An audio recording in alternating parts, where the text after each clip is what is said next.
Yo, what's up? Oh shit, microphone. Man, it has been a while since I live streamed, so I almost forgot the live stream routine. We're gonna try to time this. I'm a little bit curious how long it takes. Should take 3 hours, right, to get over to Geilo. So I'm gonna count when I start at least. Okay, here we go.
This nice space here. See the awesome captain's chair. Oh, I should take that.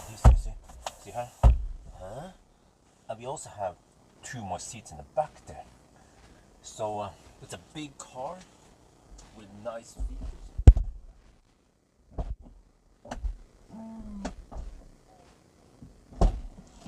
So it's the beast from the east, and then I charge the car to 100%. It claims 515 kilometers of range. Okay, and you see that we have to go 234 kilometers times 2, so that's 468 kilometers. All right, can we make it there and back again? Let's do all the preparation and then off we go.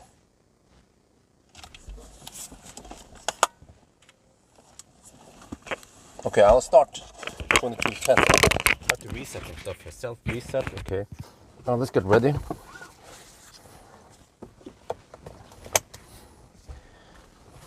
You write down here. Self reset. Okay, wait. What's this again? Since charging, self reset. Hold. There. Okay. Auto start. Okay. 7. There. 2210. Okay. We're good. Remove this key for now. Put it in here, right? Okay, auto. This time I'm gonna hammer it. I'm not gonna slow poke because I kind of want to hammer it. I mean, it doesn't make sense to slow poke. I mean, I could try to go to Hemsedal. I consider that also, but I was like, whatever. Let's go over there. So let me see. Let me do the math here. 234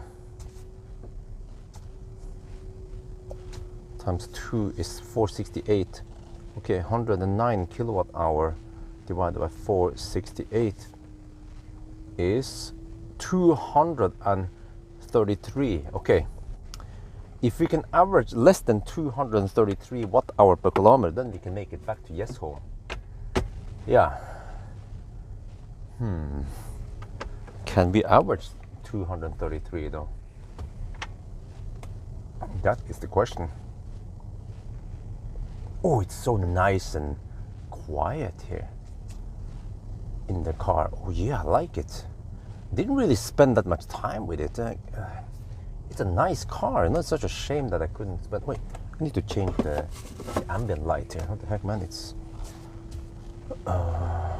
car vehicle settings, LED setting, ambient light. Let me see. I want to change it to more bluish color. I like this better. Okay. All right. Okay. Oh, that's good. Let's go back to navigation. Oh, it's so nice and quiet. It's a nice ride.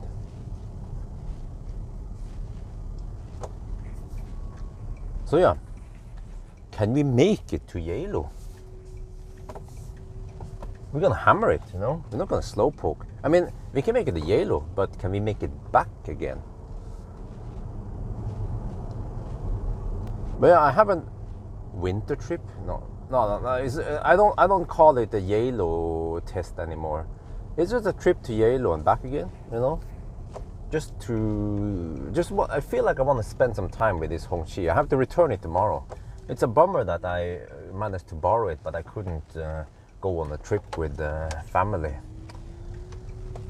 So at least I can take a trip on my own then, and then hopefully Isabel doesn't wake up. She went to sleep around half an hour ago, and from what I've seen, she will sleep very well, and she might wake up maybe 5 in the morning or something, 4 in the morning, but I should be home by 4 in the morning, hopefully.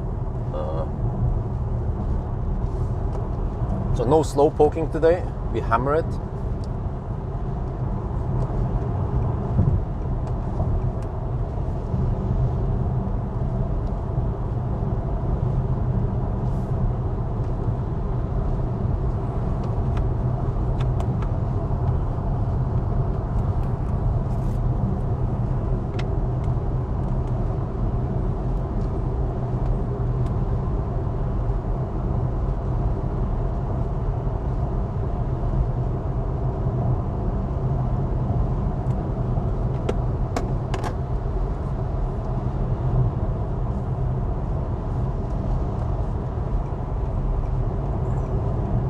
And also we can finally experience some Nordic summers.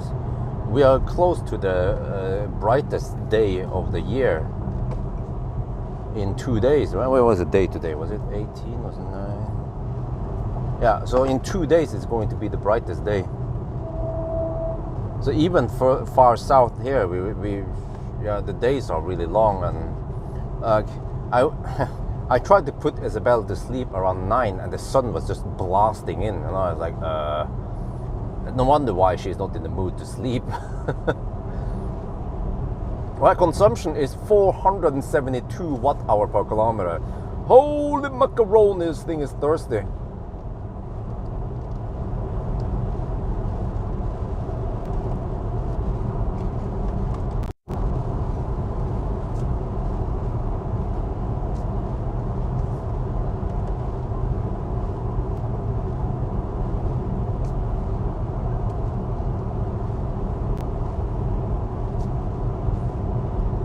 Let me see, so in the 90 test it was 18 degrees Celsius outside.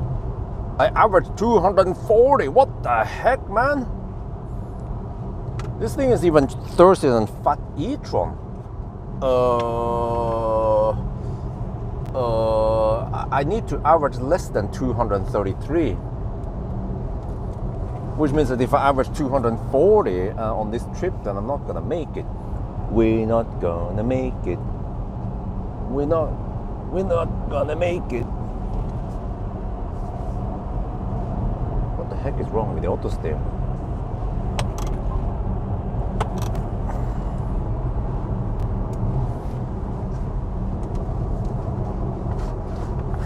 Yeah, I mean, it's a big tank. It is actually bigger than the Neo ES8 even. I see now it has more space, so it's such a bummer that I couldn't go on a trip with the family. Wait, I have to hammer that bus. The bus might be exiting. Whoa, is that the exit? Oh shit. Yeah, okay. There.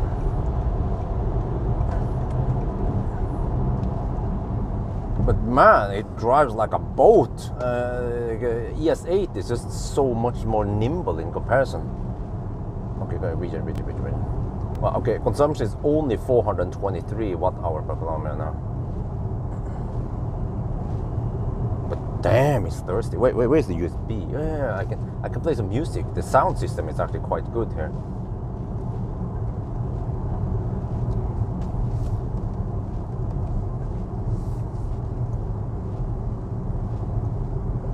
Oh, okay. Oh, you want to know about the babysitter cost? We had some babysitters now, two different. And the first babysitter won 150 NOK, which is around 13, 14 euros per hour. The second babysitter is more experienced. She requested 200 NOK per hour. I was like, we're not going to hire her too long, which means that we can go by the fully legal no tax thing. If we hire someone for less than 6,000 NOK per year, then we don't have to pay tax. So, oh, true donation. Oh shit, I missed it. Well, hang on, sorry. Whoa! Sergodan donated $5, and then Philip donated $50. Thank you very much, man. Oh, highly appreciated. I was gonna say that. Yeah. So if you go for the experienced babysitter, it's gonna cost us more, but she's a lot better because the first babysitter, the cheap one, she's kind of passive. She doesn't say much. She would just follow Isabel. She doesn't take the lead. She doesn't cook much, or at least she doesn't do much. The experienced babysitter, she will kind of take the lead, try to encourage Isabel to play, and she will cook and clean the milk bottle and tidy up the toys and do stuff that a babysitter should do, right? But I mean, it's expensive, so I'm like, oh shit, man. The problem is that I want to. You see, I haven't done the 1,000 kilometer challenge with the other BYD, but with a seal, it looks like a Model 3. I have to do it, and I think it's actually going to rapid gate also.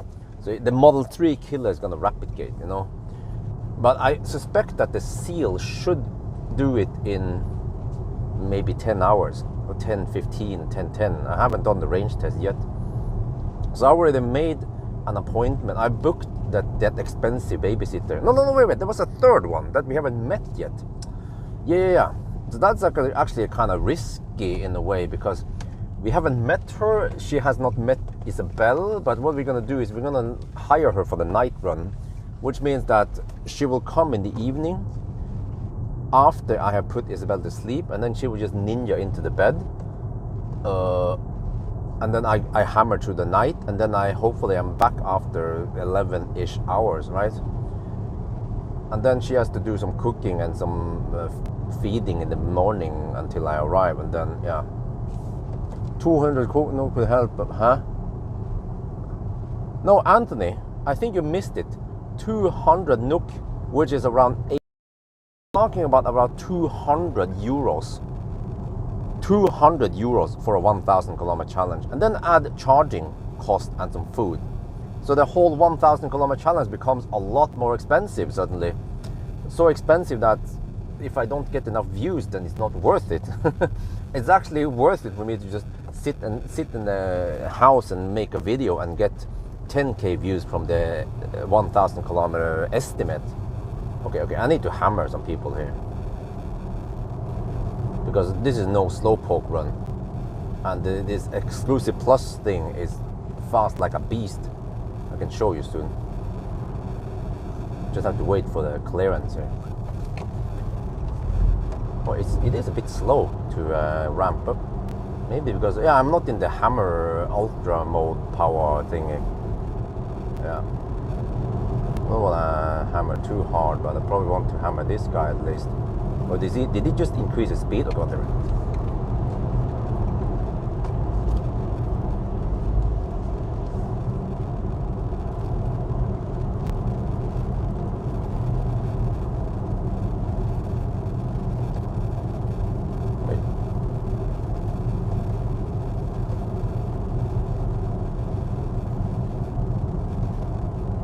Yeah, so it's scheduled for me to do a 1,000 kilometer challenge on Saturday night. I figured I should at least do it with a BYD Seal. It's the sexiest of them all, the coolest of them all, the fastest charging. It could take 150 kilowatt, but then for some reason to 80% it averages 95 kilowatt, which means it's likely that it will replicate, or the charging speed plummets probably past 40%. Like it can take 150 kilowatt and then 75 kilowatt or some shit like that. That's what I'm guessing. I haven't tested yet. So I can't wait to see how it is. And we're gonna go the Swedish route, hammer it, spec it out, wide bag. Yeah. Well, Anthony, let's not forget Xpeng G9, huh? G9 anyone? Even G6? Even G6 has quite flat curve. I think the G6 will beat Tesla in a charging test to 80%. Because Tesla peaks at 250 kilowatt, but G6, G6 peaks at 280 kilowatt, but then supposedly has a flatter curve than Tesla. Thailand this year, I don't know, man. I don't know if you guys want to hear my financial issues or challenges. It's like there's always something coming up. Every time I try to save money, it's freaking impossible, man. So wifey wants to go to Thailand. I'm like, okay. She was like, I'd be so sad if I can go to Thailand this year. And I'll be like, yeah, but we have a big ass loan that with 15% interest rate to E-HS9, We just have to be lucky that we have the house. That the whole deal was just not cancelled or some shit, and the bank just took the house. But now I have to deal with this big ass loan, so I just have to stop buying expensive stuff. We have invested in whatever we needed to invest in, the IKEA wardrobe and the bathroom shower walls and stuff. But just have to stop, okay? Yeah, but there's one last bill, which is the pool bill, the remaining 10% of the pool bill, which is around 58k NOK. I just have to wait until August. I think in August I will get the tax refund from last year, so that would be gone to pay the pool bill, and then just have to survive. So the heck were we supposed to do? Go to Thailand? I calculated that the flight ticket for 2 adults and 1 child and 1 baby is going to be 25k NOK round trip. But that's just the tip of the iceberg. There'll be other expenses. So the whole trip will cost at least 100k NOK, more like 150k NOK. Okay, if we try to save 100k NOK, it will cost close to 10,000 euros. Can I make that much money then when I'm back in Norway alone? I also have to buy a ticket and go back here, and then I can hammer it. I don't think so. So, okay, whatever. I'm not gonna talk too much about that. E-tron, we'll see. The E-tron GT, okay. Yeah. Is that play? Can I adjust it? Wait, where's the lumbar? I feel like the lumbar is not correctly adjusted for me.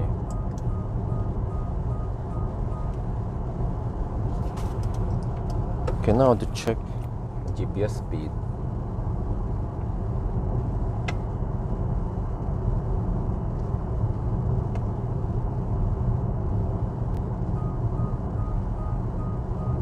Wi-Fi is not much in the economy.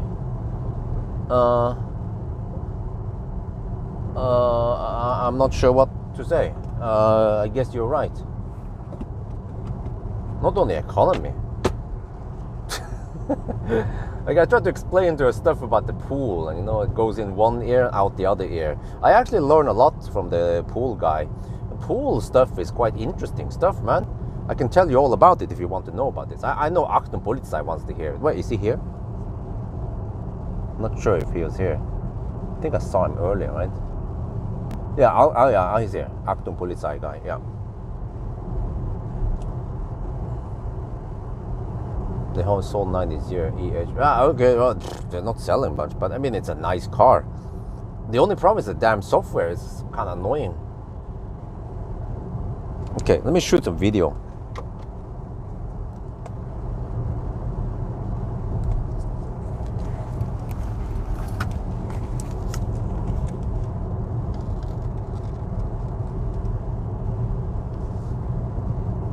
We are on the move, and the time now is 10:30 at night, and it is so bright outside.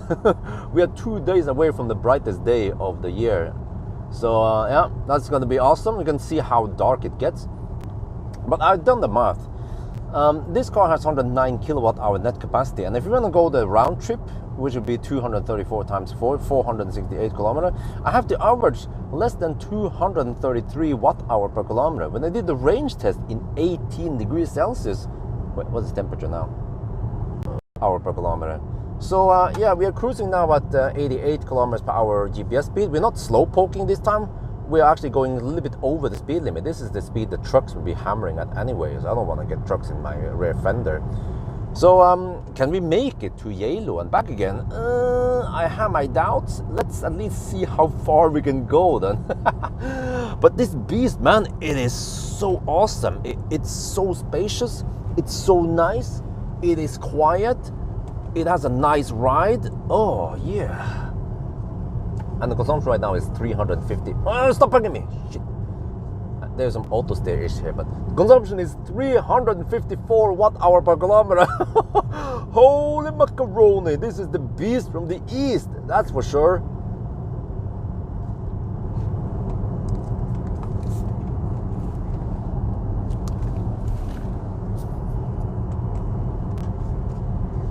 What the heck is that?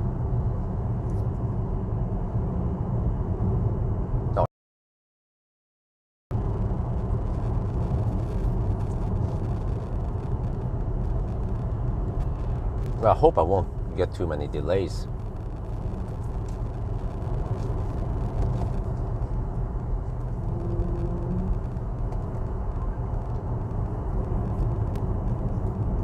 Are we back? Yeah, okay. You guys want to know more about the pool stuff? I learned a lot from the pool guy. So I cleaned up most of the pool. We ran the robot. The robot seems to be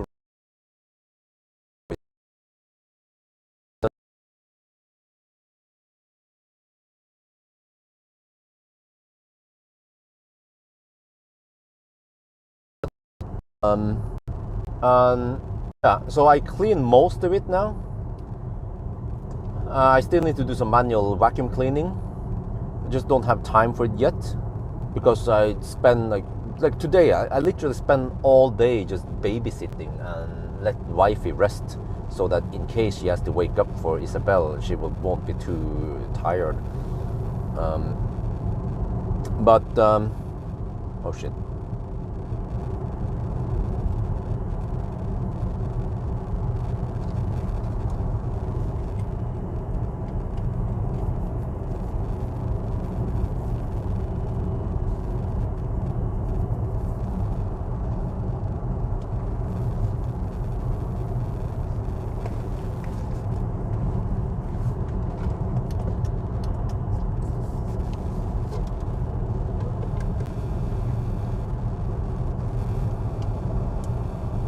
Oh, it's stable now. Okay. What was I gonna say again? Yeah. So I found out some stuff with the pool. There's more stuff I need to. Yeah. I heated up the pool. I noticed that the heat pump seems to pull around 3.5 kilowatt. It's not that much, which is roughly 13 to 16 amp one phase, right? And then yeah, but I haven't done the math yet. I think I estimated once that I have around 50,000-60,000 liter in the pool, but maybe you guys can do the math for me. There's a lot of interesting physics going on here. So for most of the time I have the cover on and I look in the log The pool. Wait, maybe I can. You know what? I could upload the screenshots to you guys. Yeah, let's do that. In the files folder, you can see some of the interesting stuff there. Wait, how do I do this? Yeah, okay. Share it. I'd have to pay attention there, so I put it in the right folder. Well, I can just put it there first.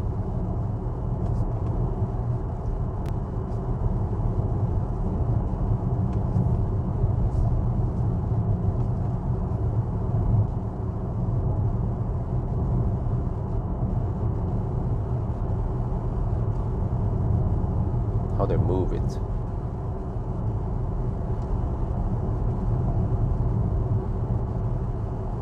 Move. I like to move it. I like to move it. I like to move it. And then the public, and then files, move.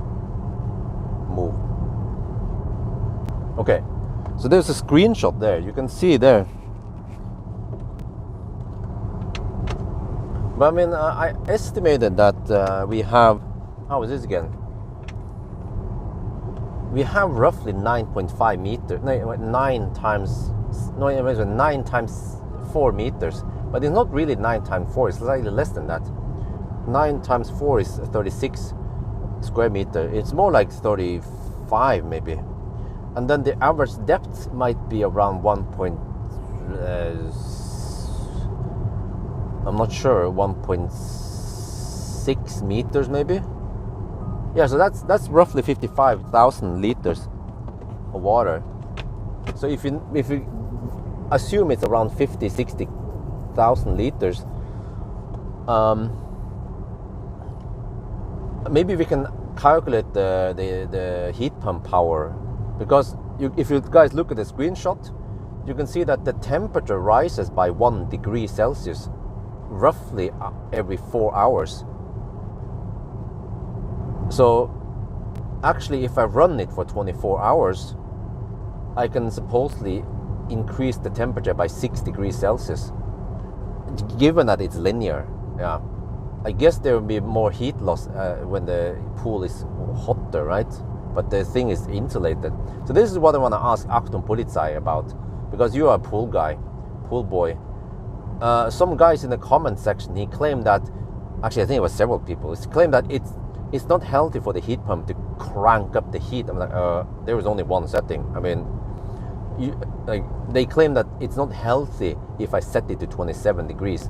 I should set it to 15 degrees and then 20 degrees and then 25 degrees and then 27, right? I was like, does it matter?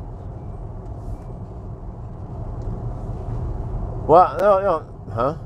14 hours. No, wait, huh? Not, you're mixing power and energy, but and another guy, he claimed that the cleaning robot works better in warmer temperature. Like, you shouldn't use the cleaner robot in below 15 degrees or something. I was like, huh? Does that matter? I thought that shit was designed to work in the water, in cold water also. Maybe not freezing cold water. So maybe Achtung Polizei knows a thing or two about this. Who uses high beam to foam?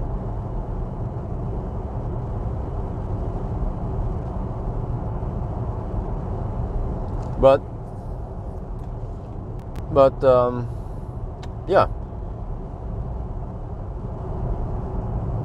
I see no reason. It's bullshit.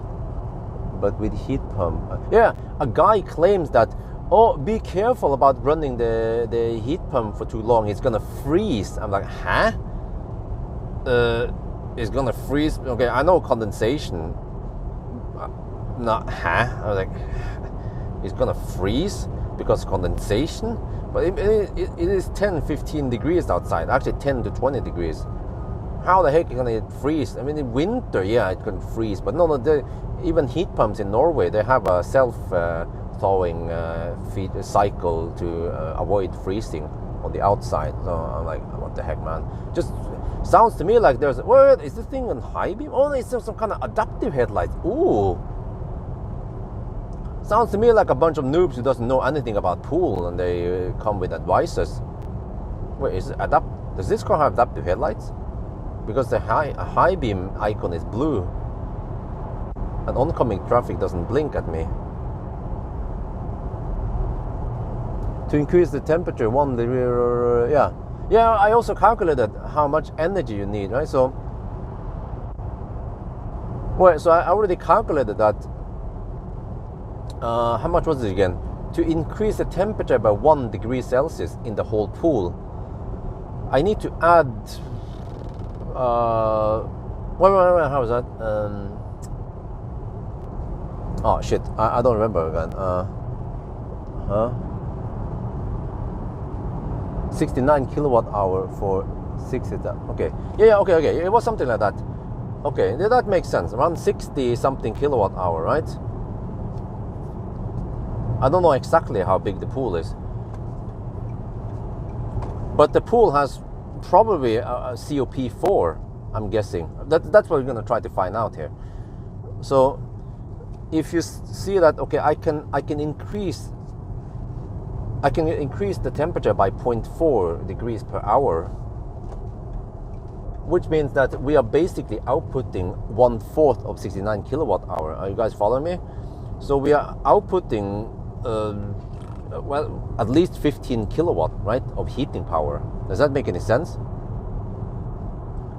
So if we output 15 kilowatt and we input 3.5, then we have COP better than 4.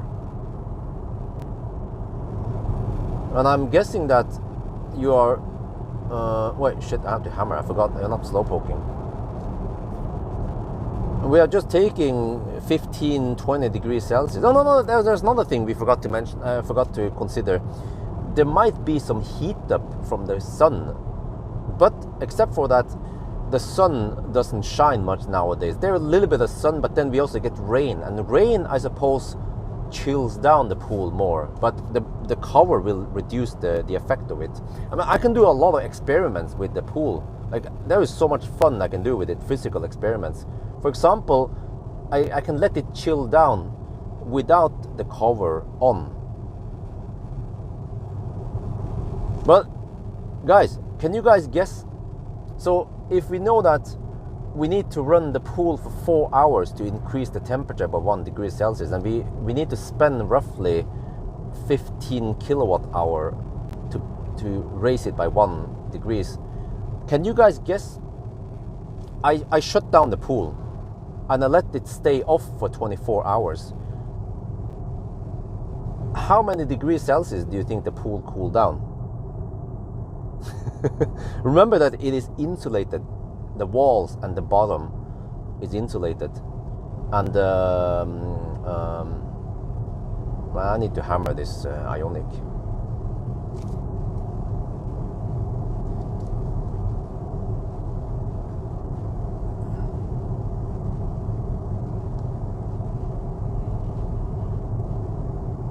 Here, huh? No, no. What you see here is roughly what I also see.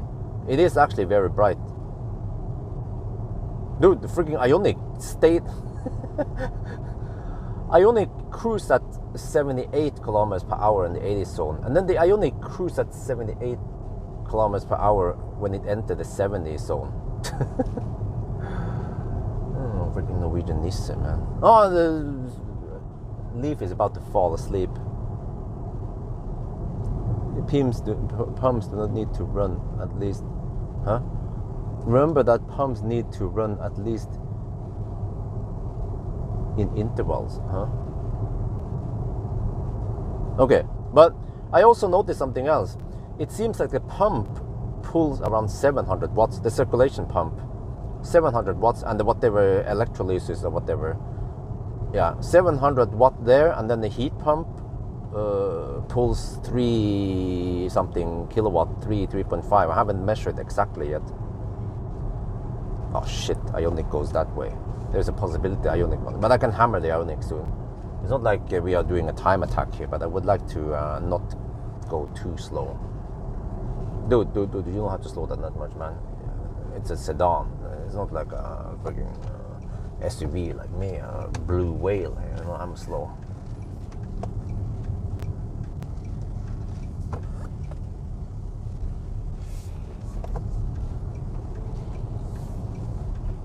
No blinkers. Shit.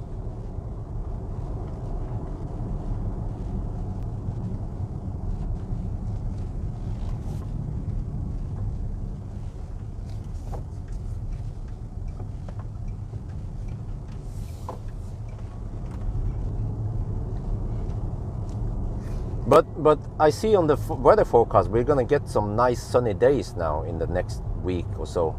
So it would be interesting to do some experiments there. But okay, right, guys. Okay, so back to the question: how many degrees do you think I lose after 24 hours? The answer is, what did you guys guess? I haven't seen if you guys guessed it yet. How many degrees do you think we lost per 24 hours?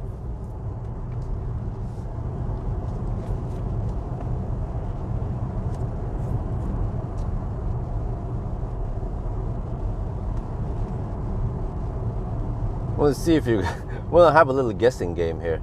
I had no idea. I asked the pools guy, he didn't know. He was like, hey, it depends. I'm like, well, can you at least give me an idea how much it is? He's like, no, he never gave me an answer. Oh, 0 is impossible, man. Then we have an evighetsmaskin. Wait, I want to hear the answer from Achtung Polizei. Well, Achtung Polizei says 0.3. Okay. Well, the answer is 1. I lost 1 degree Celsius. But it was raining during those days. It was raining a lot nowadays. So, which means that I need to spend around 15 kilowatt hour per day, but it could be more, it could be less, we'll see.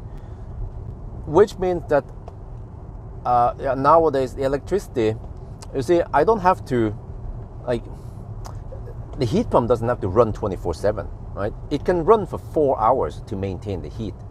Worst case, it could even need less than that if we get sun, if we get lots of sun, right? And then it means that I can wait until I have low prices, and then I can run the heat pump. And for the past few days, we had 0 spot price. Spot price was 0. So I'm like, I was just farming on the heat pump there. Unfortunately, I cannot suck on more. Ideally, I need a car with vehicle to load or some shit, and I can just suck 11 kilowatt into the car battery, and then I can release it slowly into the heat pump, right? So, or Valdemar, I need to go to Valdemar. Like, yo, bro, can I get that 35 kilowatt hour battery, the one that he bought for 5,000 NOK? Can we make some kind of home storage battery from it so I can use it in the pool, so I can suck? But we have to hook on 11 kilowatt onboard charger. Like, yeah, Valdemar probably there. Oh yeah. He's like, oh yeah, Frankenstein is here. Yeah. Who's gonna bankrupt you for? Huh? What? What kind of question is that, Alan? But it means that the electricity to keep the pool heated will possibly cost around 10 NOK per day, 300 NOK per month, or in euros, less than €1 per day, or less than 30 euros per month. Yeah, is that a lot of money? 9. People are like, can't wait to see the electricity bill for that pool because I'm jealous. Yeah, that's what people say, So, yeah, could even be better. I mean, yeah, because the thing is that was probably the worst case where they lost 1 degree Celsius. Because think about this, the pool cover is around 35 square meters, right? And how many hours of sun do I get on that side before the sun moves, on the other side? Well, I probably get, let's say, 4 hours of sun, right? So if you have 35 square meter and it's gray, how much does it absorb? 20%?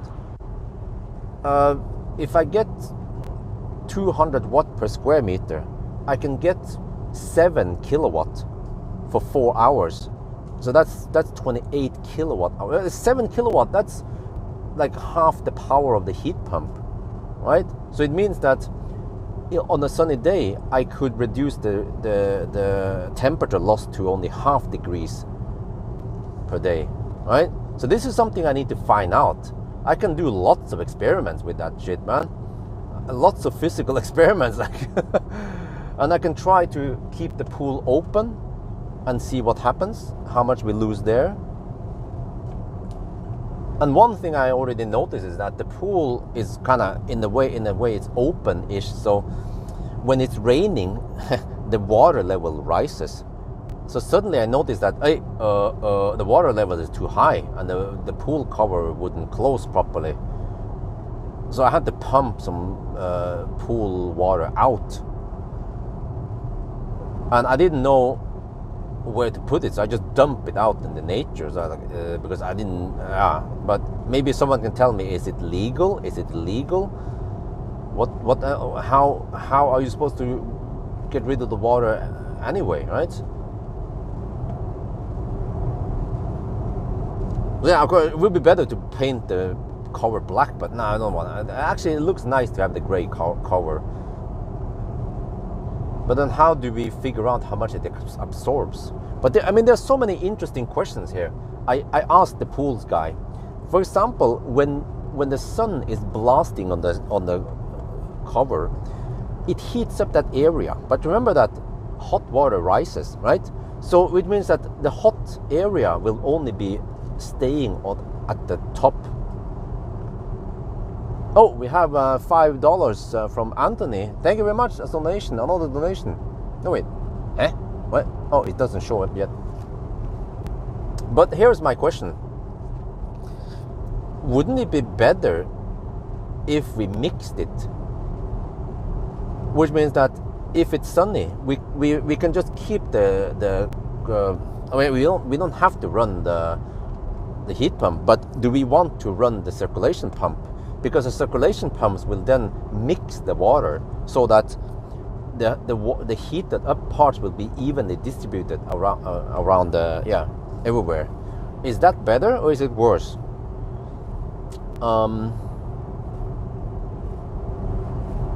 Because if the top stays warmer, it should mean that it also loses heat faster. But if you mix it, it will be evenly distributed, right? The airflow from pump. But that is if I run the pump. But remember that the pump consumes only 700 watts, so it's relatively cheap to run the pump.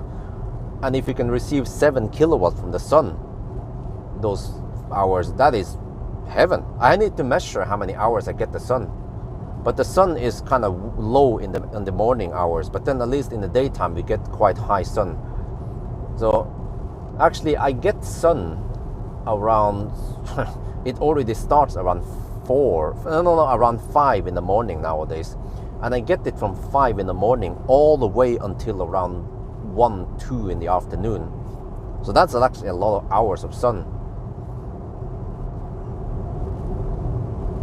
Stable temp. What? Shouldn't you be running the filter every day?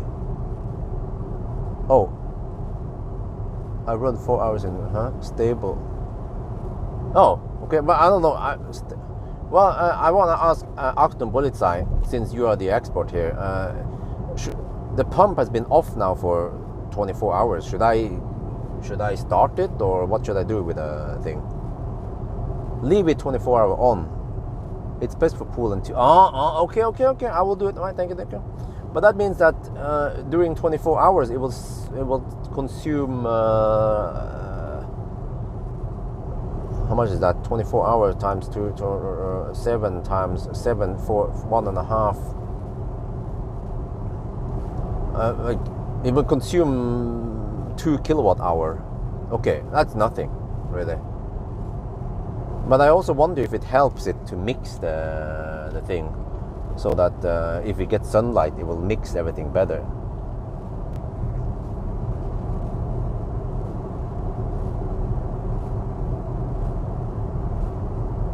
Question is how many times you can swim in the pool. Well, I still wonder why so many people are concerned about how many times I can swim in the pool. Because remember that it is heated. Technically, I could run it throughout the winter if I wanted to. And actually, when I think about this, if I already invested money on the pool,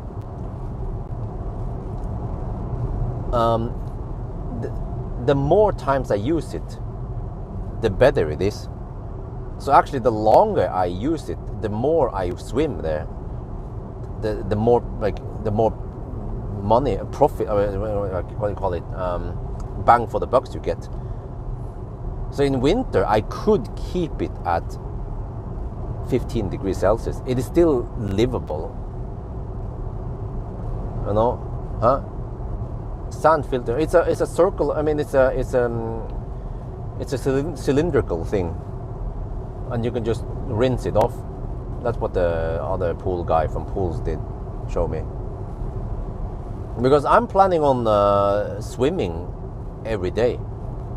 Just take a half an hour, 1 hour exercise every day, and try to, you know, it's good for the health to move.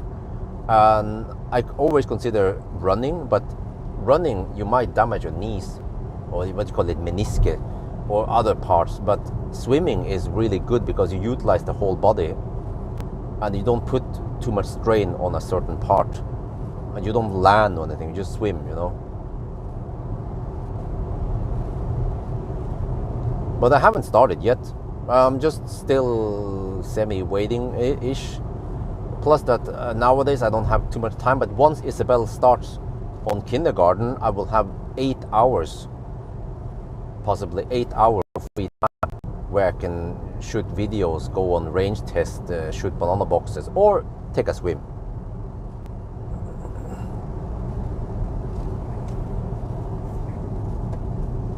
It's like, I mean, it's kind of silly, you know, that people, I've seen it in the comment section, the people are like, yeah, but how many times you're gonna use that pool? It's like, well, when I bought MC Hammer, people didn't ask me, hey, but Björn, how many times you're gonna use the Tesla? I mean, yeah, I'm gonna use it a lot. Same with the pool, man.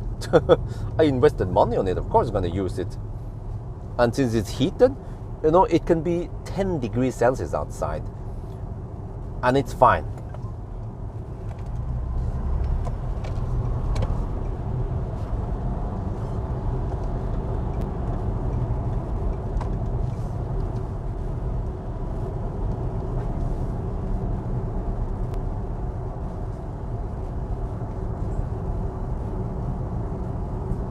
You need circulation pump at least 8-12 hours per day in intervals. If not, it will turn green because I see. Okay, thank you for the tip. Yeah, I didn't know that. Yeah, this is the kind of stuff someone needs to tell me, you know. Minimum 6 hours of circulation of water. Okay, but you recommend 24/7. I don't mind. I guess the pumps, they can work. They are designed to work 24/7 anyway. No problem.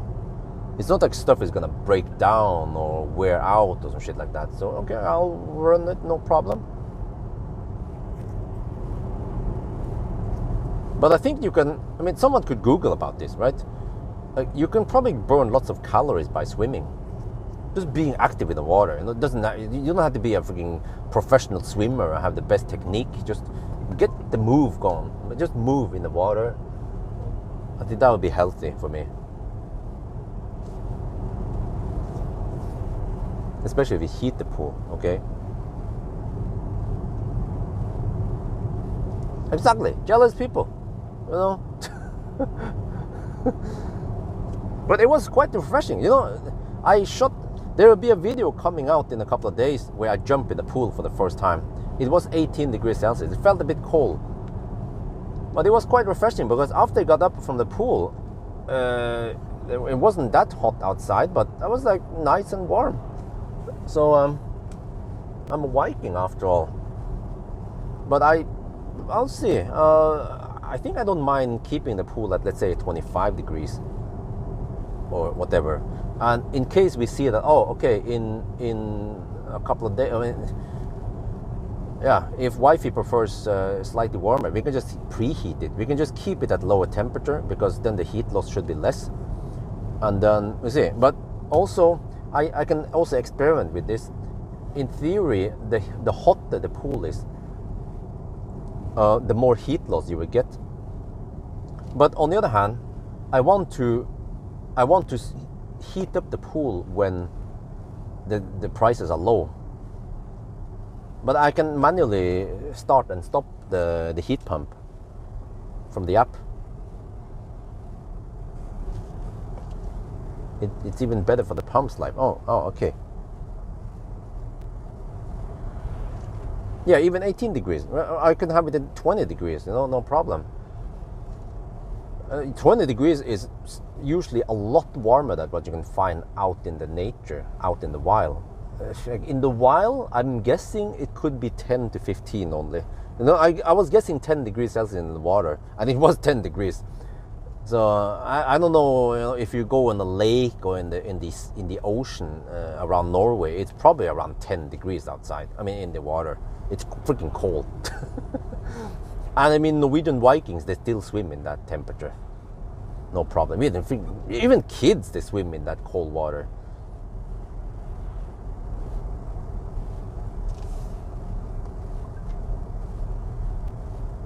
Yeah, exactly. But yeah, but I would probably have a minimum temperature, right? Like maybe set the minimum temperature to 18 degrees Celsius, so it doesn't go too cold, because otherwise it's gonna take freaking forever to heat up the thing. Man, this car is a freaking beast. It is so schnell.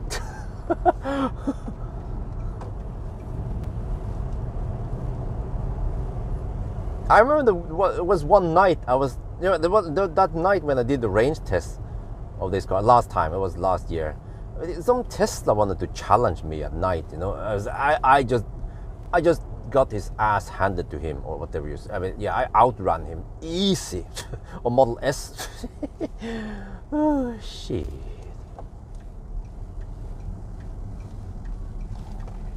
This car, if I would buy this car, I would call him Obelix. He's Obelix. Yeah, this is Obelix.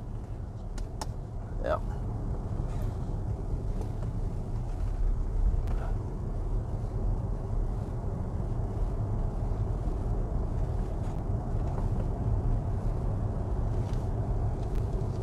But I also have an idea, but I'm not sure if it's gonna work or not. The portable heat pump thingy I use, it has this hose.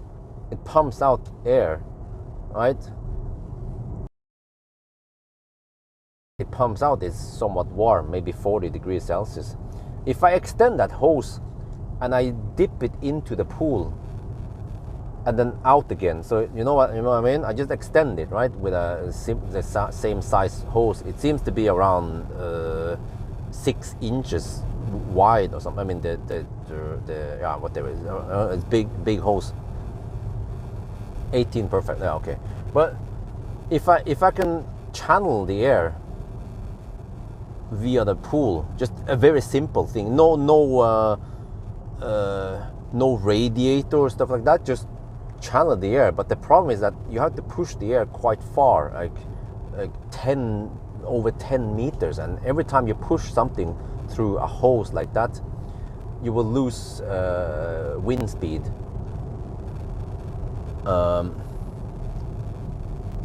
Model 3 Performance, yes, once I can get my hands on one. Same goes for other cars like the Porsche and whatever. As soon as I get one, I will test it.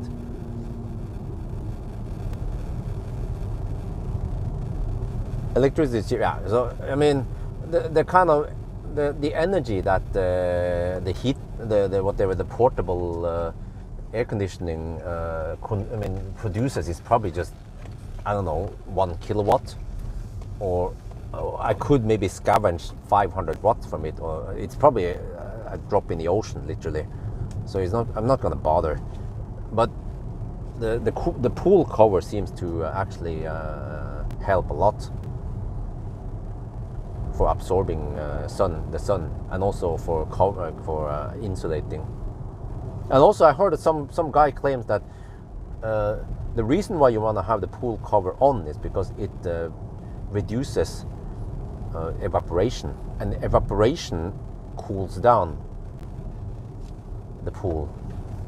Let me try to figure out the physics behind it. So when water evaporates, it steals the energy from the surroundings and it cools down that area.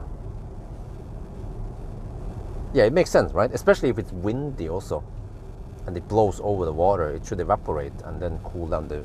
Does that make any sense? So you wanna actually avoid evaporation. Man, I can have so much fun with the pool. I can do lots of physical experiments with it and try to make some money from it. But I have like a big ass lab there with stuff I can play around with.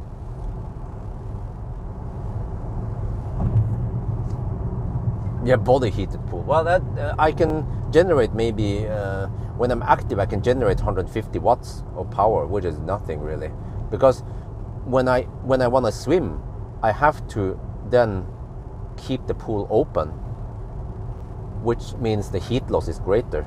I can also try to find out the heat loss with a cover versus not cover, but I probably have to run it a 24-hour cycle.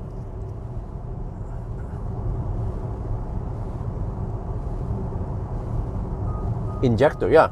Well, what I could do is I can have a fan on the outlet, near the outlet, so that the heat, the AC unit is pushing air, but then near the outlet on the other side, past the pool, it also pulls the air out.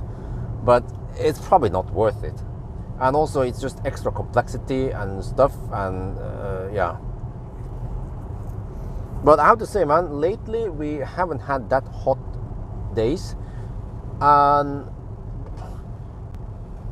heat is not a problem. Heat, the sun is actually helping me heat up save electricity, because like today the house heated up to 26 degrees during the evening, and then during night it drops to 24 degrees, so which means that I almost don't have to spend any energy heating up the house. And whatever the heat pump is spending is mostly on hot water for showering for 2 people, you know, and also Isabel once every 3-4 days. So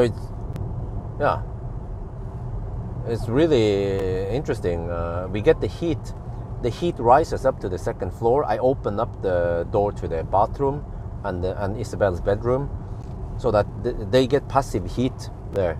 And Isabel's bedroom in the evening it was 24 degrees, and then during the night it drops to 21 degrees. So it's fine, you know. Wait, let me see. Yeah, we spent 55 minutes getting here. Spot on what it should be.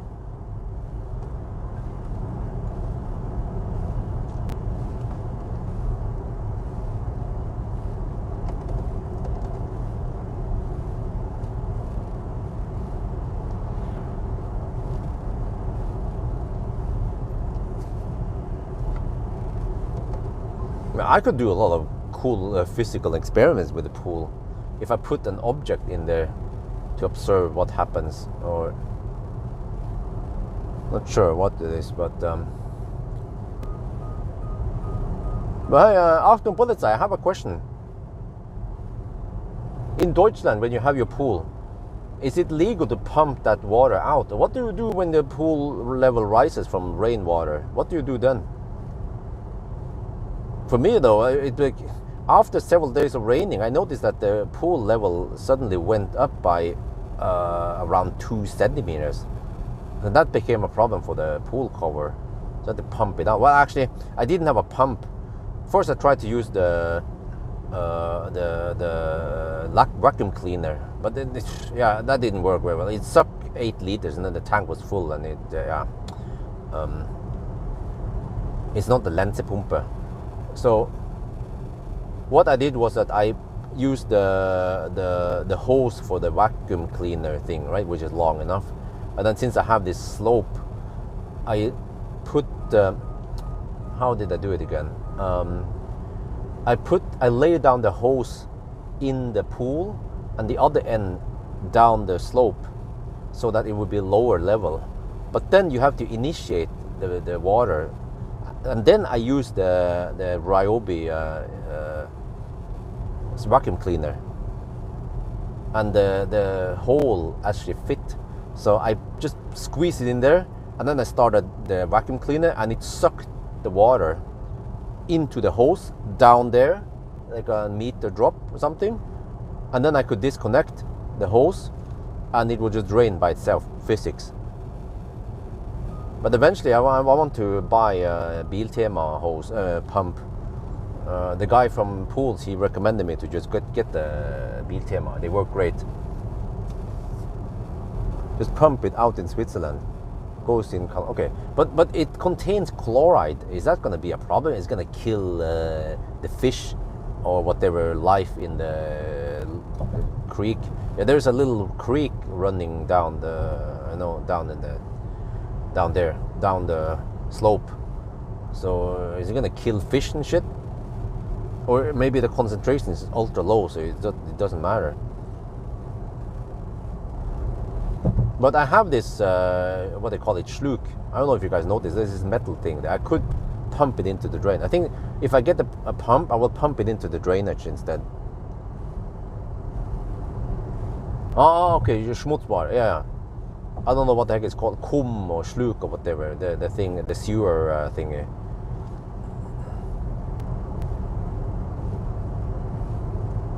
Yeah, but, yeah, okay, but it's not healthy. I don't know how many fish I killed. And I can calculate how many liters of water I drain.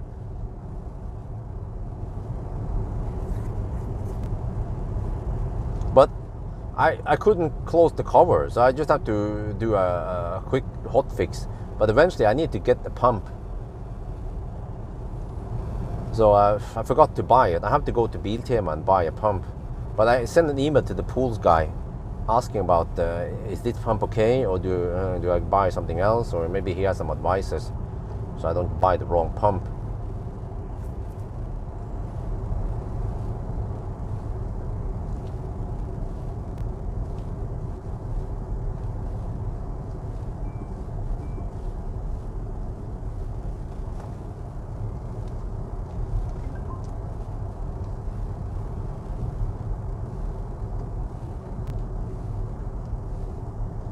Connect the hose to Schmutzwasser. Okay, yeah. It's actually called Schmutzwasser. Really? I tried to teach Isabel Schmutz, and she would say Schmutz. No, Schmutz. No, she doesn't say the S word yet. Yeah, she can't say S very well.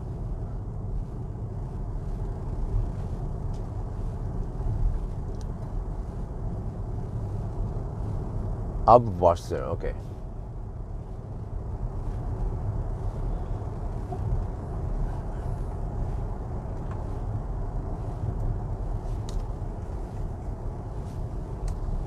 And then, right, sewage, okay. But I talked to wifey about that. Whoa, the water, oh, damn, the water level is really high here. What the heck happened? Oh, it's flooded. Damn. But I talked to wifey that I want to buy this action cam, you know, the DJI Action 4, and she was like, huh, what for? I was like, for shooting video and pictures of when we were in the pool. And she was like, okay. And then I was like, I forgot your iPhone can shoot on the water. She was like, yeah. I was like, okay, do you dare to use your iPhone on the water? She was like, you see? Well, can the iPhone 15 Pro shoot on the water just fine, or is it gonna go kaput? Well, at least it won't overheat, right?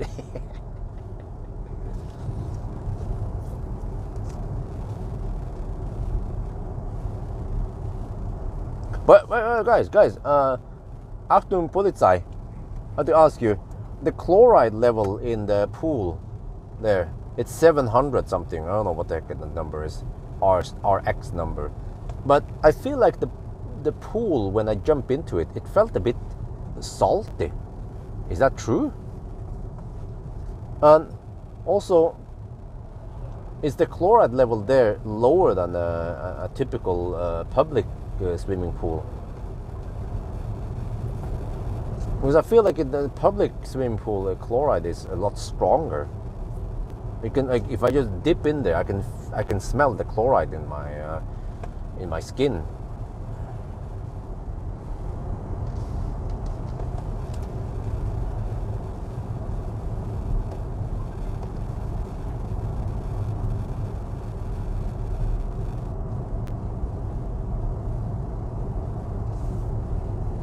Yeah, well, she already says what the heck quite clearly. I don't know, man. But the kindergarten calls us and like, dude, what did you teach your kid? I don't know. What the heck?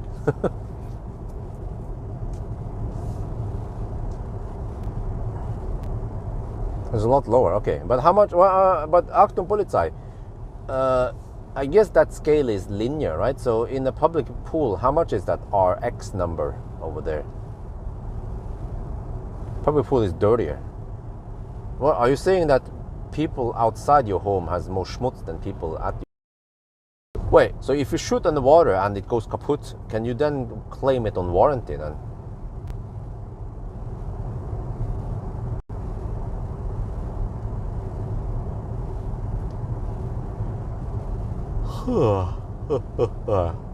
Wait, what is the outside temperature? Dude, I can't see the outside temperature. Where's the outside temperature? Huh? Are you serious? Is there no outside temperature here? What? Man, freaking Chinese cars. I don't see outside temperature here.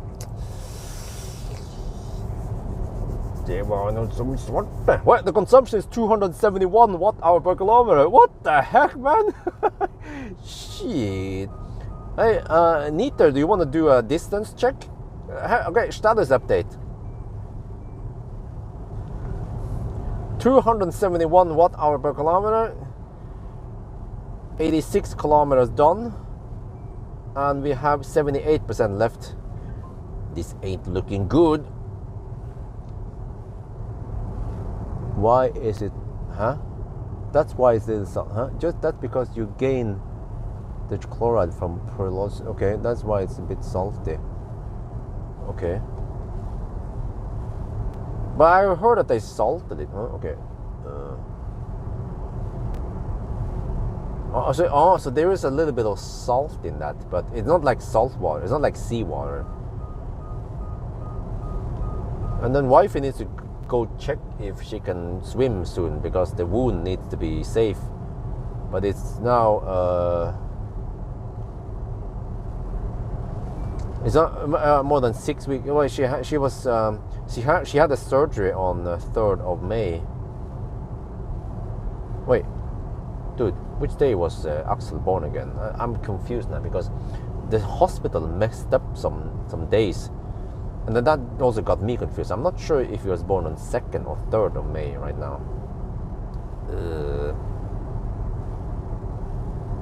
I have to search. But that means over 6 weeks now.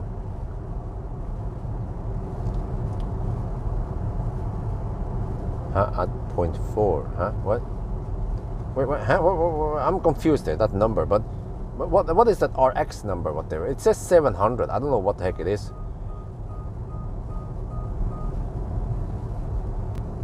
Freaking auto stay bugs me.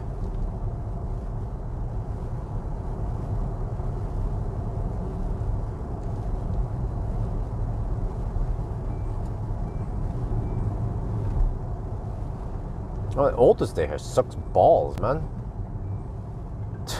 It is so bad.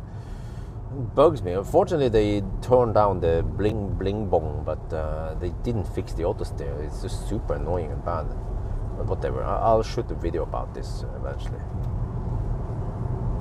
Just have to hammer over there and hammer back again before Isabel wakes up.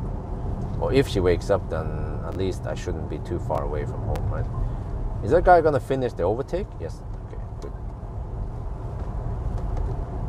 Well, I could stop using auto steer maybe. That's also another solution. Oh, fresh ass fault. Come on. There. Björn, I'm asking myself, it's a good choice to go with Babysitter front wheel drive. Huh? Does it come with a front wheel drive also? Why would you buy the Babysitter 4X? There are so many other better cars out there. Yeah. Well, unless you want auto park, yeah, then that's the best auto park. But you can buy Aria, you can buy Model 3 rear wheel drive, you can buy ID4, you can buy Skoda Enyaq, you can buy Q4 e-tron. You can even buy a BYD Seal U. There are thousands of reasons to buy something else than the Babysitter 4X. I'm asking you why you want to buy the Toyota.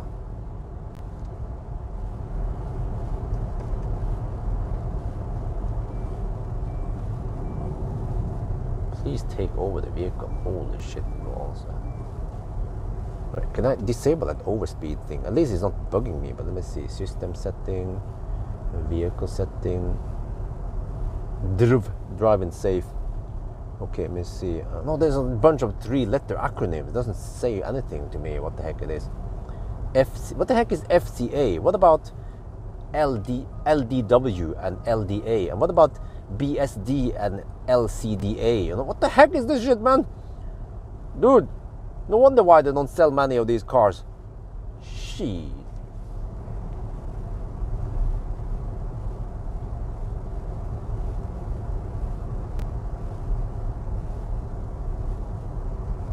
To compare with your pool interface show, speak to RX with the pool. That's oh, okay, 0.4 milligrams per liter chloride. Okay.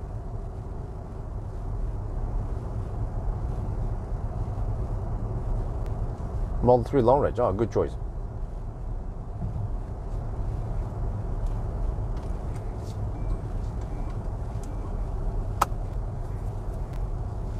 Well, damn, but the consumption is so high. Oh shit, I hope I don't run into an asphalt work. That usually takes a long time, man.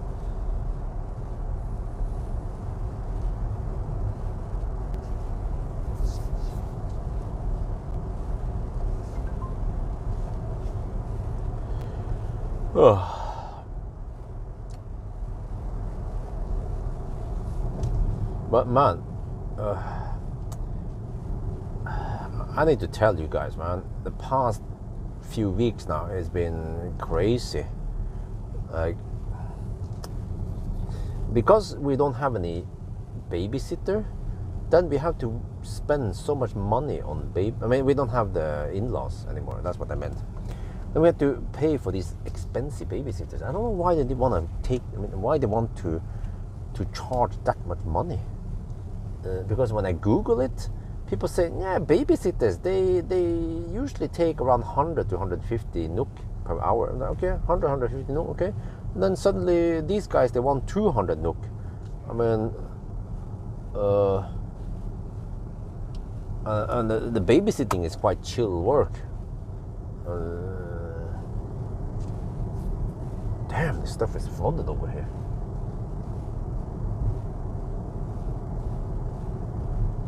So, like, I had sometimes I had to take Isabel with me just to save money, because just to go swap a car. Like, I swapped the Seal U for the Seal. I had to drive all the way to Drammen, which is a little bit over an hour drive, and I took Isabel with me. And it was fine, but she started complaining. She was getting bored sitting in the car. But when I went on the driving impression and the auto parking, then she was fine. So, dude, you see that freaking auto high beam seems to be buggy, because that freaking mother trucker, he didn't give a shit.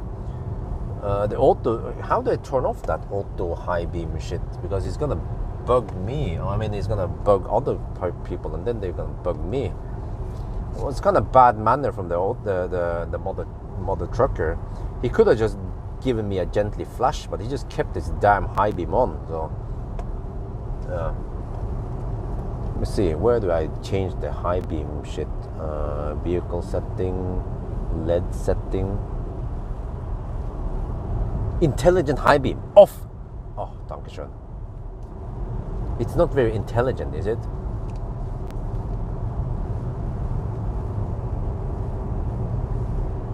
And your lucky wife is not working. Well, see, ask his. No.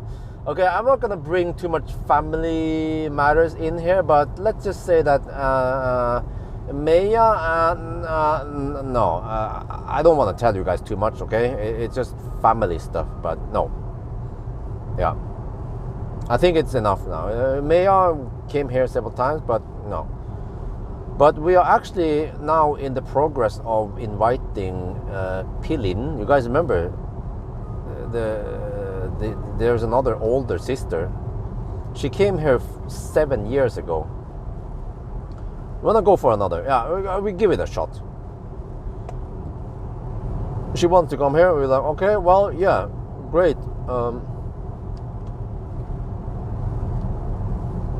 I'm super grateful if she can come here.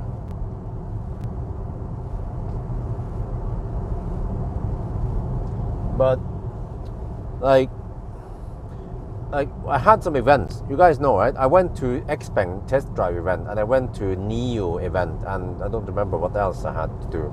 And there was one crazy day I had to swap some cars. I had to return Neo and pick up Hongqi, and I had to return BYD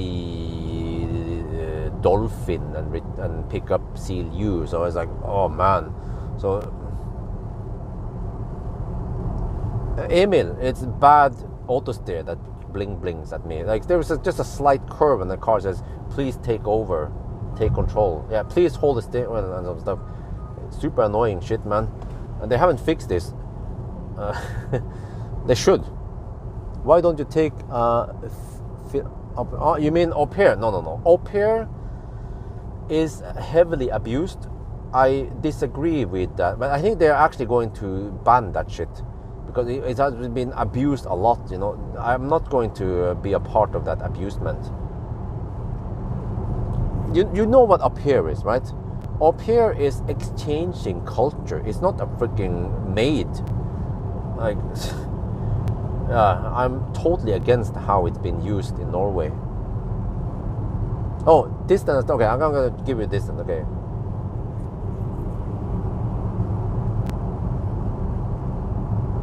No, I had a stop. Trust me. I had a long stop. After 1 hour, I had a stop at RSA-bil when I picked up the car. But that was apparently not enough. She was even playing with some Lego and stuff over there at RSA-bil. But it's more random, because other times she would be in the car, no problem. When I swapped some car, I went with her. So it's more random in what kind of mood she's in. But lately, it seems like she's more tolerant for sitting in the car. This was the first time in a long time that she started complaining. I could take her to the shopping mall or local grocery and whatever, or do my videos with her. No problem. She would just be happy and singing and talking. No, you don't have to be. No, but dude, Leif, it's just fucked up the way Norwegians abuse that shit. I'm not gonna be a part of it.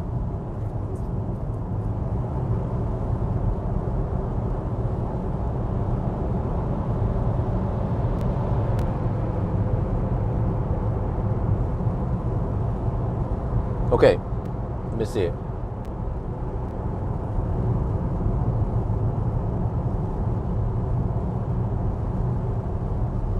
Yeah. Status update: 278 consumption, 101.7 kilometers, and 74% left.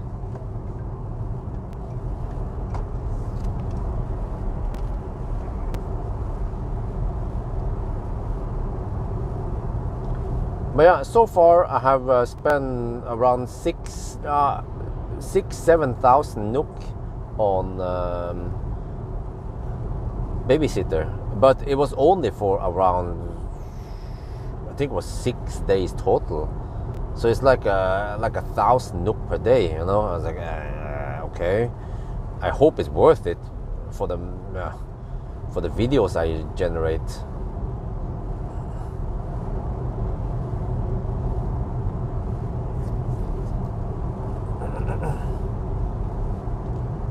But maybe if I go to, I place Isabel at Dog Mama, it's going to be cheaper, because I heard that they usually pay Dog Mama around 10-ish, 10 to 12,000 NOK per month.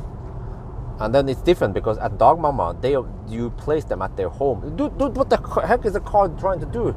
Like, if I let go of the steering wheel, it would try to fucking crash in the rail here. Shit, man, this auto steer is so bad. It is so bad. They shouldn't even call it auto steer. It's even worse than the classic Ionix auto steer-ish.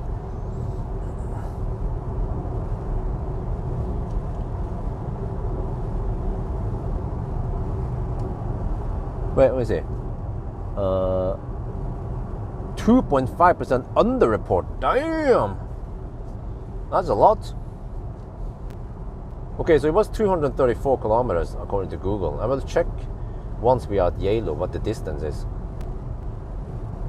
I just have to drive now, but I don't have to pee on things, so we can just drive non-stop to Geilo, unless there's a detour somewhere on the route. Yeah, in general, Chinese cars, they really suck at auto steer. No joke, man. I've tested so many Chinese cars and they all suck. And also, in general, navigation is super shitty in the Chinese cars. And also, software is quite messy and buggy. Not having a babysitter most of the time. So, I have to wake up and cook for Isabel, because wifey is taking care of Axel. And Axel, he seems to have colic. We don't know for sure, but it seems like he has colic, so he would just cry and yeah, hopefully it's over soon. But also, many times, or like many times, as soon as we permit to use the sling, what they could call it, the strap, well, let me wait until we're out of the tunnel then.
Okay, are we back? Buck.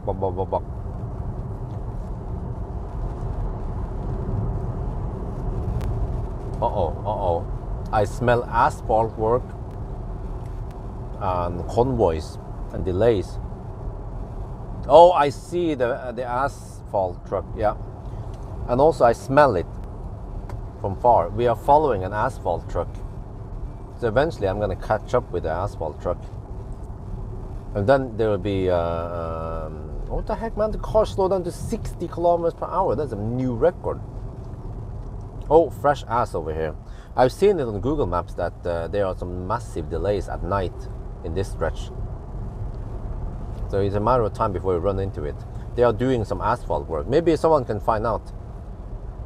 If you go to Veivassen, you can find where the the road works are. There's some ass work somewhere. Oh, wait, is that stationary? I can feel it. We're getting close now.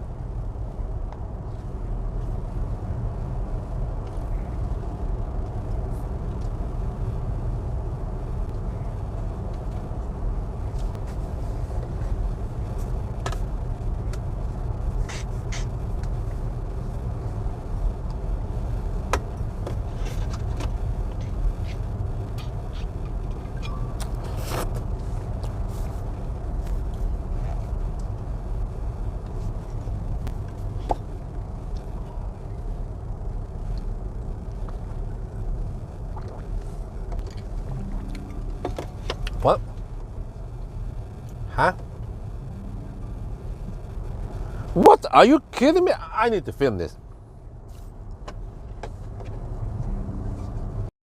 What kind of weather? Hopefully it doesn't. And that's 2.5%.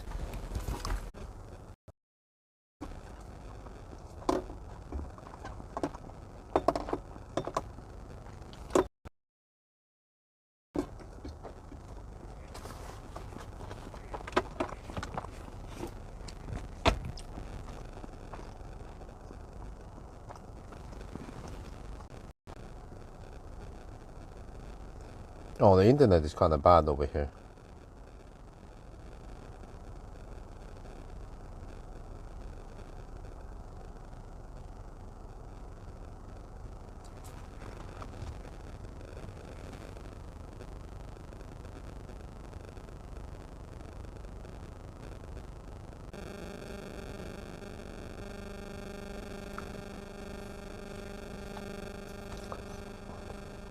Are we live? I'm now sharing. I'm using the other phone's internet. Seems to be better.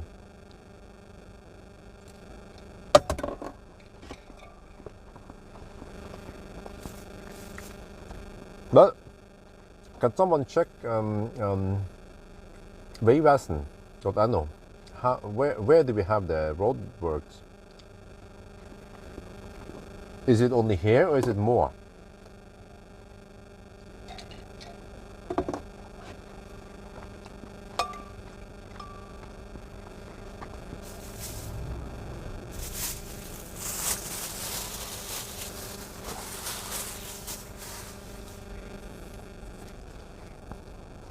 More? Not where?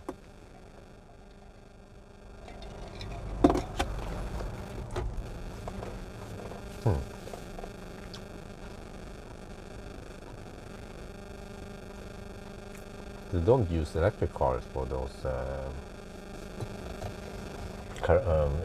convoy. I mean, they're literally hypermiling over here anyway. Consumption would be ultra low. Garden over there, that's near, a little bit before Geilo.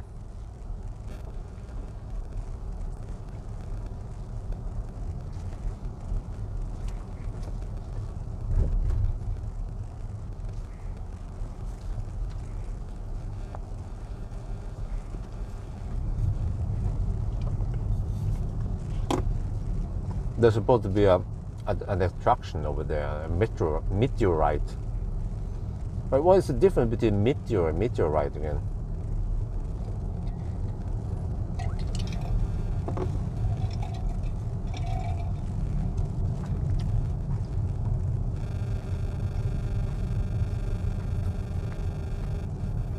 I'm not sure if the influx is completely healthy. Oh, huh?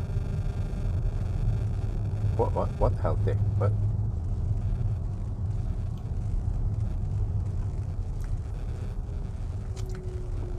Oh, this is pretty cool. I need to catch this while I'm working. Men at work. Well, do they have women over here? Let's see. I wonder, do you guys know how much these guys are getting paid per hour for working at night in these environments? They don't have any. Wow, shit, man. They're inhaling that asphalt steam, whatever.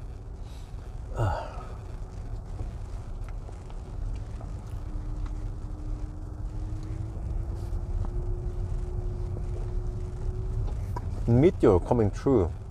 Meteorite when it has landed.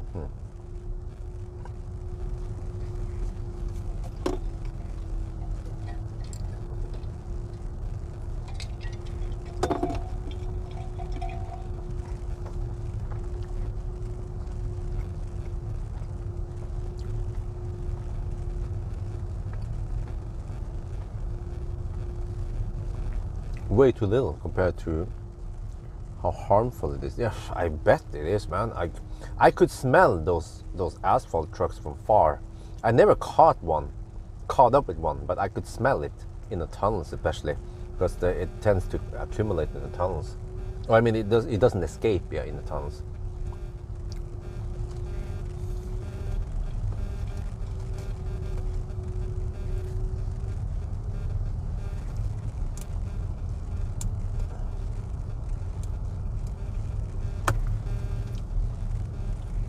Man, I have to pass through this on the way back also. Gee. Unless I take another way. Wait, is there an alternate route that is faster? No, there isn't. Well, actually I can count, but I think the delay doesn't cost me too much. Maybe just 5 minutes total, right? So it's no big deal.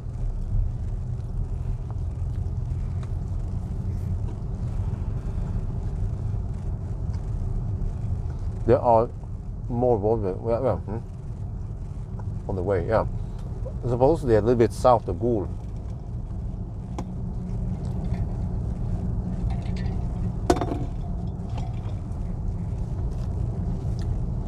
This is supposedly the end of the roadwork. I think I can hammer from here. Right.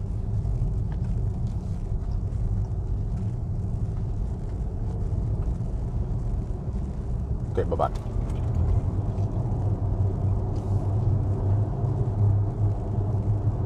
The car behind just disappeared.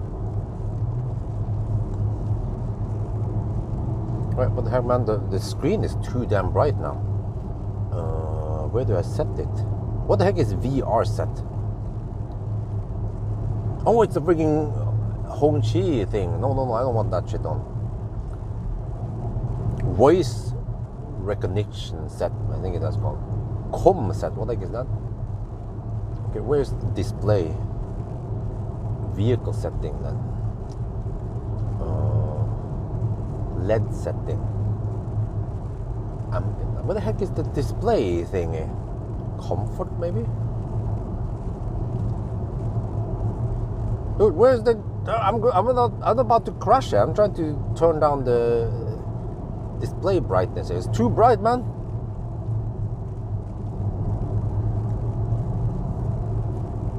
Okay, this I found it.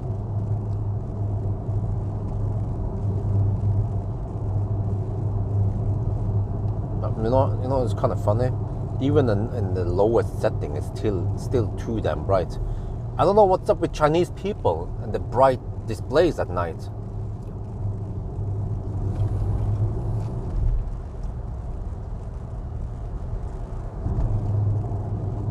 I remember it was an MG I tested.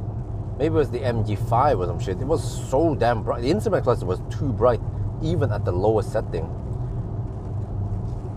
at night.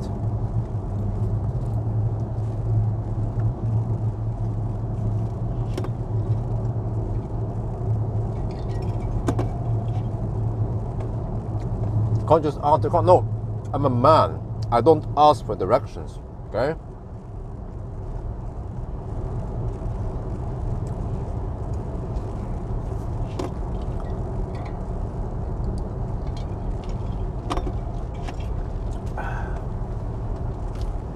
Well, wow.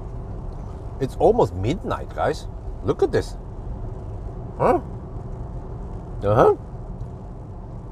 I almost forgot how bright it is at night, because normally I will be sleeping around midnight or some shit.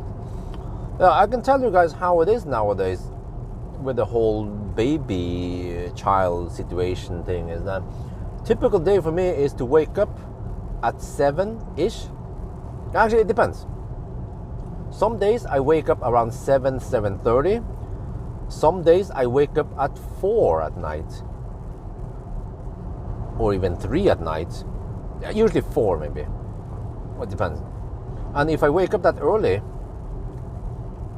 I will then have to carry Axel.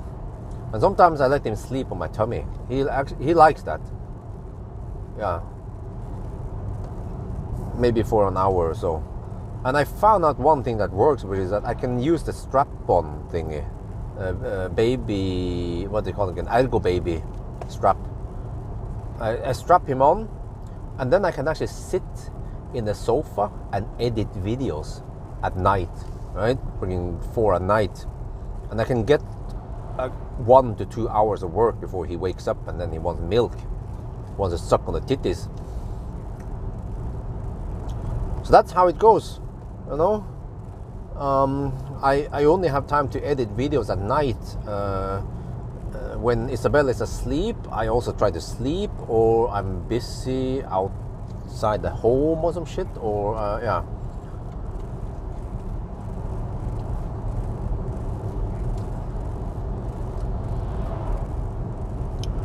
And then around 7, 8, I make some breakfast for Isabel, and then it takes an hour to feed her.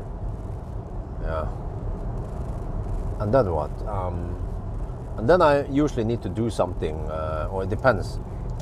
I have to get some work done.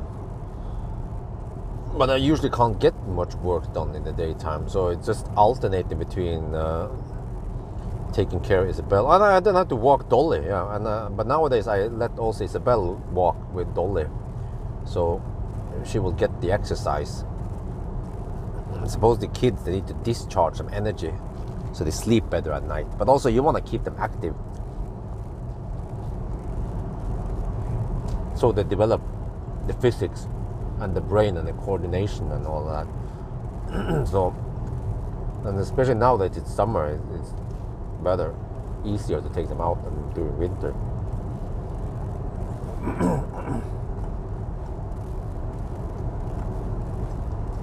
And then around noon-ish, somewhere between noon and 1 in the afternoon, Isabel gets sleepy. And then previously, for the longest time, we would then walk her in the stroller outside. And then after around 15 minutes to half an hour, she falls asleep. Usually around 15 minutes, yeah. We wait until we see the sign that she's getting sleepy.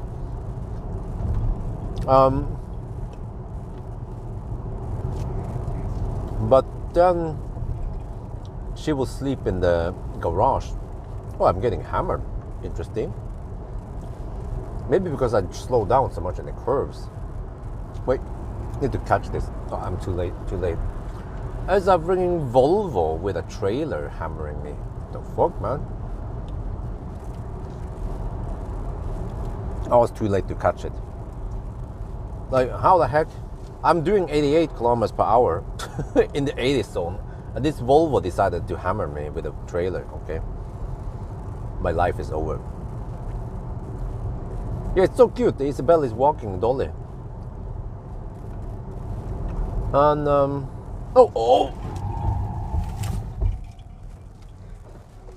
You guys see that? Oh, damn! Oh, it's a big, heavy beast. And I have, oh shit, I have Batman tires. Batman! Batman! You know, I'm just wondering, that bro up in front of me, freaking fat Volvo fossil with a trailer. Man, Atlas A51 tires. Oh shit. Well, fortunately I'm driving a cruise ship, so if I hit a moose, we just have to say hasta la vista to the moose, and then I would... where's the thing? I can stop here. I can stop. No, this no. Wait, this side. Just the last bit of the bun just flew forward here. Okay, where's my shit? There's a bun. There's a thing. Okay.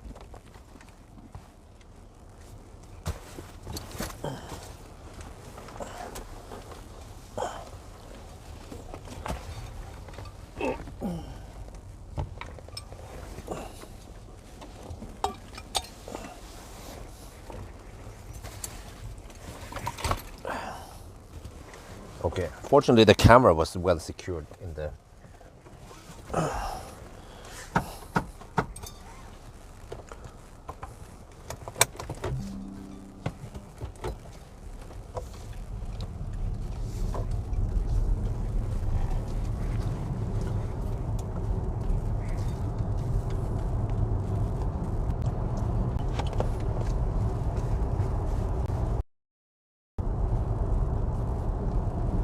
Thank you. Yeah, that's probably the second asphalt.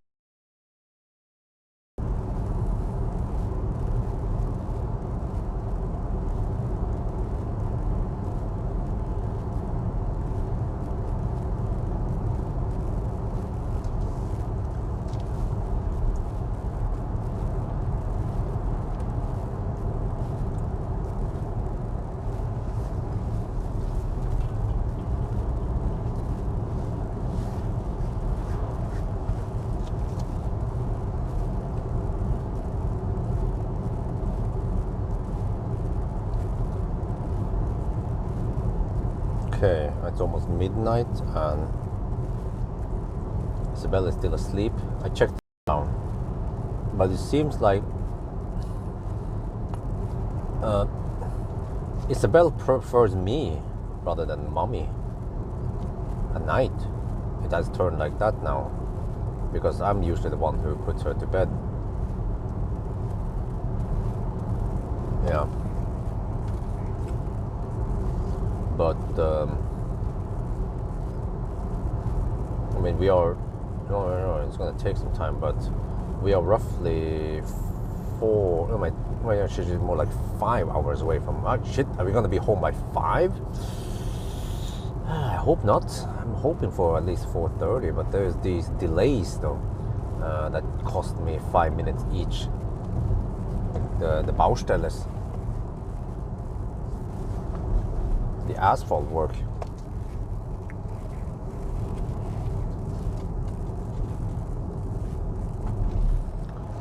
But man, okay. I had to cancel some events. Yeah, I don't know if they are in the upcoming, but I had to actually cancel them, and I feel bad. I was invited to Amsterdam and to I think it was Munich or something, or München. I mean, for some test drive. And I said yes when Amber's parents were here, but then suddenly they disappeared quite quickly. They probably had enough with the 2 children, right? And then I forgot about these events, and then suddenly they send me a ticket via Berg Hansen, which is like a ticket company thingy for businesses. And I was like, oh fuck. And I told them, I look at the times, like I need to leave really early, and then I have to leave like 6 in the morning or some shit, and then I will come back 11. I was like, if I'm gonna hire a babysitter, it's gonna cost me 2,500 NOK. So I'm like, I think it's too hard to do it. So I said, oh, sorry, I just can't go anyway.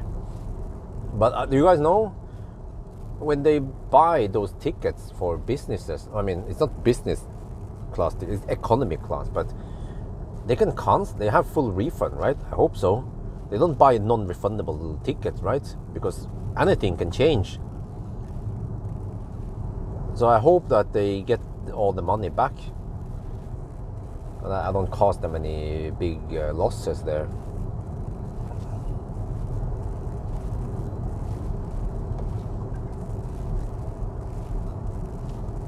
Skoda, yeah, there was a Skoda event, but there was also another event, I don't remember. There was, yeah, and I had to just cancel it.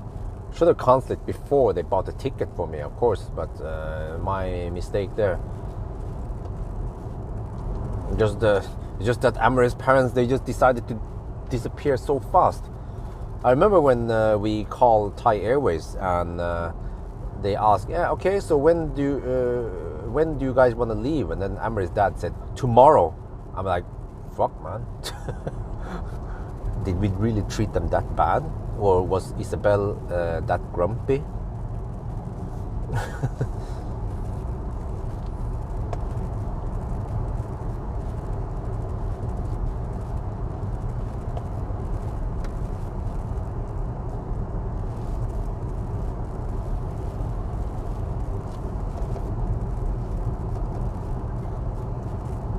Yeah.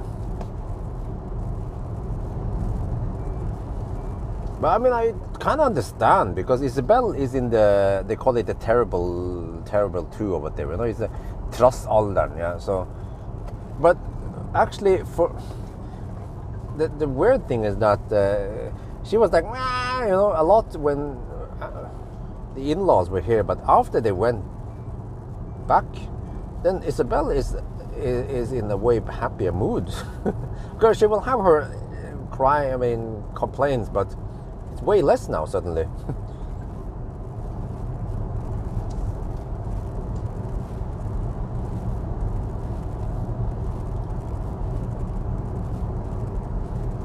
Don't you make more than 2,000 NOK for event? Well, okay, Leif, good question.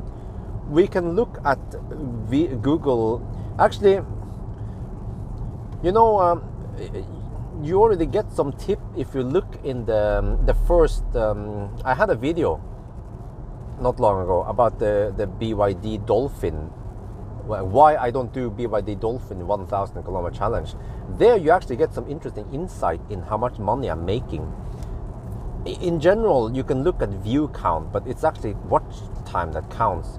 But so you can see that if I make a video that gets 20,000 views, I don't make that much money on it. Like maybe I make 1,000 NOK on it. And nowadays, even the Xpeng G6 video didn't get that many views. Like I'm super pumped about the G6, but I don't know. It seems like nowadays I don't get 100k views on an interesting car I test, unless it's maybe a Highland. Highland got lots of views, but I don't know why G6 didn't get more views. To me it's a super interesting car. It's a very good car.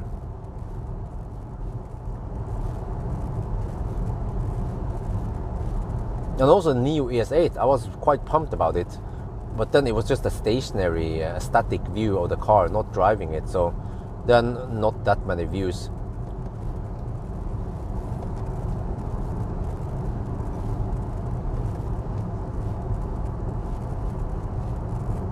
Chinese tariff. Well, I don't know too much about it. People keep bugging me about it, but I mean, what can I say? I know a little bit about it, that supposedly the Chinese car industry is being subsidized by the government. But I mean, the government, they receive tax from them or some shit. Like it's like a mutual business case. Like, but then EU, they don't like it, so they put tax on it. But to me, it sounds like EU, they are just scared because the Chinese car manufacturers, they are actually beating them in their own home turf. So basically, German car manufacturers can't compete with Chinese cars, and the Chinese cars have gotten better and better. I mean, you would laugh at the Xpeng G3 back then, but suddenly you ain't laughing anymore when Xpeng comes out, and Neo and a bunch of other nice cars. And also okay, BYD, they're not perfect, but they actually make a very good car for the money, a good bang for the bucks. So then they just have to put taxes there to protect their own home business. Just like Thailand, they have taxes. But on the other hand, even EU, they have taxes on cars, you know, to protect their own business. So, and that's just how business works.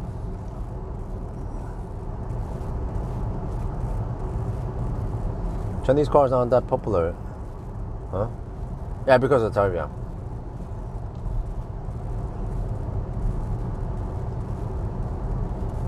But I mean, it's a shame because, in my opinion, competition is good. It would then encourage European car makers to make the cars better. But now they could just kick back and relax, like, don't worry, you know, we just put tax on it, yeah, don't worry, we can just still make maybe not shitty cars, but we don't have to make the cars perfect anymore because competition is gone, or we just nerf the competition.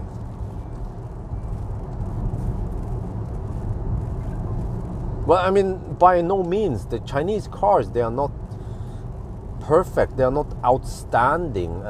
I'm driving a Chinese car right now, and it's freaking annoying, man, the auto steer. Any German car can do this route with the auto steer just fine. No bing bong shit, and navigation actually works great. And yeah, I even made a video about why, I mean, what's so bad about Chinese cars. They are yangangere, you know, same shit over and over again about Chinese cars, and they don't seem to care about fixing it. Of course, they put nice fancy leather, and they some of them are nice looking, and what's up with that damn screen for the passenger in the front? Who cares about that screen? Just stop making. And also there was again,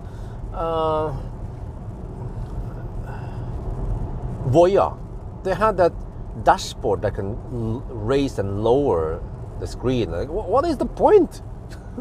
Just focus on making good cars and get rid of the bing bong and make good auto steer instead. Don't stop dicking around with stuff people don't care about. I should make a 4K rant about the whole Chinese thing again. And I'm gonna make a video about this. Let's make a 4K rant about it, right?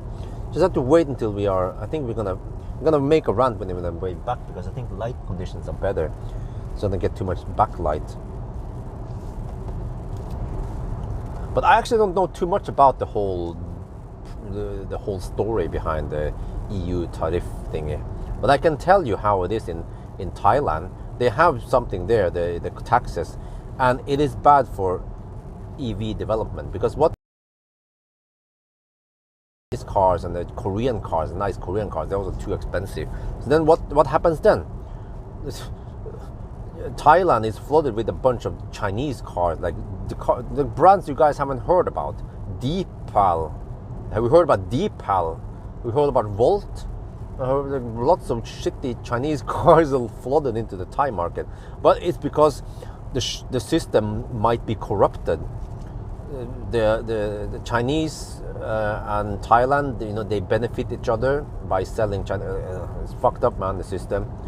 And then if EU does the same thing, they lock out Chinese cars, but they don't basically lock them out. There will be less competition, which means less cars available. The nice cars like Xpeng G9 or some of the Neos will suddenly be more expensive.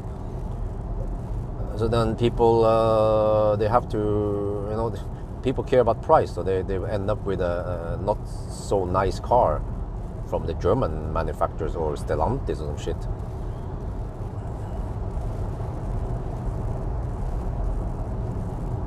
Subsidy amount, yeah, the whole subsidy amount, but okay. I mean, wait. So are you saying that there is no subsidy going on with German car makers or other other countries? To me, it sounds like it's just an excuse for nerfing the Chinese. Like, I feel like the German car industry is threatened by the Chinese because they are doing things better. Somehow they can offer cheaper cars.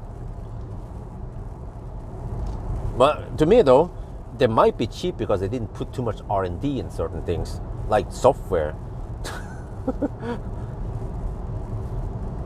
No, I have to be careful here. Could be moose around here.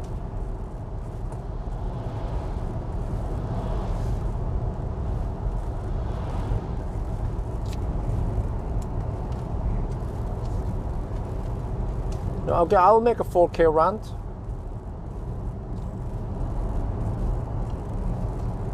Wait, I should do it after the last Baustelle. Yeah, so I don't get stuck there. And I'll have to wait until after right before Ghoul-ish. Then I'll start ranting.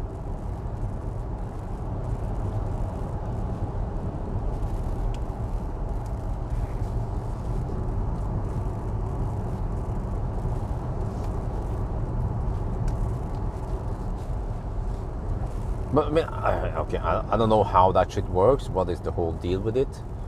And are you saying that no other countries, no German or French brand or whatever, they don't have any subsidies for the car industry? Germany, the German state does not help the German car makers at all, or how does that work?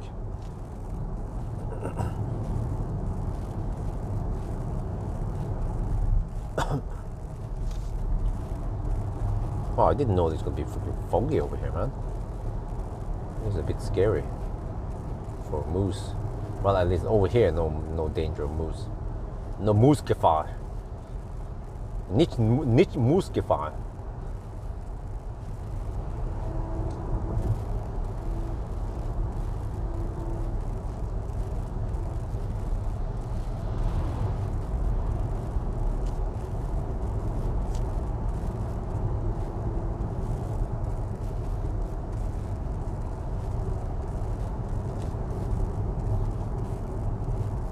Oh, thank you very much, Lars. Yeah, I still need to ship you the desktop computer thingy. It's been laying there unused for 2 years. You just have to make sure that there's no hard drive there, and then you can just do whatever you want with the hardware. If you can sell it and scavenge some money from it, that would be great. I'm just too lazy, and I've kind of forgotten how to deal with the computer hardware stuff. I've been focusing more on work and family lately.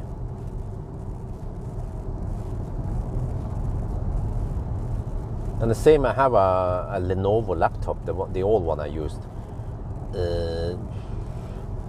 There's some user data there, of course, but maybe I can just format the drive, and then you can just have it.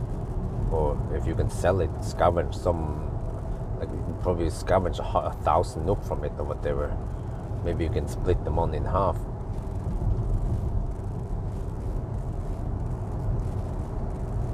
Or I could give that old laptop to my mom in Thailand, but I think her laptop is better even.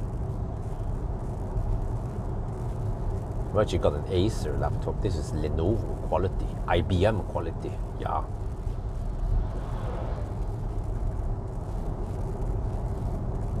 Damn, I don't want to drive too fast here in the fog. So it's not a race against time anyway, so we just want to take it easy, chill, and try not to die. Die another day instead. Yeah, that's the motto today.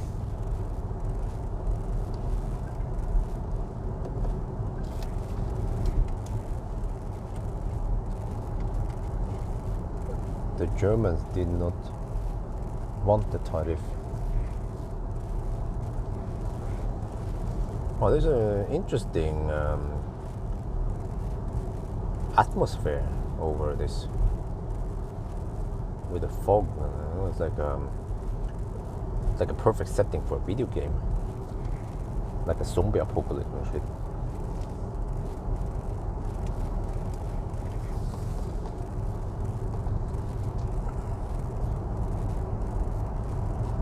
Oh, e-bus. Oh, okay, you have that stuff then. Okay.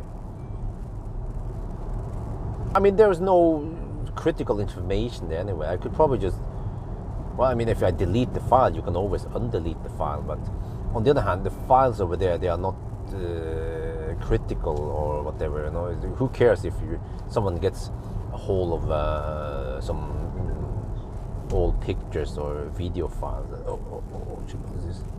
Oh, green means go. Like a ninja. Oh shit, what are they doing here? Oh, damn, did the river just collapse or some shit? Or are they just rebuilding something here? Has it been flooding here? Did nature try to destroy the road?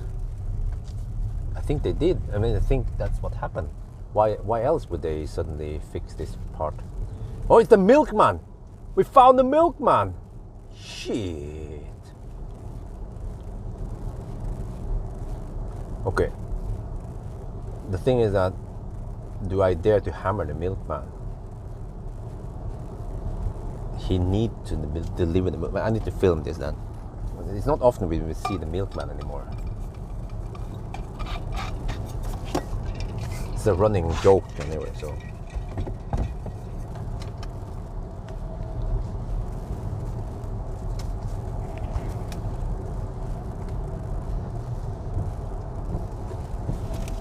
He's actually not going that fast.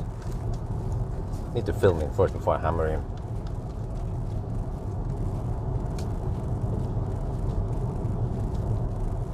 We are now in the average speed zone, and I'm now behind a truck. But this is no ordinary truck. If I zoom in, you can see better. It's the milkman. Oh, damn! He's hammering it. Oh, shit, I can barely keep up with him. We're in the average speed zone. Man, wait, the screen is so bright. Holy macaroni. The Chinese cars, man, they just like bright screens.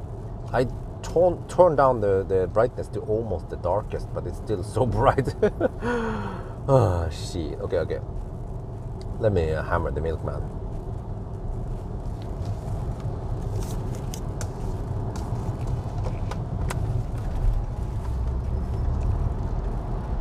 Leroy Jenkins. Hey, what the heck is it doing? Oh, freaking cruise control was active. So every time I let off the pedal a bit, it would just try to slow down. Dude.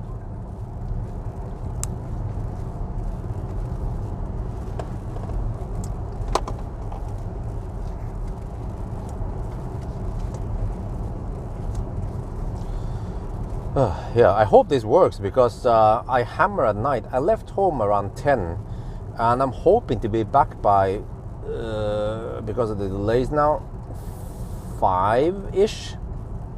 Hopefully by 5, right? And then hopefully Isabel won't wake up yet. I'm hoping that I will finish the trip within 7 hours. If everything goes smooth, we should be able to go to Geilo within 3 hours, actually 2 hours and 55 minutes.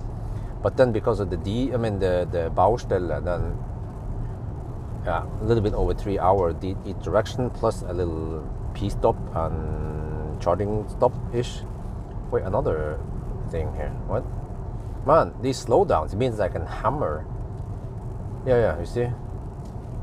If I had the average speed measurement, I could, tool, I could figure out how fast I can drive. But I think I can drive quite fast now because of these slowdowns. And there's even LED light.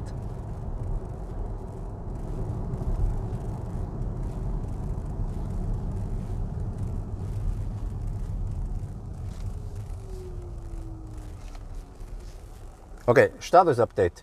270 watt-hour per kilometer.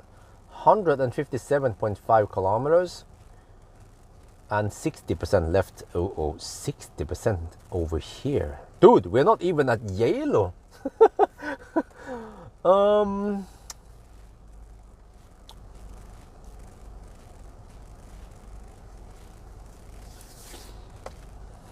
You know what they say? Det är ingen skam att snu.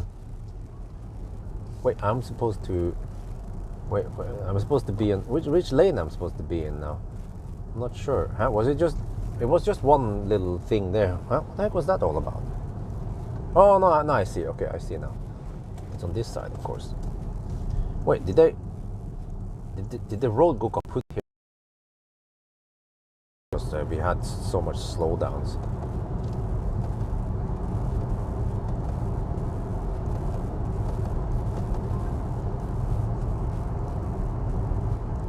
How much you get paid as assistant? Huh? What? Oh, neater. Oh. Huh. Well, you know what? I should really pay him one day. Neater. Well, just now I just can't pay anything since I'm just in deep shit. But trust me, one day when I get my economy fixed up, I will happily pay him. Maybe not by the hour, but maybe give him a nice present once per year or some shit like that.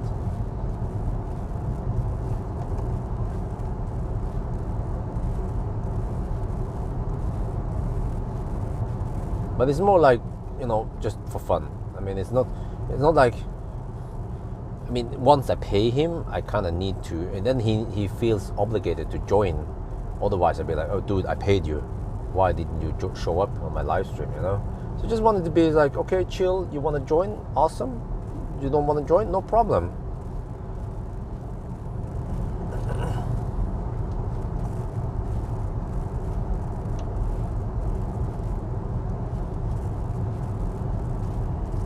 And it's not like it's critical work he's doing. It doesn't really matter. It's just for fun. The stats. It's not going to change anything in a challenge or anything like that.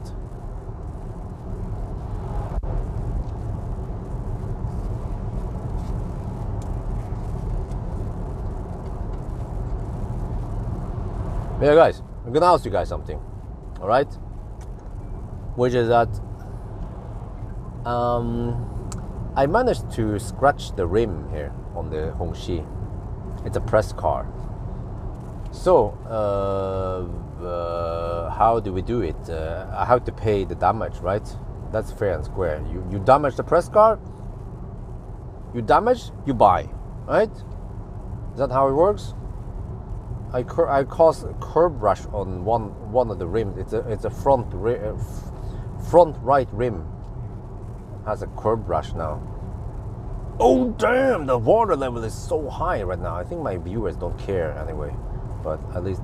Oh damn! Shit! What the heck happened there? Oh shit! I hope the road is okay. It doesn't collapse into the river.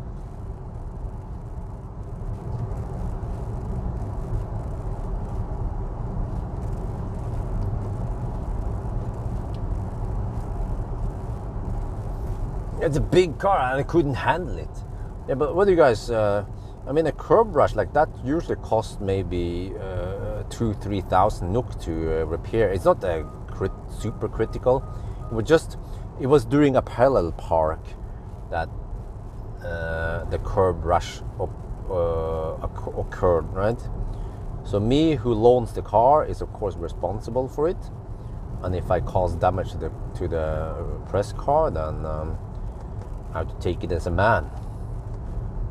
You guys agree? Pay the insurance. No, I think that, yeah, they probably have way too much deductible, what they call it, egenandel. So it's not worth it to use the insurance, not for minor damage like this.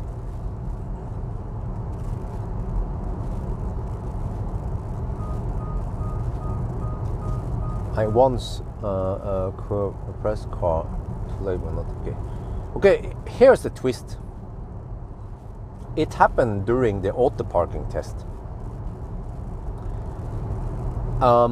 It happened. The video is going to be out in a couple of days, and the juicy part is that it was on auto park, and I didn't manually select a spot. The car selected the spot. You can manually select it and adjust it where you want it. No, the car selected the spot for me based on what it saw. And then I was like, okay, you do your thing. But you know, when I do the auto parking test, if I see that it's like this is getting too close to my comfort, I brake hard and I stop it and I cancel, pull out.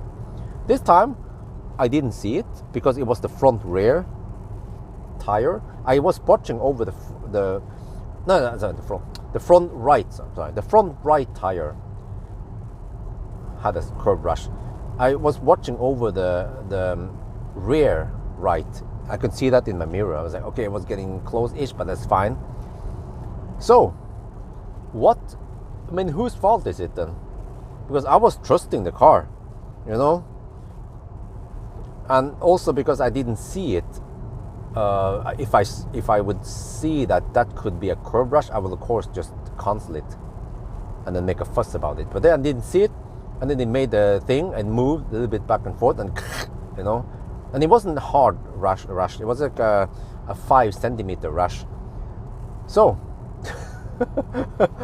I don't know yet. I haven't told Hongqi yet. I will tell them tomorrow, maybe after I finish the trip here.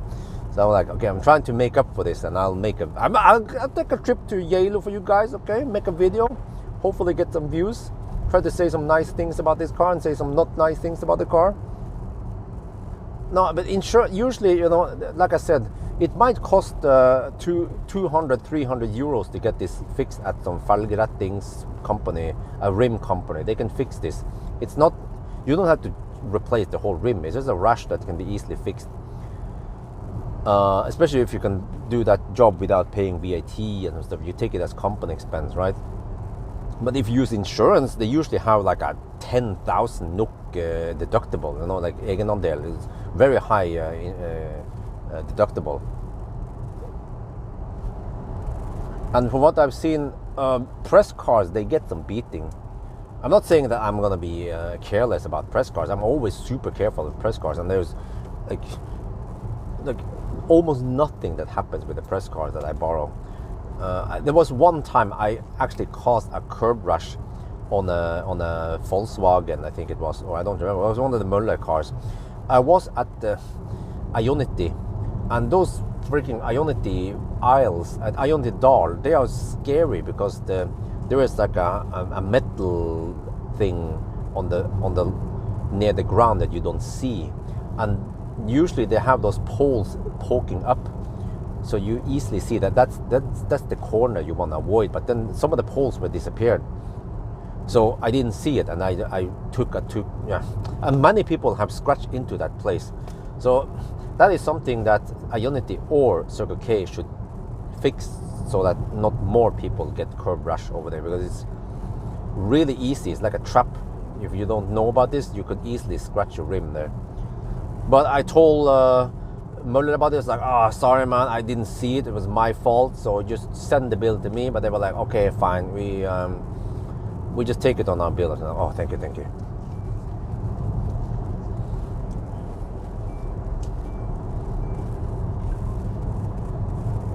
But it's not like I don't want to pay. I mean, if I do something and it's my fault, then of course I take the bill. But then, so because I was using auto park, well, but maybe if I read the manual, it would say in the manual, because it didn't say on the screen, that you have to pay attention and you are responsible for what the car does. So if the car scratches the rim, then yeah, you know, that begs to me to ask, okay, so if this was a customer car and then the customer trusted the system and the car caused a curb rush, then what? Is it the car's fault? Is it the owner's fault? Can the owner claim to get the rim fixed from Hongqi? And if Hongqi says no, fuck you, it's your own fault, what is the point with the auto park then? If you can't trust the system, why didn't it put enough margin so that that shit would never occur, right? I don't remember which car manufacturer it was, but I remember hearing one. I wonder if it was BMW or something, you know. Let's say it was BMW. Like, BMW would be so confident that their auto parking is good that even if someone would cause a curb rush during auto parking, they will take the bill. I don't remember which brand it was. It was Audi or BMW or Mercedes. Owner's fault because you need to monitor surrounding. Well, I was trying to monitor surrounding. The only problem is that I don't have good vision over the front rear. Sorry, the front right. The front right tire is quite hard for me to spot. The rear tires are easy for me to spot in the mirrors, but not the front tires. Obviously, if you don't know, if you're not aware of it, even in a 360 camera, it is not easy to see because it's not detailed enough. Like I said, if I know or if I can guess that it could have scratched it, I will of course pull out in time, like I have done many times when I do the auto parking test. Better safe than sorry. But here I had no idea it was that close, because actually, you know what, the car didn't park straight, so the rear tire was further out than the front tire, so there was several centimeter difference. So that's why I didn't know that shit happened. But it's no big deal. It's not the end of the world. We are talking about just a couple of €100, so no big deal if I have to pay for it. I'm not gonna go bankrupt. But I just think it's a bit interesting topic. What if, what if it happens to the customer? Then what? Oh, okay. Baustelle kommt. Oh, the headlights are pretty good. Nice, good spread, good strength. Yeah. It's like they copy the Germans. No wonder why the Germans are afraid of Chinese manufacturers.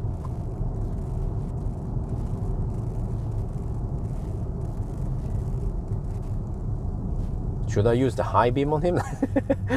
This is gonna be pissed. And like, wait, okay, stop here. Okay, second break. Let me see how long this lasts. This is at 30. Oh, it's a woman. You want? Okay, I know you. Okay, you want me to zoom in on the woman? Okay, I'll zoom in on the woman. What's up? I think it's even a blonde woman. What is a blonde woman doing by herself out here at night, huh? Front tires is hidden, yeah. Legally speaking, usable, right? Or Hongqi auto headlights on when city. Okay, I think she's not blinded by the my headlights anyway. Yeah, but how much does she get paid per hour? She has to stand there at night.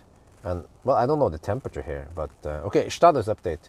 270 watt-hour per kilometer, 173.8 kilometers, and 56% left.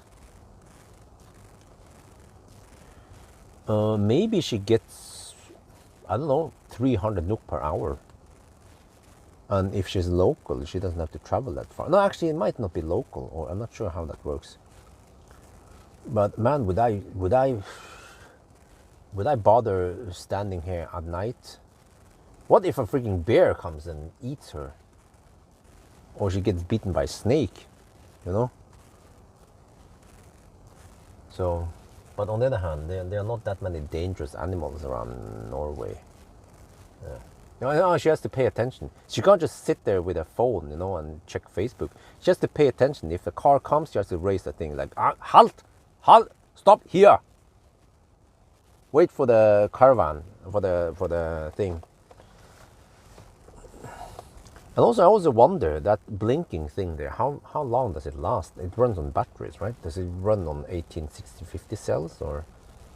And also that trailer behind her, it runs on batteries, but is that just lead acid battery, or is it lithium, or does it run on a diesel generator, or do they have local do they have grid connection?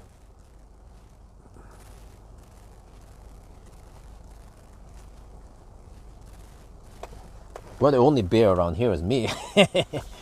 Yeah, and Björn.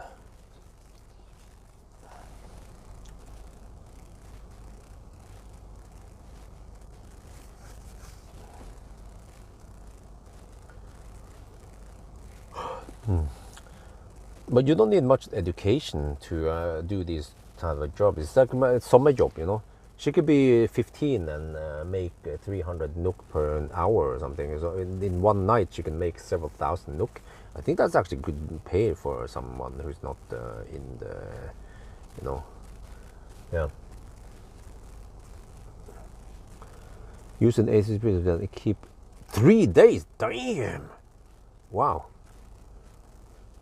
So, okay, but can you guys imagine then, in the old days, when we didn't have LED lights that commonly, it was actually using the halogen, what do you call it again, the fluorescent light, and you had to use those D cells, you know, the D. Then it wouldn't last too long, right? You have to replace the batteries, unless you use rechargeable batteries. But man, life would have been tough back then. You guys remember the what do you call it again? Mag light? No, wait. Those big flashlights that you can use as a hammer, you can use as a bat, you know. They contain D cells, several of those. But it's crazy that one of those big ass flashlights, a small lithium-driven LED light, is way more powerful and lasts way longer because it's way more efficient. It's all about efficiency and energy density. Maglite, yeah, that's solid stuff. Man, the Polizei probably uses that to hit and kill criminals.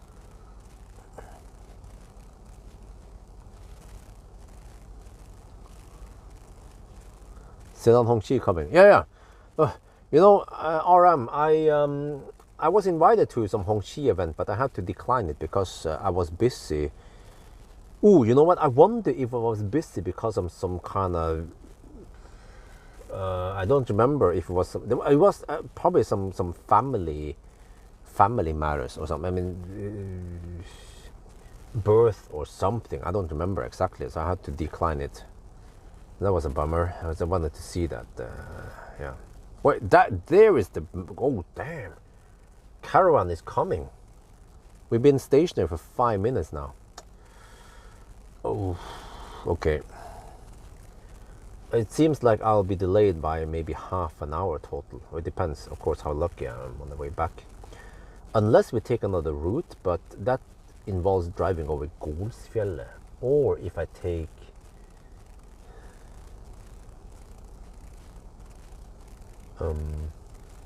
no, I don't think there are any good detours I can take, or shortcuts or whatever. So I just have to drive the same route back with the detour, with the delays.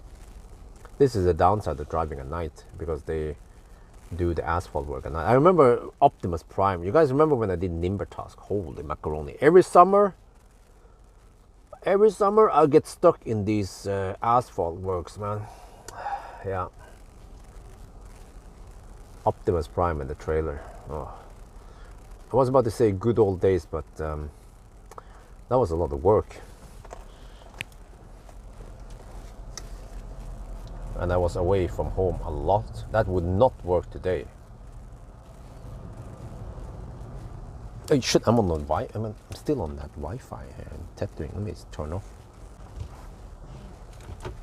Okay. Where do I see the gear? There. Hey, that car is also not electric. It's also fossil. Why did they use fossil cars here? They could use electric, you know? Like a Skoda Enyaq would be fine. There are plenty of charging options also. They can just charge up when they have a break.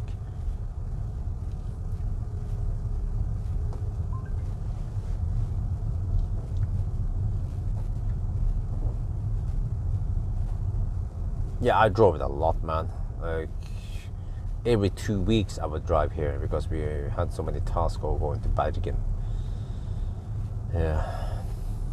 I mean, I'm not looking forward to going back to that situation again, because I have family now, and I actually, you know, okay, when I talk about that nowadays, I'm stuck with babysitting and stuff, but it's actually fine for the most part, except for, okay, from time to time I would like to just, you know, get the kids off my back so I can go to some event, or I just have to do some work, and I don't want to be stuck driving at night when I do my test, right? You know, I actually prefer driving in the daytime, maybe except for 1,000 kilometer challenge. I don't want to drive in the weekdays. I want to drive on weekends.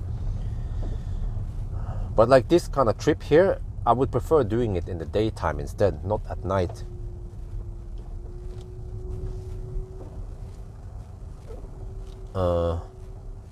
But yeah, I actually enjoy the time I spend with the family, with wifey and Isabel and Axel. But now Axel is not very active. I mean, he's just crying, and you know, he doesn't interact much with the rest of the world yet, because he's just 1 month old roughly. But Isabel is a lot more enjoyable to spend time with, because she will talk to us, she will laugh and play and run around and stuff, you know. So it's it's the golden time you don't want to lose, because once it's gone, then it's gone, and she'll be too big, and she doesn't care about the parents anymore. She's just gonna hang out with friends and shit. So I should just enjoy it when I can. But there had to be a balance between that versus that I also need to get some important work done, without having to bring Isabel with me, because it becomes a bit cumbersome sometimes. The whole trip takes longer because I have to take care of Isabel, rather than me just hammer over there, swap cars, hammer back.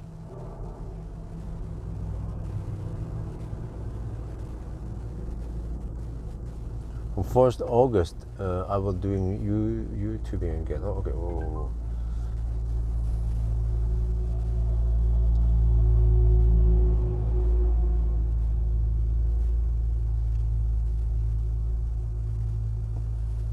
No, speaking of well-used EVs, Morgan apparently he went to Elbilmek to get his Model X serviced or fixed or whatever, and he got a loaner. And then on the key fob, he sent me a picture of the key fob. It was a Kia, and there was a tag, and it says Tesla Björn on it. So I bet he got the Soul as a loaner.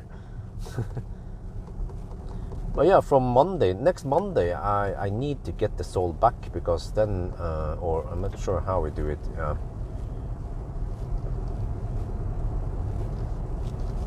Because then I have to drive the Soul from Drammen over to Møller, and I'm gonna borrow the Skoda Enyaq RS, the new Enyaq. But then what do? Do I do 1,000 kilometer challenge with it?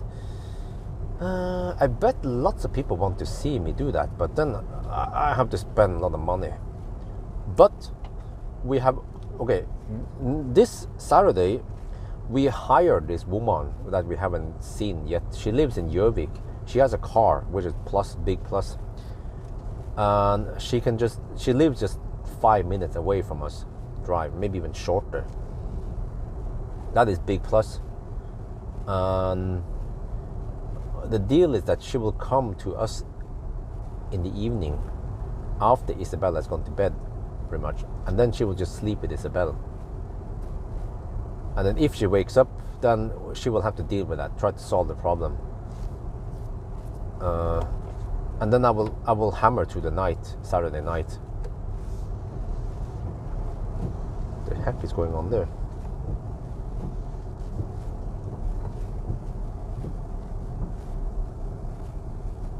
And then she will only... What the heck is going on here? I have to pay attention here. What the heck happened here? Did you hit an animal or some shit? Is your car kaput? I don't know what the heck is going on, but he has emergency blinkers on, but not park light on. That is not good. Not by the book.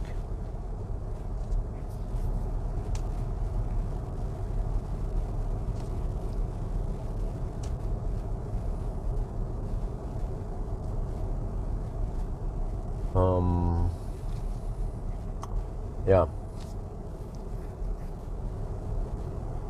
So if I would do a 1,000 kilometer challenge with a Skoda Enyaq next weekend again, I could hire the same woman and we can pay her. I think I can get away with around 500, 600 NOK only, because there's not much that woman needs to do.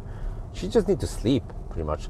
First, she wanted to get 200 NOK per hour, and I was like, wait, 200 NOK per hour while she's asleep? The fuck? Wife is like, I don't know. I was like, okay, talk to her, man, woman. You have to explain to her how it works. You just sleep with Isabel, and if she wakes up, okay, just hold her, just hug her a bit, and she will fall asleep again.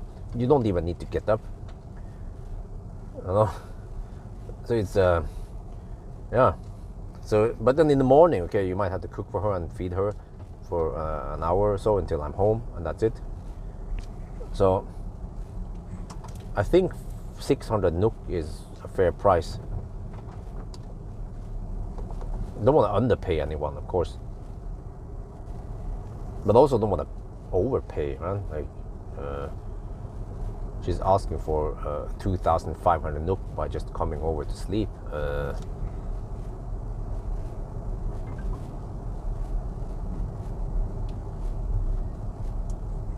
What the heck is that car doing?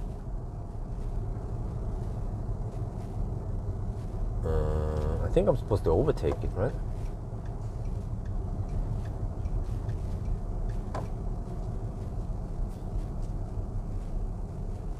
Oh, he's scraping there. Oh, okay, he's doing the scraping job.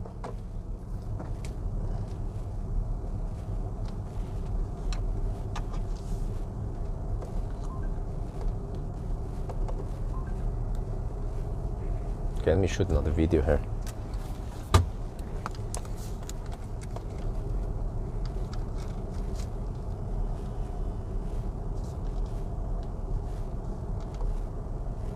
We are now at Geilo. Yeah, we are still 52 kilometers away from Geilo. So I'll just keep driving. I don't have to pee yet. I don't want to be too much delayed. We are already delayed by at least 15 minutes now because of the Baustelle. But that's so far. 270 watt-hour per kilometer. That's way too high, man. We're not going to make it if the consumption doesn't drop. We've done 180 kilometers so far, and we're down to 55% battery. Wow. This car is just so thirsty. Despite that we have been driving kind of slow also on this route. So, well, oh, what the heck? More road construction? What? I mean, road works? There's so much asphalt work going on now at night in summer. So, well, we just have to lubricate yourself with patience. That's what they say in Norwegian. Du må smøre deg med tålmodighet, lille bjørn.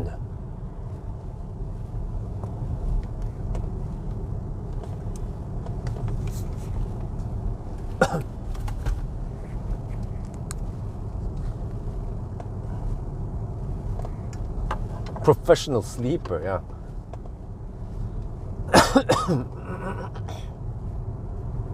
Okay, do we have more roadworks now? If we don't, then maybe I'll make my rant about the car industry. Let's do that. Because now we actually have a little bit of... Yeah, I think I should shoot on this direction toward Geilo. Okay, let me get the 4K shot ready. Wait, shit, maybe I should move the mic over. Yeah, I should.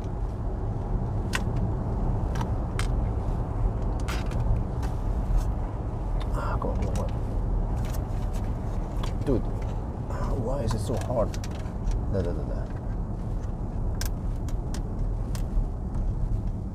Okay, put it in the hole. Okay, and then 4K. Because we are roughly half an hour away. Okay, let's see. Funk, menu, resolution, 4K, time code, reset. Okay, we're ready for the thing. Let me get the mic powered on.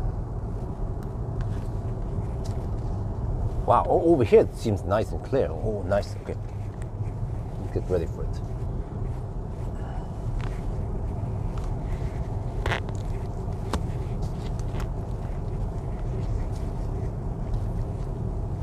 Wait, shit. Dude, the fuck, man? Where did the dead cat go now? Of all the things that could happen, the freaking dead cat fell off. Where the heck did he go? The bottom of the car somewhere, right? Wait, is it between my legs? Wait, it would be nice to have the dead cat on in case I... No, it's my bad. It fell off, but it was just stuck on the jacket. Okay. I wonder why I didn't find it. Okay, where's that mother trucker behind me going?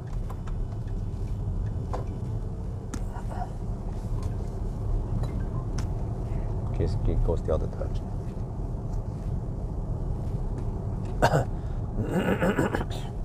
Uno X with Fortum RFID thing. Oh, I didn't know. Where the heck is the thing? There. Just there, twist it on. No, dude, what the heck, man? Why can't it twist? Dude, let's see. I don't want to dick around with the microphone now. Heck, man, I have an important shot. There. That's one weakness of the road system. The dead cat falls off too easily. Need to glue it on. Okay, there. Okay, we're good.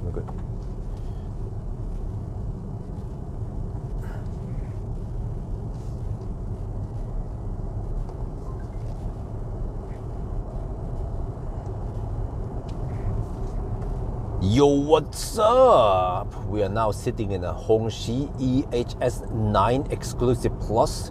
This is a Chinese car, you know, the red flag, but it's the dictator's car from China.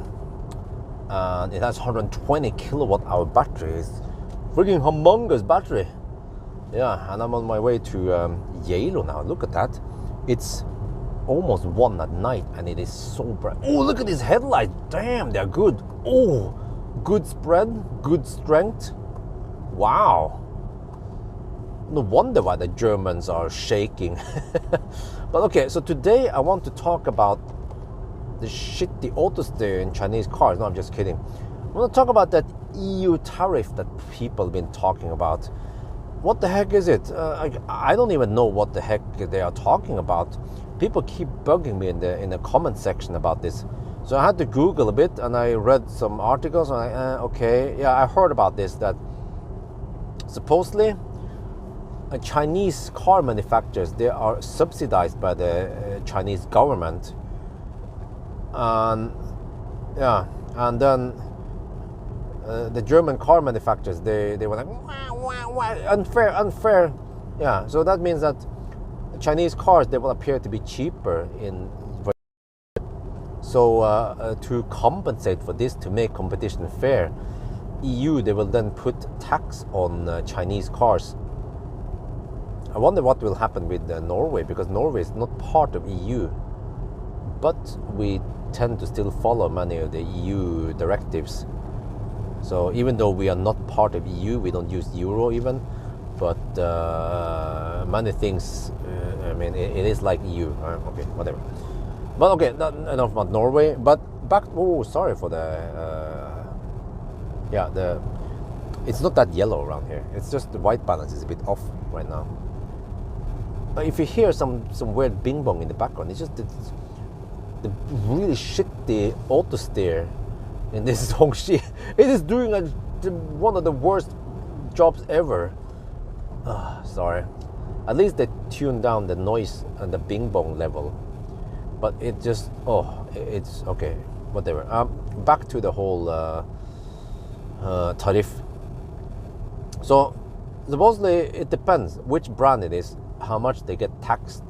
Supposedly, what was it again? MG, they get the highest taxation because they get the highest subsidies from the China state. But it's just like I scratched your back, you scratch mine, right? So MG or the Chinese brands, car brands, they probably gives benefit to the Chinese government. I guess because they have to pay tax when they do shit, right? I also heard that some Chinese brands, they also got some free land. But wait, but isn't that good that China is promoting EVs and that they're actually going for for EVs? If they can get some help to build factories to build more electric cars, then that benefits the whole world, right? Unlike Japan, they're like, no, we are against EVs. We just want to go for fossil, or hydrogen is the future. Yeah, no, but I'm not trying to defend Chinese government or anything like that. I'm half Chinese. Yes, that's true, but I don't really feel that Chinese. I don't even know Chinese. Yeah, my dad is Chinese, but that's pretty much it. Oh, it is. It is that bright outside. Holy macaroni! Look at this. You're gonna love the Nordic summers, man. Yeah. So, what do I think about it? And you guys know the story, right? Well, first of all, I have to tell you that it's not unique in a way. I mean, we already have EU tax. No, how is this again? We have tax on cars that are not manufactured in EU. So Tesla, initially, they were not manufactured in EU. So then from Fremont, they have a tax on it. But then, fortunately, they have an insider. Yeah, Giga Berlin. Suddenly, they're pumping out Giga Berlin cars within Europe. But I think in Norway, Norwegians, they might get Fremont cars because they are not affected by it. But so I mean, why is there even a tax on why do we have tax on Fremont cars then, Fremont Teslas? Well, isn't that to protect the German car industry, right? So okay, and the same shit actually happens in Thailand. You guys probably know this, or you might know it because you might not care too much. You don't give a shit about what's going on in Thailand. Well, okay, you don't need to know much about Thailand. But all I can tell is that over there, they're also protecting China, which is the buddy. I scratch your back, you scratch mine. So Thailand and China, they seem to want to be good friends and they want to have a good trade between them. And I think the Thai government is benefiting from China and vice versa. So over there, I talked about this before. Like there's a vehicle tax.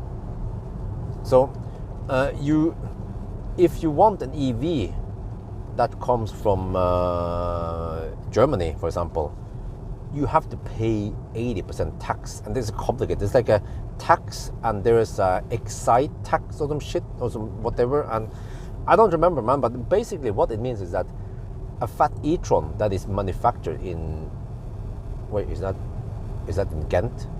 Okay, but whatever. Okay, a Volkswagen. Let's say a Volkswagen that is manufactured in Deutschland will get roughly 100% tax total. It will cost twice as much. So that means that for Thai people, buying a German manufactured car is madness. It's just for rich people, but fat e-tron might be for rich people in Thailand, but in Norway, fat e-tron is quite common for normal families. And also, fat e-tron in Norway, they are offered in the 50, the e-tron 50, with smaller battery and so on. But in Thailand, they seem to have limited the configuration, and like the models over there, they are way less available or whatever. There might be only one trim, and like Leaf in Thailand.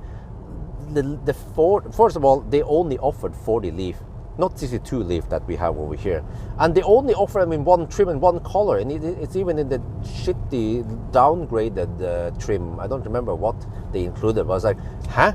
There's no Pro Pilot? The fucks? There's the. You guys remember it when I did the Rapid Gate test with the Leaf, man? It's like the shittiest Leaf trim ever I tested. But okay, about that. So, but it's weird because in Thailand, the rest of the world, like German cars, French cars, whatever, and like American cars, they get that tax, and they become twice as expensive. But then Japan doesn't get 80% extra tax. They get only, I think it was 30% tax. I don't remember. And then Korea get 20%, or maybe it was the other way around. I don't remember. What? So it means that Thailand, they like Korea better than Japan, or the other way. But they like Chinese the most, right? Yeah, because they benefit from each other.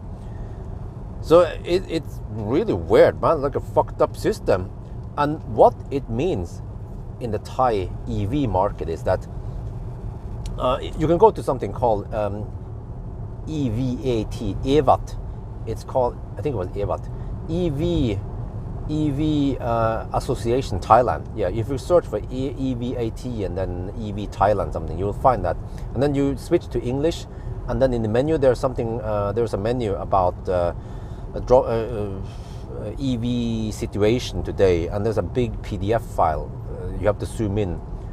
There are lots of there's a picture of every EV available in Thailand.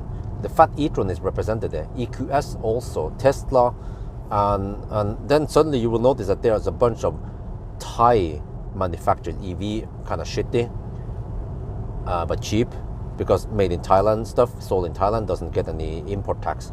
But also a bunch of Chinese cars that you haven't heard about, like Deepal. Have you heard about Deepal? You want to go in a Deepal? Or Volt, or I don't remember all the other. It's Neta, like.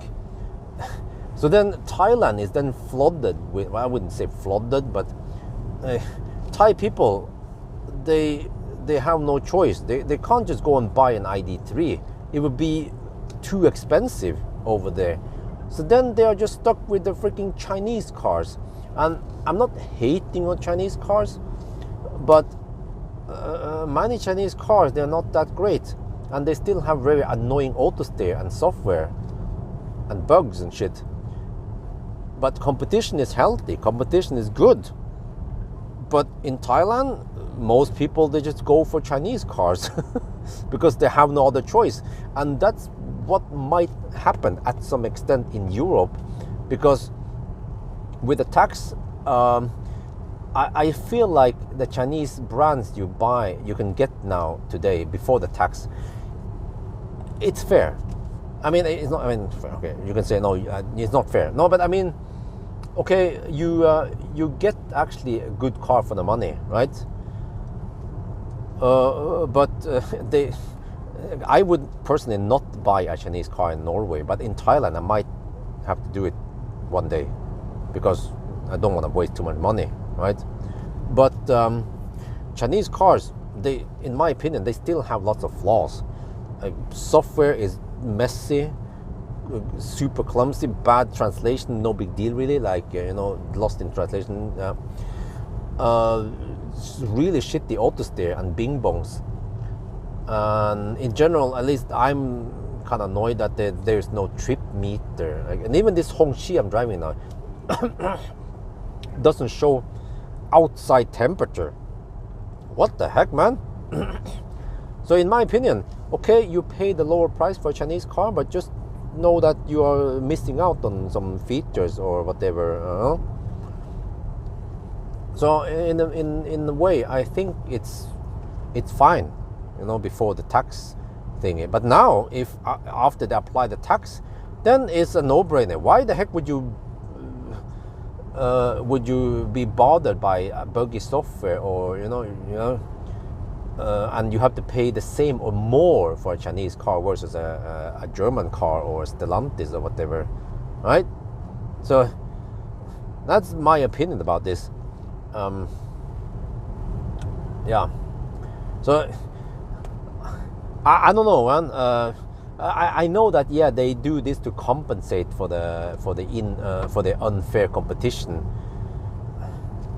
but in a way, I feel like it's going to be partly similar to what Thailand is doing. But of course, Thailand, that's pretty bad. Yeah. I think the government, they don't give a shit about the people. They just want to benefit their own, high up in the system there. Okay, so what it actually means for Thailand is that the development of EV over there is slowed down by the freaking stupid tax system. I would love to see German brands, the MEB cars like ID3, Skoda Enyaq, and like Q4 e-tron. They are perfect for Thai people to drive around with, or Stellantis cars even. They might not have that big battery, but in Thailand you get insanely good efficiency in Thailand because it's so nice and warm over there. Yeah, you might think, oh no, but then you have to run the air conditioning more. No, yeah, true, but okay, if you're stationary a lot, yeah, but as long as you're moving, I have discovered this, that even the rapid gating Leaf, the Leaf became super efficient when it was 35 degrees Celsius outside. Now, one thing you have to note is that in Thailand, everyone in the model, they tint all windows, front, rear, back, side, everything, and that of course makes a noticeable difference, because you then get the benefit from hot dry weather maybe, or whatever, and lower drag, but you don't take too much penalty on increased HVAC consumption, right? So, okay, what I'm saying is that even Stellantis cars with 53 kilowatt-hour batteries will work great in Thailand, and the Thai charging network is getting better and better. But the development is being crippled by the stupid tax system. So that consumers, they'll be like, if they don't feel like driving around with driving around with Chinese cars, then there are not many German or French brands out there. Yeah, and same in Europe. There are people who are not that fortunate with lots of money, and they cannot buy the best cars that might cost more. And they, like I've seen in Norway, many people, they buy MG because they are affordable, and it's good bang for the bucks, but it's not a superb car, But everything helps. That means that we get more, like that one person who bought that MG ZS EV in Norway, if he couldn't afford that Chinese car, he might still have been driving around with a fossil car. So it helps the environment that we buy more EVs and introduce cheaper EVs, So yeah, that's my claim. You guys can disagree with me. It's totally fair to disagree with me, but my claim is that EU, they are just trying to protect their own industry, like Germany and France and whatever, and they basically slow down the EV transition. But again, please enlighten me. There's probably a bunch of information I don't know about what the heck is going on with China and the government and the car industry, and how smutzig it is they are doing it. Yeah, but to me, okay, I talked about this before, what I think about Chinese cars. like I said, I wouldn't consider. I mean, in general, there's a really low chance I would buy a Chinese car in Europe, because I would stretch the extra, I don't know, 10% cost to get a German car or a Tesla or something. But yeah, I forgot to mention Tesla. Tesla got a nice foot inside because they have Giga Shanghai. So so Thailand gets the Teslas from Giga Shanghai, and since it's from China, then suddenly you pay way lower tax, or maybe almost no tax. And also in Thailand, Mercedes started assembling EQS. Initially, EQS was shipped from Europe, finished, and that became very expensive. But now that they assemble EQS in Thailand, they can avoid lots of tax. But they still take the nice premium price for the EQS over there. But you see, Thailand, they are trying to protect their own industry. They're trying to encourage businesses to establish production or whatever, in their own country, which is fair and square. Of course, you want to protect your own business or your own country. And I think that's also the case for EU. But then we cripple the EV transition, right? So what is most important for us, to try to save the planet or to save your own wallet, or to benefit from your own? I don't know. Okay, maybe I'm just Bjorn, get off your high horse. Well, I'm not on the high horse anymore. I'm kind of poor. Yeah, despite that I have a big ass house. Yes, I know, but yeah, I can't even afford my own car. Yeah. Wait, where is that again? Michael learns to rock. And I'm not an actor. I'm not a star, and I don't even own my own car. But if yeah. So then there was silence when Tesla Bjorn tried to sing. Yeah, there's a reason why I don't sing. I prefer reviewing cars instead and making videos. But okay, there's a lot of things I could say about Chinese cars, but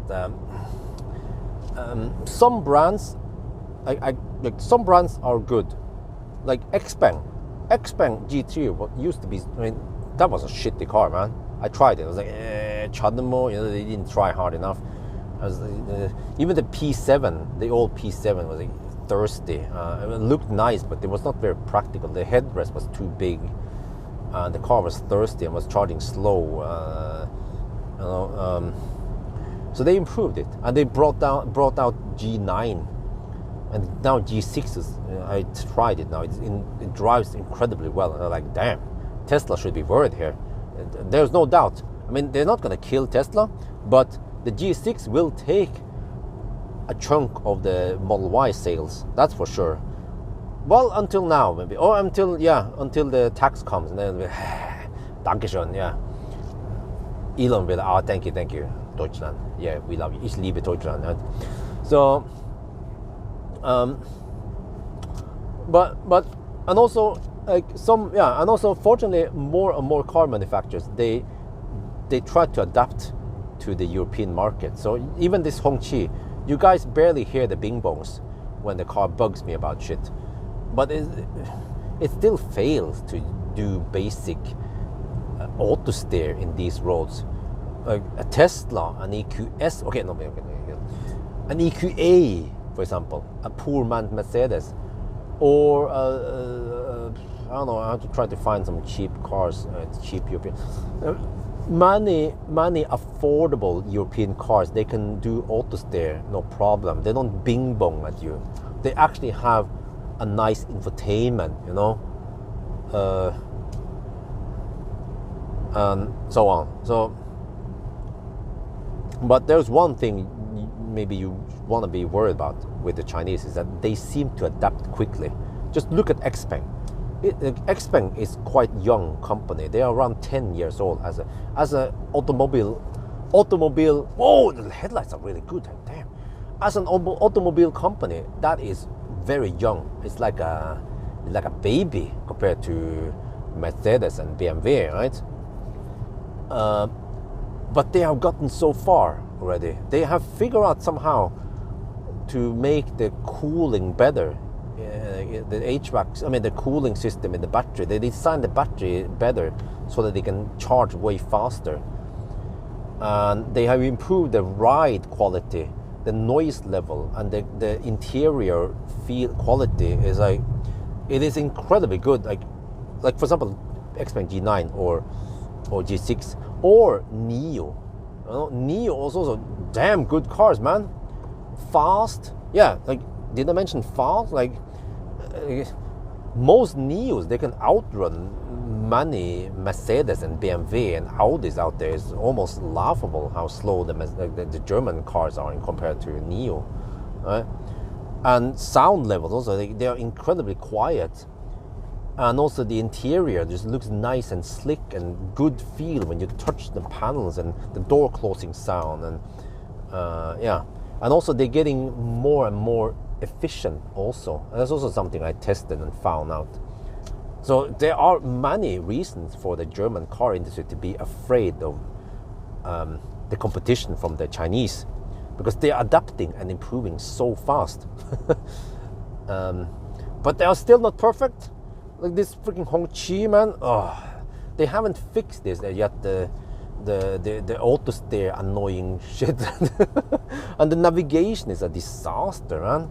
It's so annoying to just pan. Like when you click to pan on the map, suddenly you just click somewhere on the map and then it brings up that location and pops up a side warehouses again. Yeah, it's like super annoying to use. And then when I just search for something basic like Shell Espa, can't find it. It will find somewhere in Spain instead. I had to search for Bolleland, then it might find it. So yeah.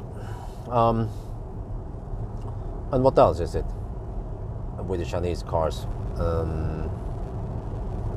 Yeah, I don't remember right now. But I had many good points about why I don't like Chinese cars. Yeah, and also in general, Chinese cars, they have quite poor headlights. Yeah, like some of the best Chinese cars, like this Hongqi has some of the best headlights I've seen. It's like on par with average German cars headlights, you know. The ID3 headlights, they are way better. They are adaptive. They even turn in the curves, you know. Matrix lights and shit. Polestar, you know. So yeah, well, the Polestar is Chinese, right? Oh, okay, yeah. But okay, but they're adapting. They are improving so fast. So you know what the Chinese could probably do is that they are already beating the Germans in their own home turf. So eventually they will just, okay, whatever. They can still produce the cars in big quantities, and they make the cars better, and they make them cheaper maybe. And even with the tax penalty, it will still be on par with Western cars. So then, is it gonna be game over? No, I don't think so, because I still feel like the German cars, they, in my opinion, they work better. They just run smoother. They don't have any stupid shit. Like, speaking of stupid shit, man, what's up with that screen in the Hongqi? The passenger side has a big ass screen. Nobody uses it. I never seen wifey care about touching that screen. It's just waste of money and space and electronics and weight and price, of course. Yeah, okay, I never mentioned that. And also, what was that car again? Another Chinese car. I don't remember right now. What way was it? What were?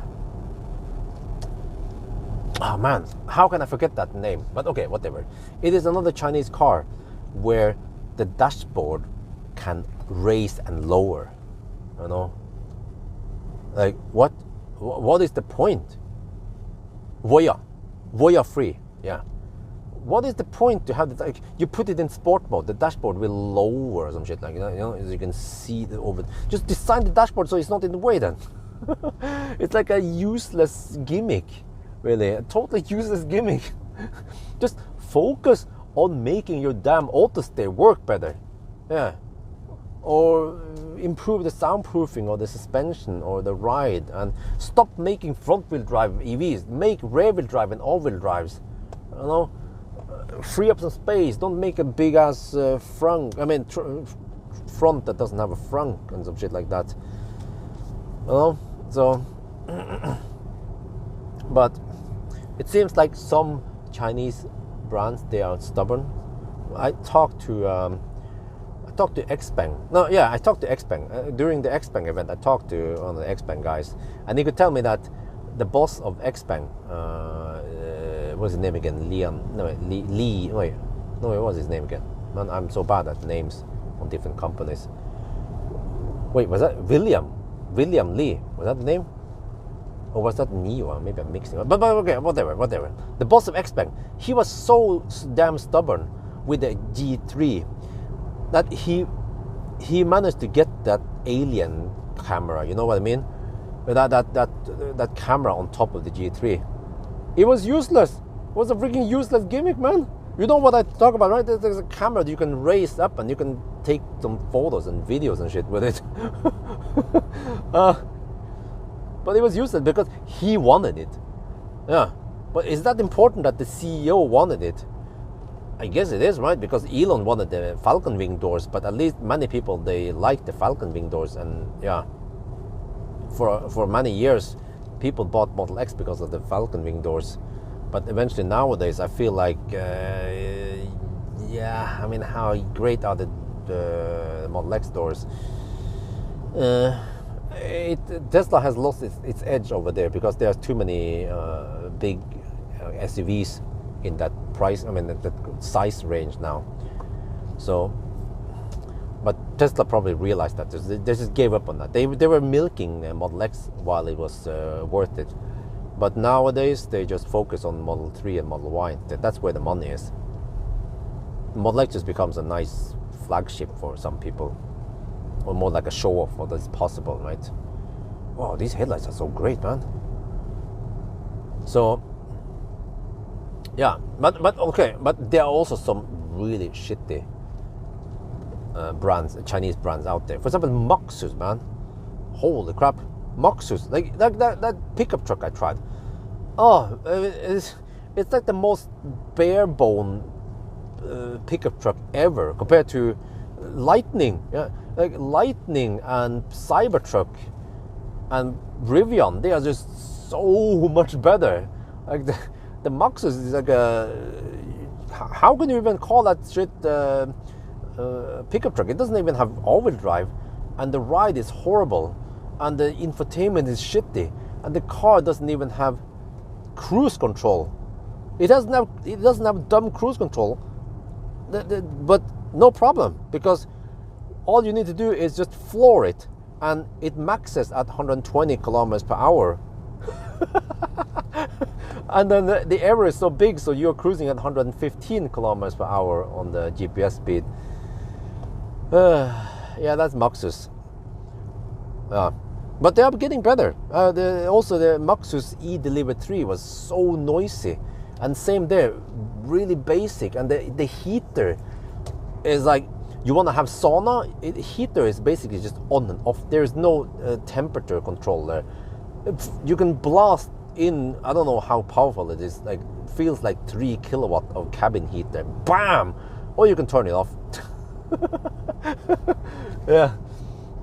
But they made a new E-Deliver now. I don't remember what the name was. And it looks nicer, it looks more modern. And also the Maxus Unique. Yeah, also Unique 5 was quite bad.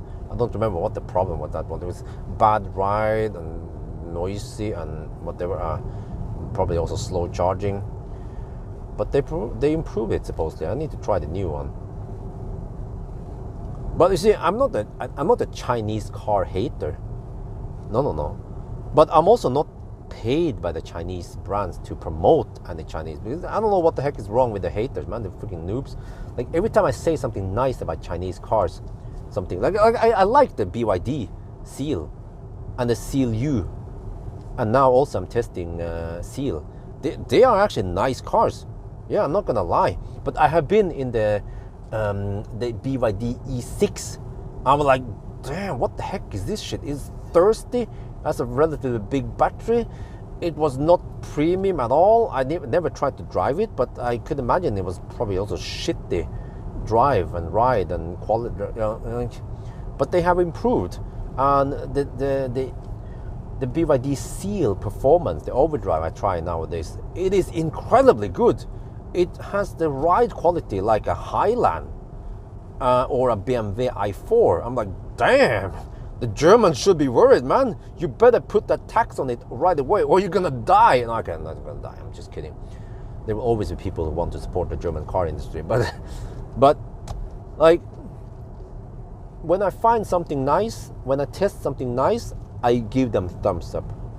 I don't hate on anyone. I don't hate on any brands, you know. I was not paid by anyone to make a brand stand out or to talk shit about the brand. I'm just being honest. Yeah. The same, for example, Lexus UX300E. Shitty car, man. Overpriced CHAdeMO, noisy, shitty infotainment. Like, why the heck would you buy that shit, man? But then the Lexus RZ 450E, that was incredible. The stereo, the Mark Levinson stereo, is sound incredibly well. Good soundproofing, way better layout on things. And what else is again? Also more space than the Toyota. So, yeah, I'm just being honest. That's the bottom line. But okay, that kind of slid off the whole thing a bit. Now I'm at Geilo, so I'm just gonna stop here and shoot some video, and then I'll stop digging around and go back home. But maybe I should at least shoot all the way until we stop at Geilo. But yeah, so about the whole EU thing, well, not sure what else to say. There's not much I can do about the whole taxation there. But on the other hand, is it bothering me? No, to be honest, I don't give a shit, because I don't I don't get paid by the Chinese car manufacturers. I wish I could be paid by them. I would like to get some money. Two, I'm not considering a Chinese car. It's not like I don't like them. It's just that I would probably buy a Tesla or a German brand instead. Yeah, and also this is also something about personal preference, because the situation today is that if I would buy an EV, we have a 2-year-old daughter and a toddler. No, it's a 2-year-old daughter and a baby, a 1-month baby, which means that for practical reason, I want to have the 2-year-old daughter in the front seat, yeah, Isabel. And the German brands, MEB cars, they have Isofix in the front. Or I could go for a Volvo, but I don't like the EX30 that much, you know, and it's kind of small-ish. But then MEB cars, they would work absolutely, and they're not that expensive also. Like a second-hand ID4 with good space in the back. But suddenly BYD Seal, or BYD Seal and Seal U, and also Dolphin, they also have Isofix in the front. I'm like, But I'd probably just buy a second-hand German car instead, because I would be so annoyed with the Chinese software. But you see, that bothers me, because that's my priorities. But I remember my neighbor's dad, first he considered an EQS. I was like, damn, EQS, you must have money. Well, and then after a while, he went ahead and bought a BYD Han. I'm like, huh? What happened to the EQS? He's like, but you found that the Han was nice. I'm like, dude, the Han has super annoying auto steer. And there's also a lot of other stuff that would drive me nuts with the Han. But he was so happy. Yeah, the Han also had this bouncy ride over bumps and shit. But it didn't bother him. Probably because he never uses auto steer anyway. So I'm like, okay, people have their own priorities. So then, so be it. So yeah, I'm just going to end here at Circle K. I just have to place myself somewhere and shoot a thumbnail. Yeah, let me maybe do a bad parking. Yeah, how about that? Then make the thumbnail. Yeah, so I think that's gonna be it, mate. The end of the rant. And now I'll bring out the popcorn and start reading the comment section. So that's gonna be it for now. Hope you guys enjoyed this video. As always, thank you for watching and talk to you later. Oh man, I forgot to turn on the microphone. I'm just kidding. Get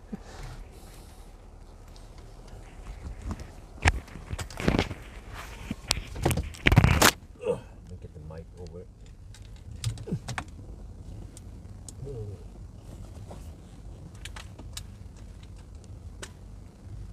Okay, stats 286 watt-hour per kilometer. 230.2 kilometers. And we are at 39%.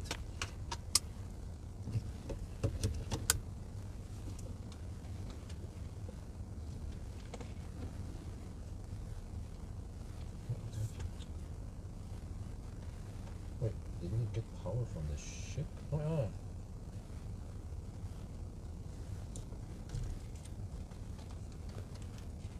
But can you just go take a leak over there? Somewhere.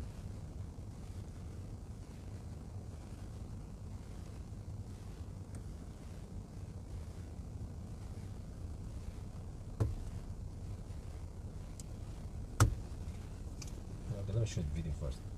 Let me see, it was supposed to be 234.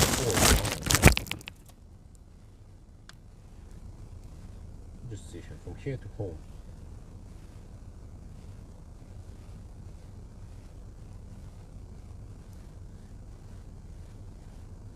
$234. Yeah, 234. Okay, 230. 230.2 divided by 234. Wait. 1.6% underreporting. Hey, how do you get 2.5%? Wait. Oh, but neither. Are you sure you got the right position? Because according to my thing here. No, wait. Oh no. Okay, Google wants me to drive via Hønefoss. Okay, my bad. So it's 236 then. Okay, yeah, 2.5% on the report. Okay.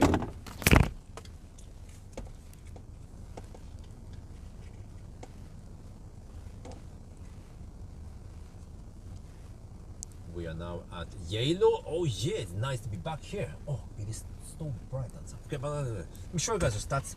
We came here with 286 watt-hour per kilometer, and then trip meter claims 230. It turns out that it's 236, not 234 as the navigation claims, because if we look here, let me see if I can use this shitty navigation. Oh, no, what the heck, why is it like that? No. Oh shit, okay, now it's not. Okay, because we're here now, we have to zoom out. I will show you that navigation, if you want to go back now to yes home, well, can we just do that? Okay, whatever. Rælingen, Nes. Okay, Nannestad. Yeah, here. Oh, what the heck? There. Okay, here. No. When I click something, it will just pop up this big ass. Are you serious? Oh shit! I gave up. But I was gonna tell you that Google and navigation wants me to take the shortest route via Hønefoss, and then I take, of course, a little faster loop around town, and that is why it is a bit longer. So I calculated that we have 2.5% underreporting distance, so it means that the consumption here is not that bad. It's 2.5% lower, but we have 38% now. Can we get back to yes home? I don't know, but all I know is that I'm gonna idle for a little bit.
Nice and warm.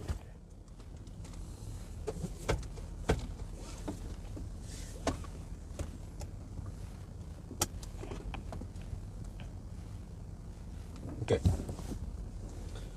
The TV go home then. Wait, I'm still kind of awake. Let me check some stats before I go.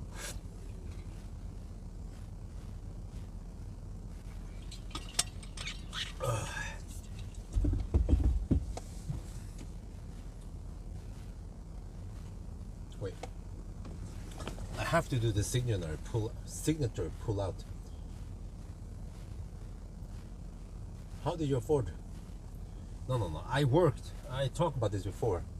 I had to work. I had to run limit. Okay, let me see. I'm gonna place the camera somewhere. I think I can use the benches there for it. Okay, but let's see. Yeah, navigate to Yes Home. Navi. No, I think it's actually easier if I just zoom out and then manually just plot Yes Home. I have to avoid that stupid thing. There, I think that's Yes Home roughly. Dude, what the hell, man? This navigation is so bad. Ullensaker. Okay, I found something there. Okay, there. There. Set as destination. Start. Okay. Well, good Lars.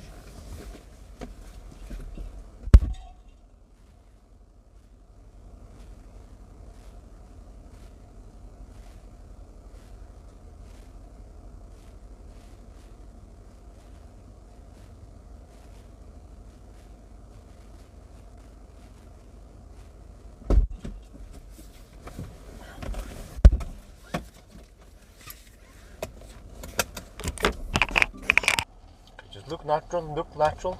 We're on camera now.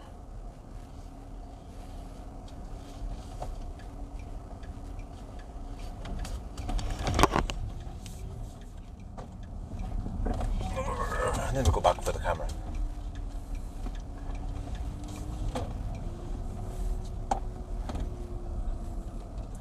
The signature pull-out shot.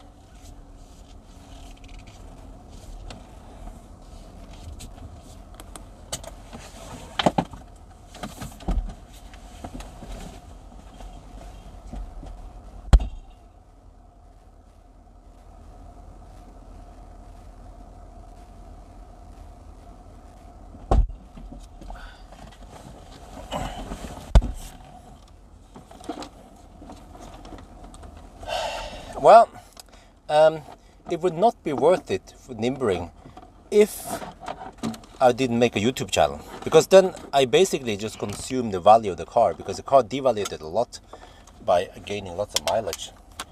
But because I was making YouTube videos, I then gained lots of followers, and that would indirectly or directly lead me into winning Optimus Prime, and that was definitely worth it. And it was also helping me build a channel, because back in the days people were interested in Tesla stuff. Wait, is it? Let me see. Since charge, maybe I can reset. 287 auto start, self reset. Yeah, let's reset this.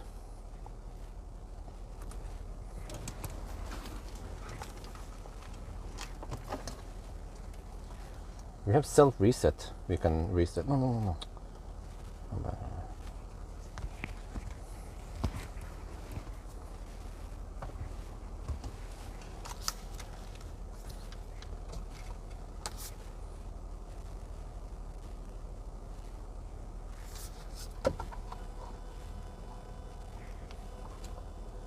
So when it comes to the trip meter, we have the self reset, we have auto start, and we have since charging.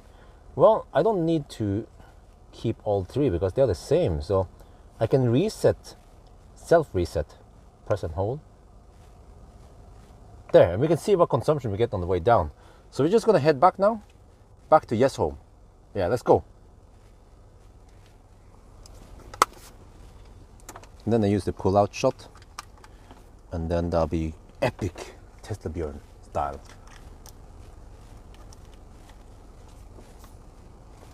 And I'll so this, yeah, 4K 4K podcast thing. I haven't had it in a while, and it is actually easy money because I just sit in the car anyway. Let me just take off my. I sit in the car anyway, right? And I'm just recording extra materials that actually some people are interested in. I don't know why people keep bugging me about the whole EU tax thing. I don't know how much I can contribute to that, but at least I made some remarks about Chinese cars. And also, I have insight in the Thai market thing, that the Thai tax. So hopefully it will be an interesting video for people to watch.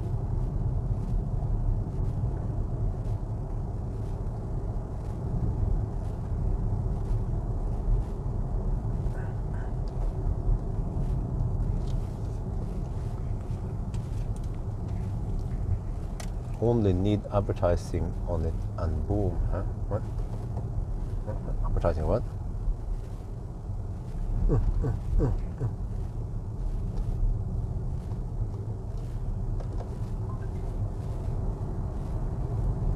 But I'm just wondering here. So the Chinese government is paying the automakers.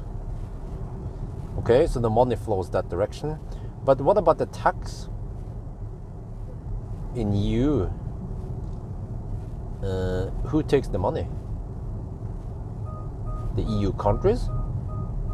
The EU governments, right? So whatever country that imports those cars, the Chinese cars, they take the money. Is that how it works?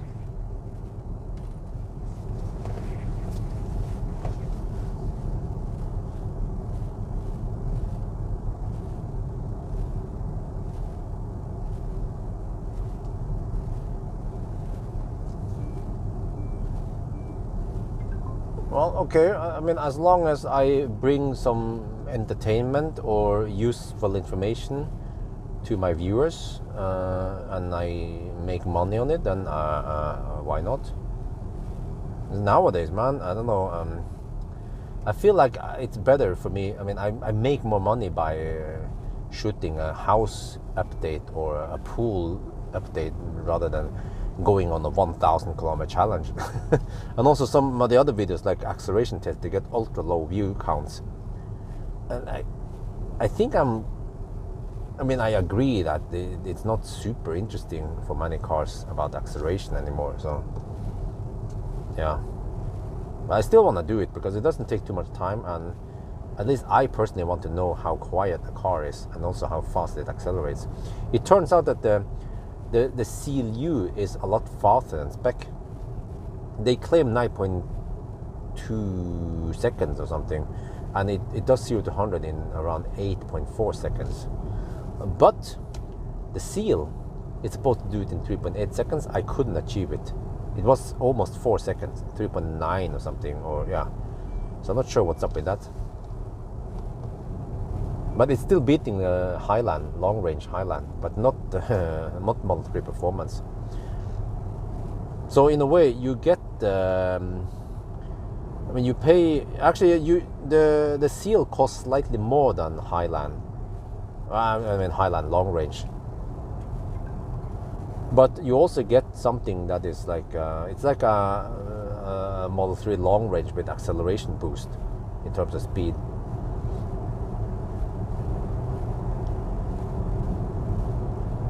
But it has stalks, it has head-up display, you know. So I almost feel like the seal has, in general, better equipment. But there was one weird, a couple of times I noticed that the seal had a weird bounce over some of the bumps, which I didn't like.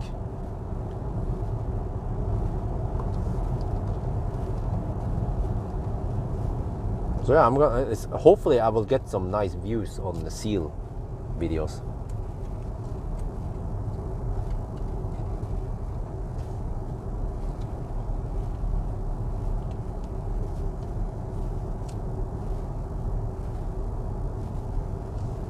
Where it's sold.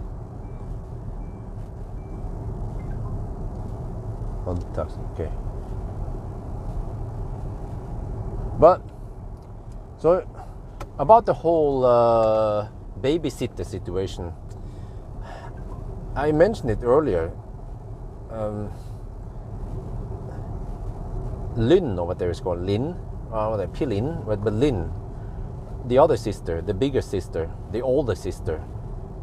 Yeah, she came here 7 years ago, actually right before we purchased Dolly. So she has never met Dolly before.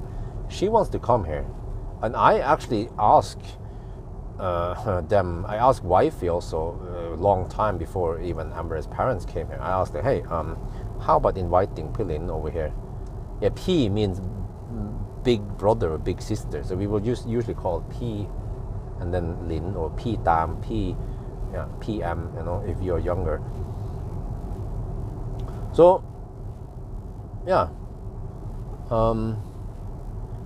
since she hasn't been here in a while, I figured, yeah, why not invite Pilin? And initially when I talked to Amber's mom about this, she was like, yeah, well, I'm not sure if it's a good idea because Pilin is like this, she's like that. I'm like, okay, well, maybe we can just avoid triggering those things then, at least, you know, just don't try to make any drama, then you're fine, right?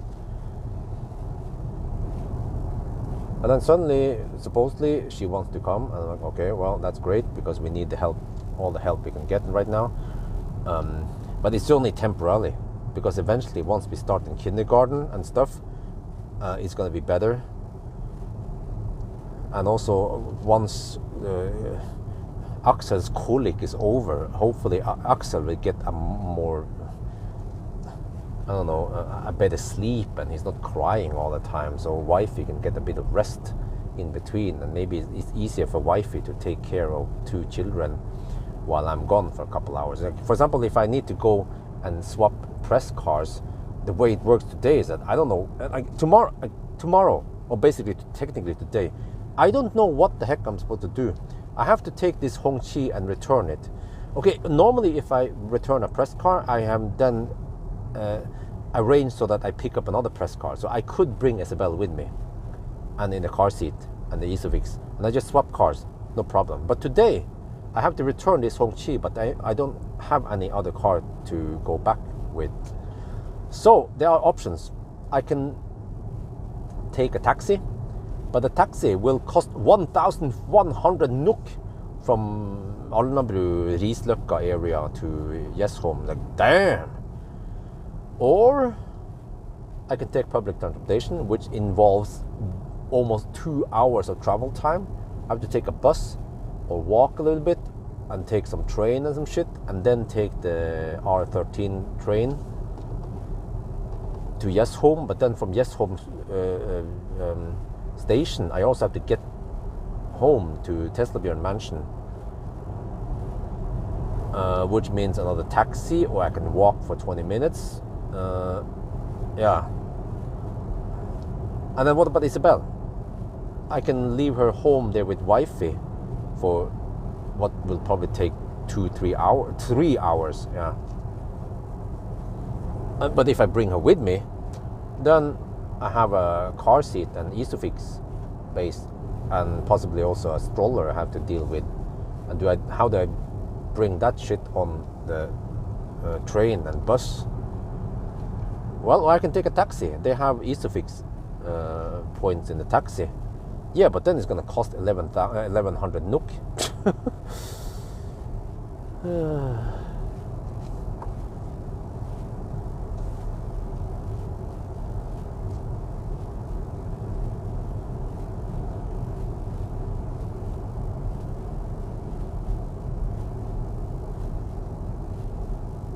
What temp do you have on the house at now? Around 24 degrees Celsius. When actually came to a house. Wow, 27. No, well, actually, he is not that much dressed up. He has the short sleeve and stuff. But no, well, we don't expose him for 27 degrees. But it's usually somewhere between 22 and 25 degrees. But no, okay, trust me. Like, it's not because of the heat, because even in the bedroom when it is 22 or 21, 22 degrees Celsius, he still cries. It seems like there are other reasons for it. Like I said, colic, you know. So even in the bedroom, main bedroom, it's nice and chill over there, but it has the same crying pattern over there. So it's most likely not the temperature. And you can feel it in the back of his head, you know, if he's hot or not. That's the way to check the temp on a baby. Like a quick test, flash test, without putting something in his rectum.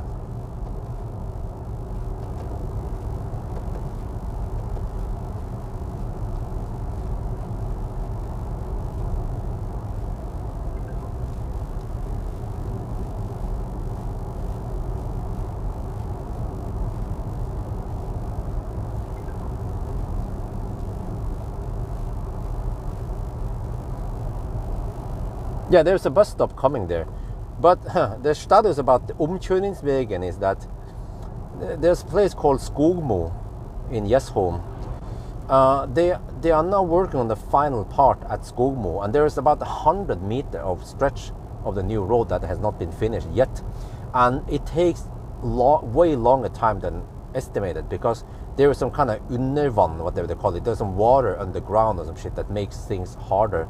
But over there, they have to make this underground passage for pedestrian, and they have to make some concrete stuff there.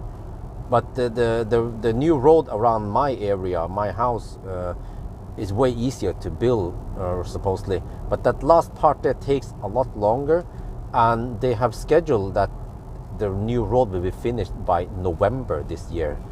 Which means that once the new road is up and running, then they will set up the new bus route, and then it will be easy, because then I'm suddenly just like 2 minutes walk away from the bus stop, and at least the bus there should be able to go somewhere more central.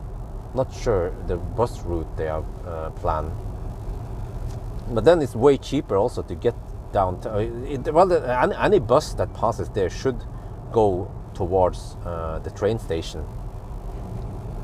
So yeah, but it's very rare that I have to take the bus, public transportation, because I always set up so that once I return one press car, I will pick up the other press car right away, the same day.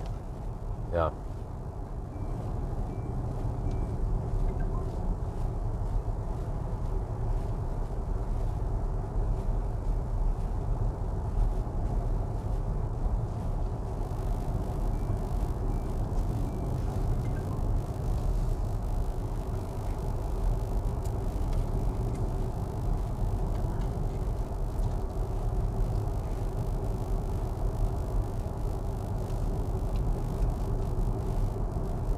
Yeah, you know, I actually consider buying a bicycle, but I need to just buy a cheap bicycle that works. No motor, no battery, no nothing like that.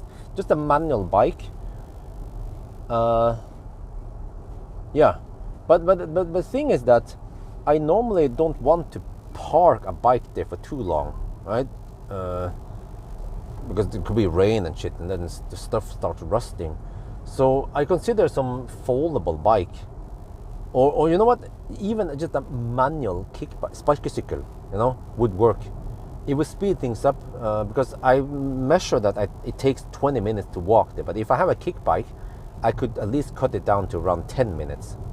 Because then I can maybe average around 10-12 kilometers per hour on a kick bike. With a regular bicycle, I could probably average around 15 to 20 kilometers per hour. Or if I had a foldable bike. And foldable bikes, as long as they are small enough, you can actually bring it on the train for free. And I could use that foldable bike to get to my final destination also. So I consider that, but for now, I don't have those trips that often. It occurs maybe once every 3 months, right? So since it's that rare, then I might as well just take the taxi and count it as company expense the few times it occurs. The only reason why it occurs kind of often now is because I pick up that van, the Toyota van, ProAce, and then I swap over to Neo, and now to this car. But that is because Ameri's parents came over, and then by the end of the day, we didn't go on a road trip together. So I'm like, okay, I spent a lot of time grabbing these cars, and I told the importers, I told Neo and Hongqi and Toyota that, and I'm gonna take this car on a nice Norway road trip, maybe to Åndalsnes or. Well, by the end of the day, I didn't go there, so that's why we are here now, because I feel like I should at least get some trip out of this. Right, so they don't feel like so the Hongqi doesn't feel left out or cheated on this. I told them already a couple of days ago that before I borrowed this car, that well, things have changed. So yeah, it's up to you guys. If you don't, if you want to lend it to someone else, then go ahead. But they didn't respond to it, and I was like, okay, whatever. Let me just pick up the car anyway, then try to make some content out of it. So at least I made a couple of episodes, just going downtown, and going to Jessheim Storsenter, and also going to Tong and Su.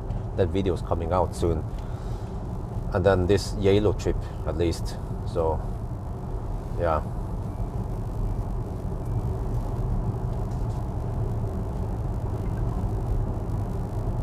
So hopefully I can get more than 10k views on this Geilo trip. It's not costing me too much in charging, at least, and not much on food either. It's not that long trip.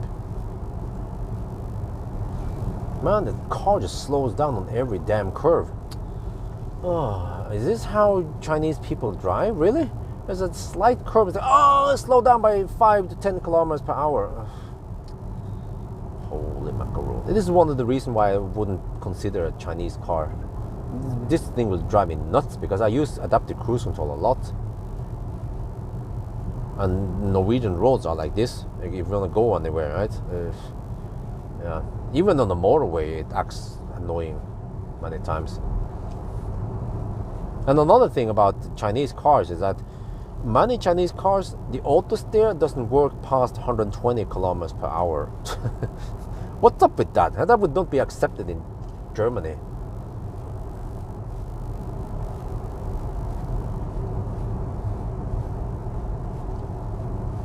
Even Tesla, but Tesla is 150 kilometers per hour at least. Okay, that is so fast that it's not going to be a problem in most countries.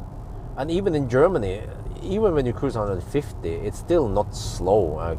In a 1,000 kilometer challenge, for example, with unrestricted speed, you're not going to lose out on too much. But 130 or 120 is kind of low. Yeah, even now when I test BYD, Seal, and those cars, it's Dolphin. Auto steer works until 122 only, or 25. I'm not sure.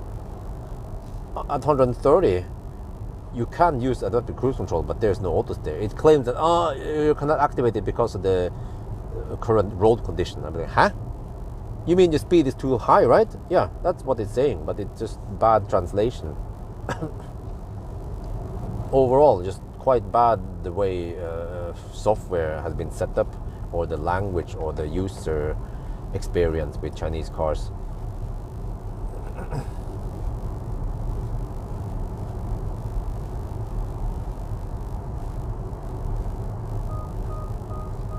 Leave bicycle. Yeah, that's exactly what I was saying. Sorry, I couldn't read it until now because two twisty roads that I couldn't read the chat. Leave bicycle at situation. E-bike is actually fine. Aluminium body doesn't rust. No, but I'm thinking more about the chain, and other parts that can rust if you have too much rain exposed to it. But the thing is that sometimes I might go in only in one direction. Right, and then I might get a lift back with another car or with Marcus or something. So then suddenly suddenly I'm home, but then the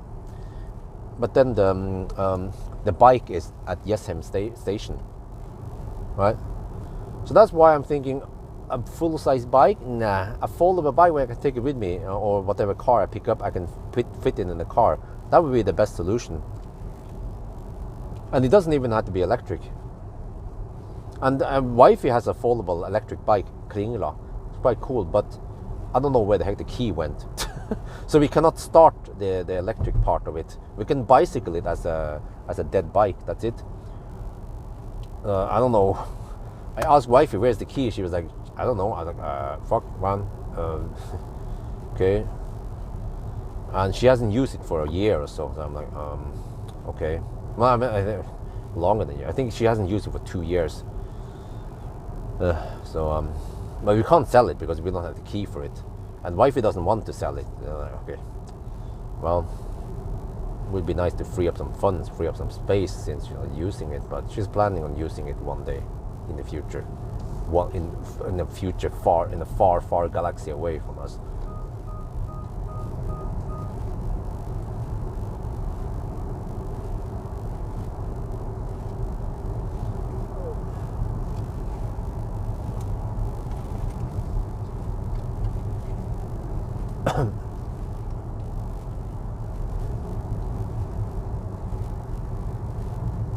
Wow, consumption is 156 watt-hour per kilometer. Ionic, go home! I wonder if they're still working on that asphalt.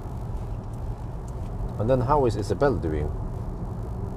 2 at night. There should be quite low probability of Isabel waking up. No, she's still asleep. Okay, I just have to ninja back home, so that if Isabel wakes up, I'll be in the bed with her, and she'll be like, Daddy's here. Okay, no worries. Yeah, I'm also planning on doing a night run with the BYD Seal to do. I have to do a full range test where I measure the battery capacity, but also do a charging test. So it's going to take around 6 hours total. I could maybe do a pre-run before that, like a 2-hour pre-run when Isabel is asleep, to cut down on the night run. Well, actually, I want to do the pre-run, day run, to measure consumption, and then actually go home, and then I wait for the night and do the remaining. And I could even bring Isabel with me for the range test. Well, I mean the consumption part. Yeah. So then I could maybe cut it down so that the night run becomes only around 4 hours. You can use electric scooter. Oh, well, the only problem, which you don't know, is that electric scooter in Norway, electric sparkesykkel, it has to be registered. Or I mean, well, maybe not registered, but you have to have insurance. And insurance costs around like 79 NOK per month. So in 1 year, it might cost you around 1,000 NOK. So then it boils down to how often do I use that. Like I mentioned, like I need to do those public transportation runs only. What's a bunny? Only once every 2-3 months. And when you have it that rare, then you might as well just pay the price for a taxi the last bit, right? And you might as well use public transport, train. Yeah, it's not gonna cost me too much time. And the taxi, okay, I can take that as company expense, or I could just, like I said, I could just buy a cheap a non-electric kick bike thing. That will still speed things up quite a lot for the last mile thing. So yeah, I just have to find one that works on adults, that can take up to maybe 100 kilograms. That would be the best deal. It could save me a lot of time when I do those, and save me some money also. And they cost almost nothing. Maybe I can find someone Finn for a couple of 100 NOK or 500 NOK maximum. And I mean, also since I'm going so slow, like normally just cruising at 10-15 kilometers per hour, I don't need a helmet also. I mean, yeah, safety wise maybe you want to wear a helmet anyway, but since I'm going that slow, it's like jogging almost, then I will say whatever, just keep things simple and light, pack light, you know. Wifey's bike, replace the lock. How do you replace the lock? No, I forgot to mention, the lock is on the battery. So okay, we just have to find it one day. Well, for now it's like I have other bigger problems to deal with than the bike. Bike is just sitting there in the garage. Just have to try to find money somehow. So hopefully if Pilin, or I mean the big sister, can be here within hopefully if we can get her here by roughly first or the beginning of July, she can help with the babysitting. It's not heavy work, it's just that you have to have another person there, you know, and then that will free me up so I can do range, I can do a little bit more, and I should try to find more money, make more money, join some events, yeah, so that I can fly over to some place, even a sleepover. But it depends. I don't want to waste too much time if I know that that video will only get 10-20k views like the Xpeng G6. Fortunately, the G6 test drive was near Oslo, so I didn't waste too much time. But you can imagine if I fly all the way to Amsterdam or München, spend a whole day there just to get 10-20k views, and I can get 10-20k views on shooting a video about the pool, right? There's always some interesting stuff about the pool I can make. Like I mentioned, all the physics around it, the kilowatt and energy and heat and all that stuff. I find it super interesting, and I actually enjoy shooting video about it. And also I feel satisfied that I'm making money on the house and the pool that I.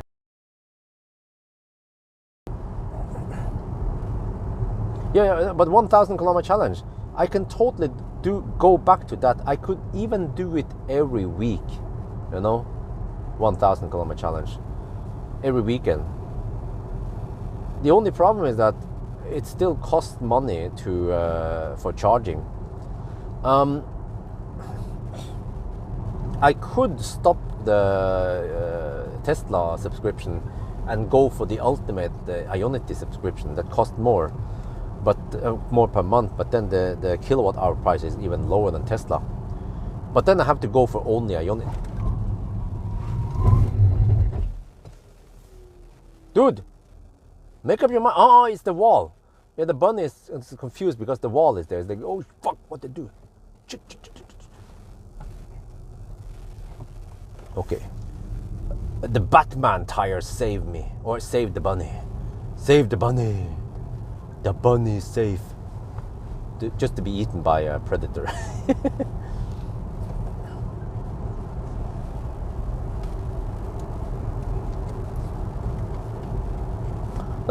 Like I said, you know, to be honest, the whole the bicycle thing, whatever, public transportation, is not really a problem. I could even just pay for the taxi tomorrow. It's gonna cost me a bit, but then fine, done, done.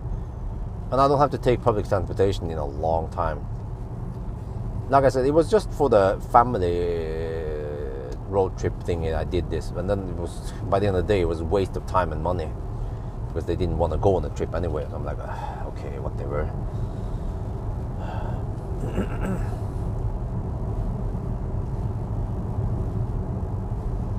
They just want to go back home ASAP. They didn't even want to stay long enough for the ticket to, You know, can they at least just, not try to make any drama? Just, can they just at least listen to us who are the actual parents of Isabel and Axel? You know? Just, but no, they just want to go home ASAP. Okay, whatever.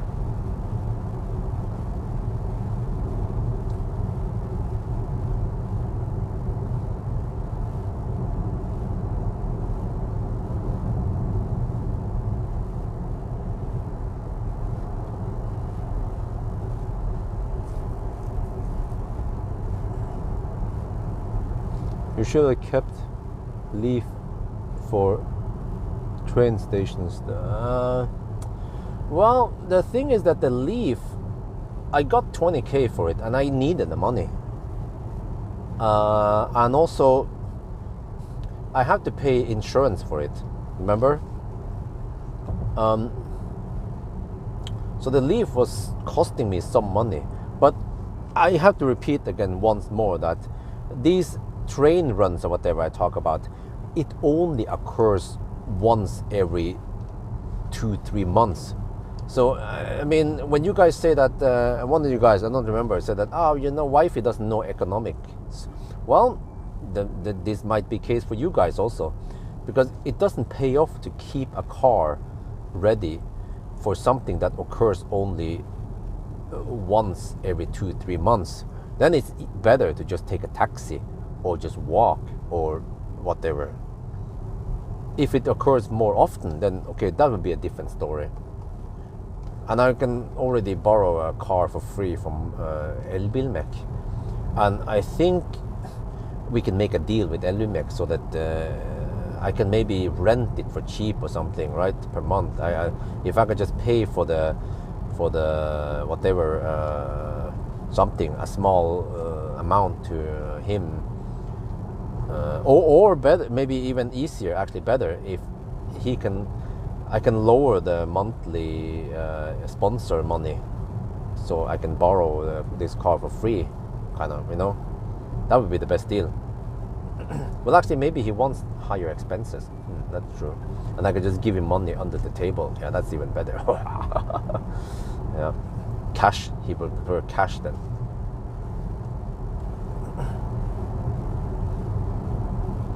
And then I can, of course, give him some free advertisement for the thing, for the car that I borrow.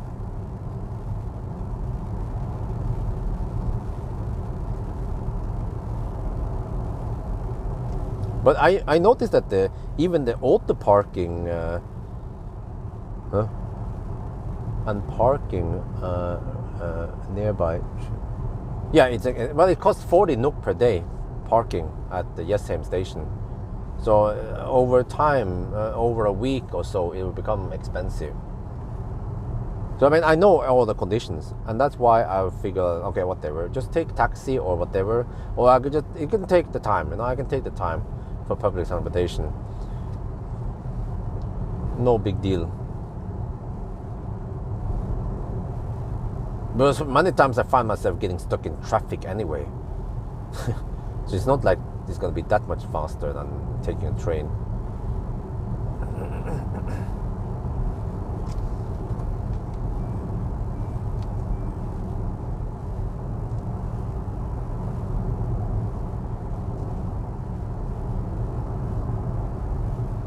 Well, but yeah, do a run. Well, I mean, you have many, my followers, they have many great ideas, but how about thinking about the practical things about it? If I take a run over to the train station, I'll be quite sweaty.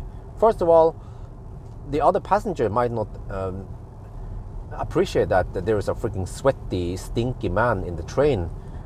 And then I don't feel very comfortable if I cannot take a shower. And then I have to sit in the sweaty clothes all the way until I'm back home, right? So I'm like, wait, I have a better idea. How about I take a swim in the pool for half an hour instead of doing the whole run there, right? So I already paid a lot for the pool, which means that every time I use the pool, it will be good.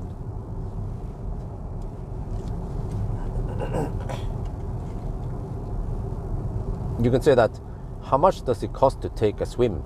Well, the more times I swim there, the lower the price per swim is going to be.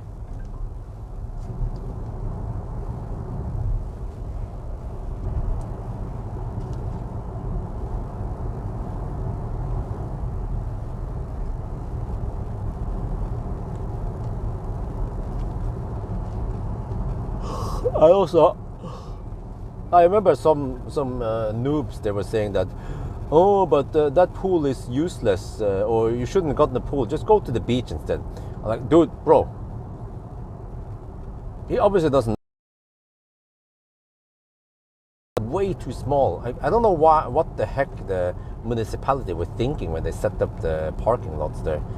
But a nice recreation area like that should have more parking lots so that people around there can go and enjoy the place. That's one thing. And then the shit I need to pack with me. Like, you guys have no idea, man. I have to bring the baby stroller, the car seat. I have to dress them up, strap them on there, bring diapers and shit, bring the bags with, and carry it there. And then it is way easier to just go at home. Okay, take a shower, and then jump in the pool. Done. DUN. Way easier. You know, it's like you can plug in your car at home rather than having to go to the gas station. Well, but it's not even that fair comparison. Not sure how to explain this. The hassle if you want to go and just, it is way better to just have your own pool, really. It's way more convenient. Let me slow down here in case there is some kind of situation going on. Okay.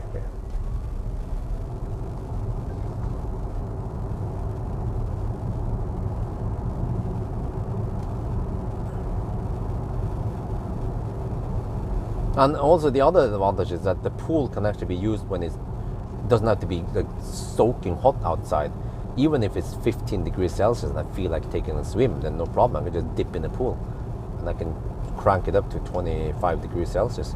And also another thing is that, like, nowadays when the spot price is dirt cheap and periods, I have the plaid, I fill up the plaid, I fill up the press cars. I even have several cars nowadays. I have the Hongqi, I have the plaid, and I have the BYD. And since I have 11 kilowatt, then I fill up the cars and I'll be like, fuck, I need to spend more electricity, but I just don't know what to spend it on. So if I can dump it in the pool, yeah, hell yeah. But wait. So you guys remember that 35 kilowatt hour MX30 battery at Valdemar? How can we utilize it? Can he make some kind of vehicle to load interface, or how can we make a power wall? Can Valdemar make a power wall? I'm up for it. We can put it in the shed or somewhere. If you can put it vertically, it needs to, the floor needs to take a weight of it. I don't know if the battery pack can stand vertically. It should be able to, right? Or are the battery packs not designed to stand vertically? Because I don't want to waste waste space on horizontal mounting on it eats up too much space. Well, unless I could just walk on it, like if I could put banana boxes on top of it, that could actually work. But then we have to run some wires from the garage over to the shed.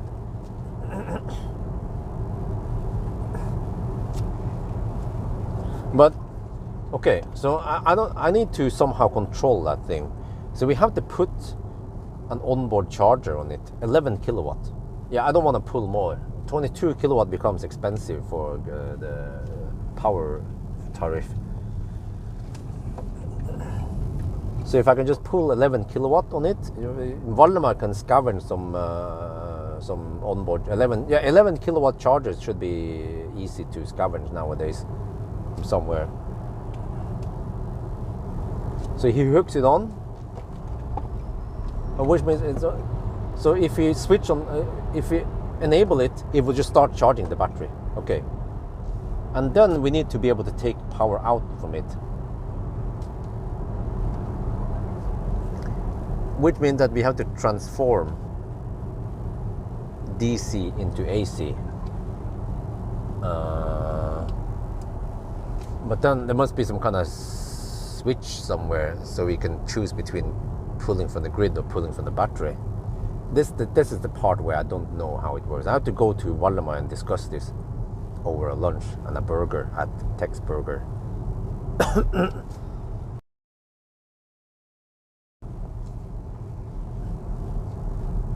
because I don't have a solar system, but I don't think I need it. I just want to have lots of batteries.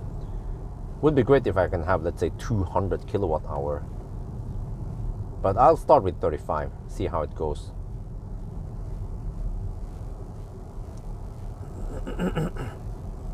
Inverter is not that expensive. Okay, but if I hook an inverter, but I want to... Oh yeah, you know, I don't need 11 kilowatt. Well, it depends. I mean, I could pull more from it. You know, okay, we can limit the input to 11 kilowatt, but we can... I don't know what is possible here. 35 kilowatt hour battery. We can discharge 0.5 C maybe. Oh yeah, when it comes to thermal management, I'm not sure if you need to have some active cooling on it or not, or if you can just ditch it and just have... We could just maybe program the BMS so that it basically becomes a leaf battery. That if the battery is too hot, then we just limit the power or some shit like that. It's just rapid gates, right?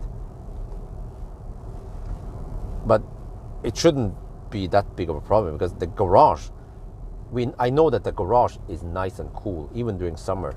Even during the hottest days when it was 25 degrees outside, the garage was at 15 to 20 degrees only, nice and cool.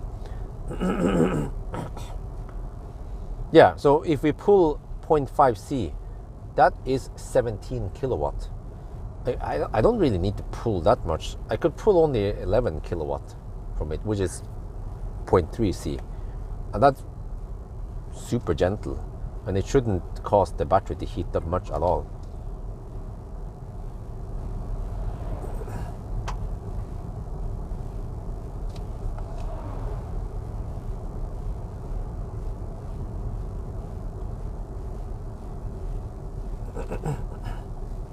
But what about onboard charger? Also heats up during charging, right? Not sure how we deal with that. Do we have to have a liquid cooled system here? Okay, this is the kind of stuff I need to discuss with Valdemar. He knows a lot about this.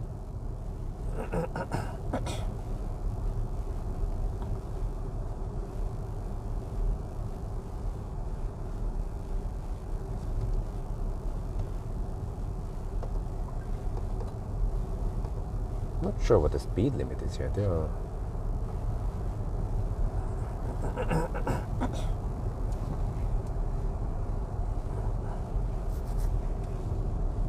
We have to pay attention there.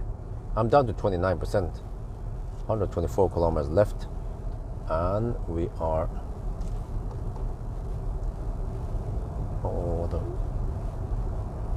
we are 179 kilometers away. We're not gonna make it. We have to bail out somewhere.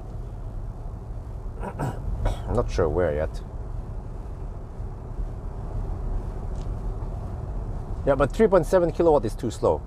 I want 11 kilowatt because I want to be able to grab cheap electricity. But we want to make the system efficient so we don't waste too much on heat and stuff, like conversion and stuff, right? But the whole system will have some losses. When we charge it, not sure how much we lose, 10% maybe, realistically, right? And then we discharge again 10%, so we have 20% losses. Well, actually, it's not 10. I don't know. You can wait. It's not 10%. Is it 20% combined or is it 21% combined? Not sure how it works. Okay, but roughly 20% losses maybe, which means that the spot price needs to be low, like low enough, so it's worth it to charge up the akku, the accumulator, to use it for later.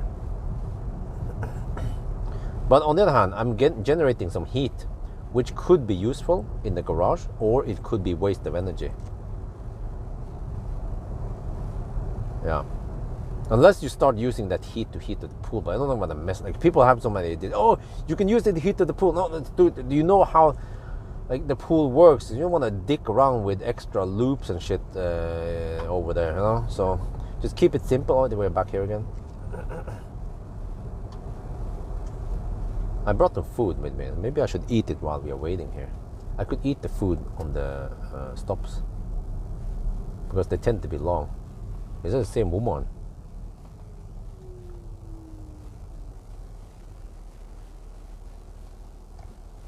Yeah, because in summer, I don't think the floor heating is doing much at all. Okay, I brought the food with me. I can grab some food while we are waiting. Because usually I will see the convoy car first, and then so I usually have around a minute to react. Oh, there's a convoy car already. Seems like. No, it's another car. Yeah, you see, it could take several minutes before we can move. So I can grab some food. I'm getting hungry.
Okay.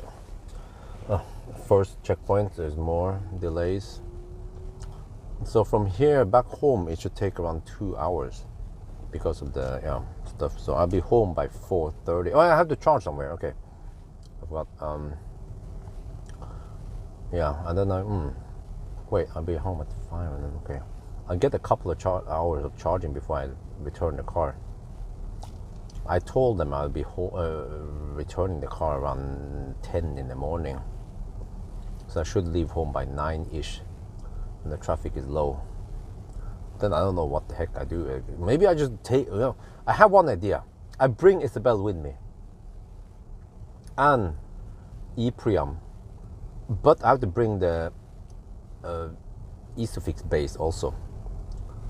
And then the Isofix base tends to beep, beep, beep, beep if I disconnect it. So I'm planning on just bringing the Isofix base with me on the bus and the train. Okay, it's going to take some time, but at least I'm spending some time with Isabel. And as long as she's not in the car seat, then she shouldn't complain too much. Just a feed her with a bun I bought yesterday. And yeah, I think that works. It doesn't cost me a fortune. I have to pay a child price for the train and bus. Because I think, she's over 2 years old, so she has to pay a child price. It doesn't go free anymore, from what I know.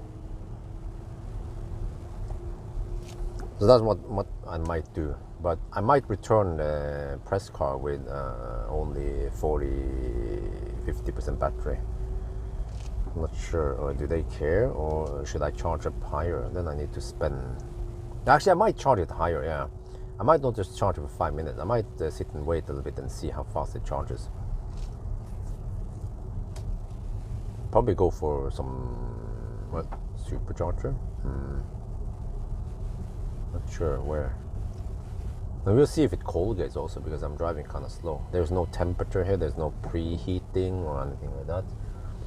So let's see if we can get 140 kilowatt or not. But I remember it's supposed to be quite flat curve.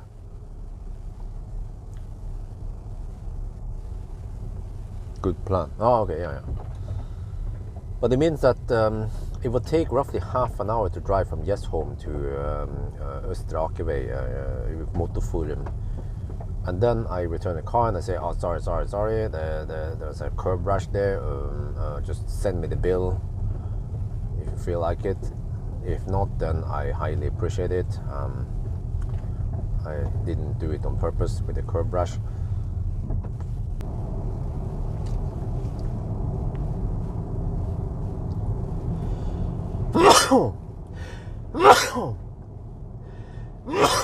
Oh shit.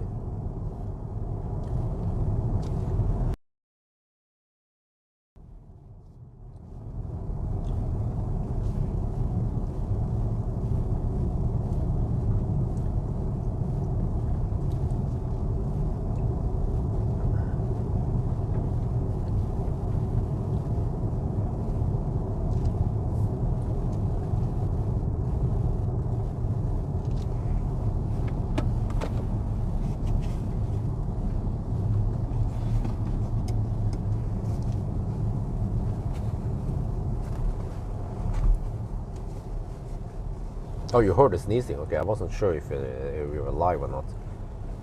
I want to play some music now. This car has the upgraded stereo, so it's supposed to sound pretty good.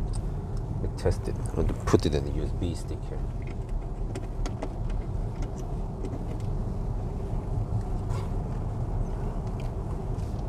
Right, so 28% is almost 30 kilowatt hour, which means I can go like 100 kilometers more at least. Let's see how fast this mother trucker wants to go. I'm not sure if I should hammer it or not. Maybe I should. Yeah, I think I should hammer it. Let me focus on the hammering part. Wait, where's the music? Here. Well, it goes kind of fast, the mother trucker. Okay, whatever. We can just stay behind it. No, but eventually he wants to go slower, I bet.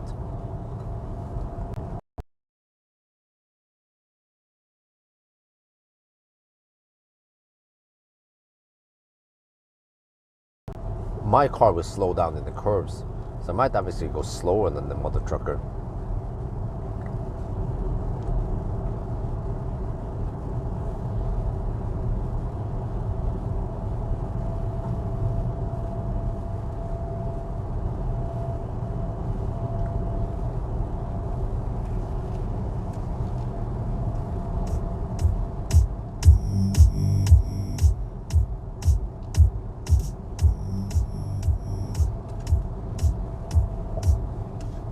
Let me shoot another video here. So there's some, I had to show you guys that, I mean, in the video I had to show that there are some fast mother truckers out there, like the dude in front of me.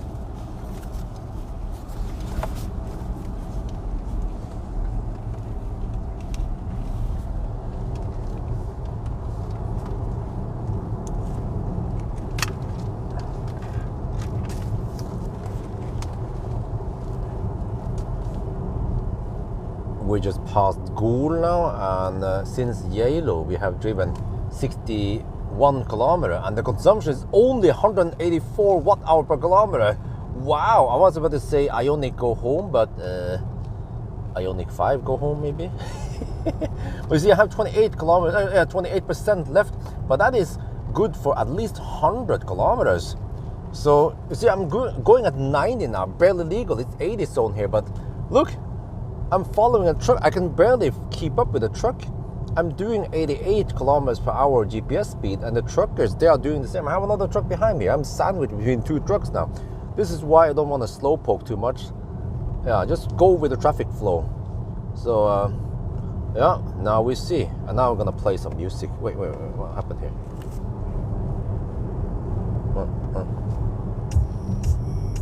Oh yeah. Oh yeah.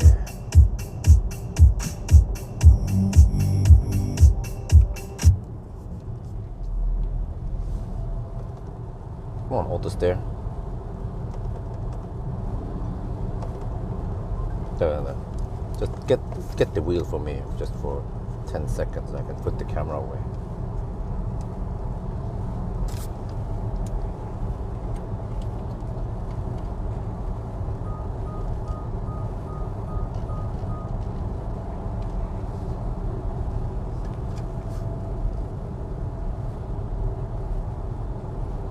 mean, I'm kind of drafting behind this mother trucker anyway, so I don't mind, since I'm doing more or less the same speed. But eventually I might want to hammer him. Let's see.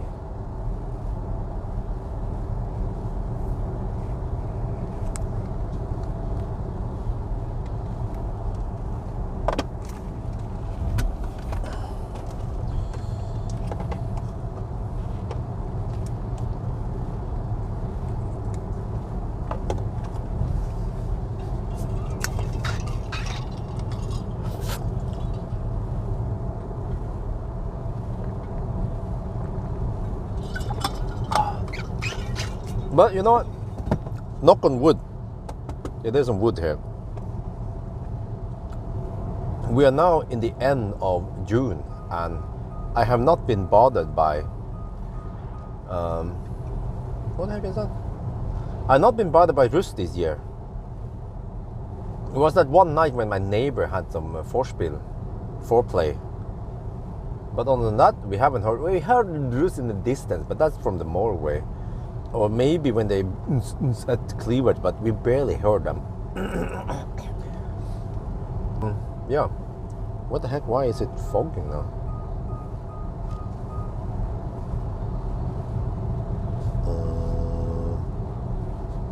Is the recirculation not working?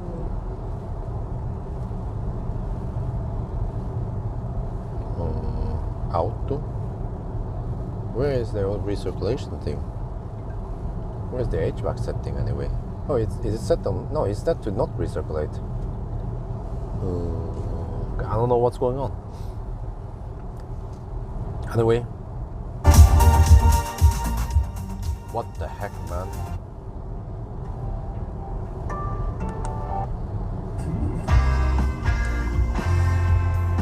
Actually, it sounds a bit muffled. What? This is not what I remember it.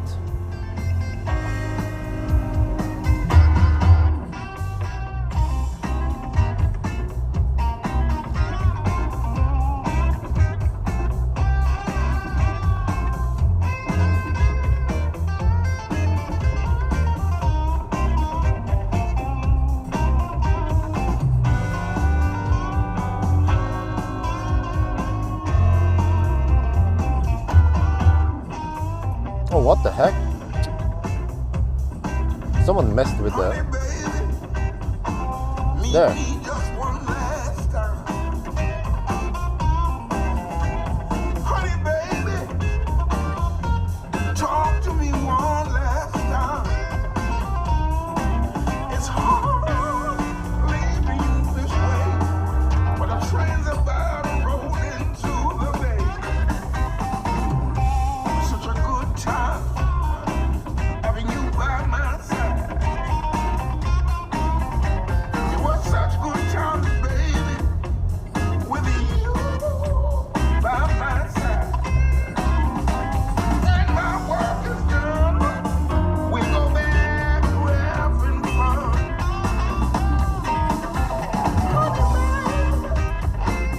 Okay, let's hammer.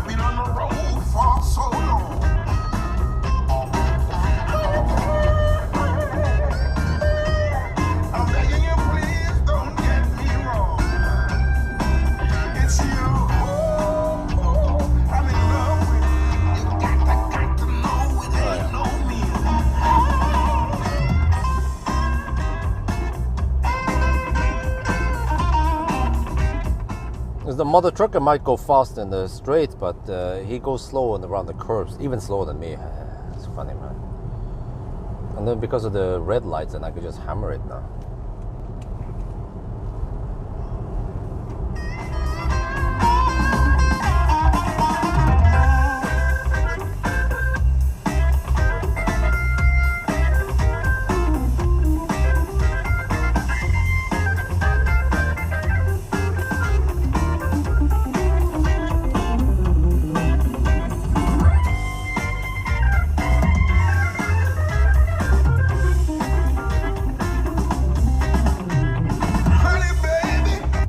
Is Nita still here, or is he gone now?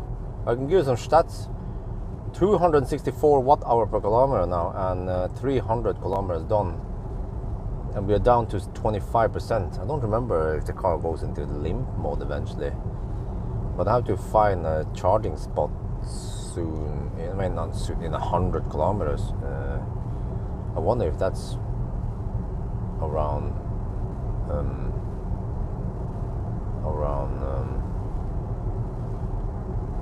Hønefoss, or maybe a Kjellroa. That's usually a typical bailout point for me. 50% battery or 40%, as long as it's not 5%. So I can AC charge a bit at home, but only for 4 hours roughly.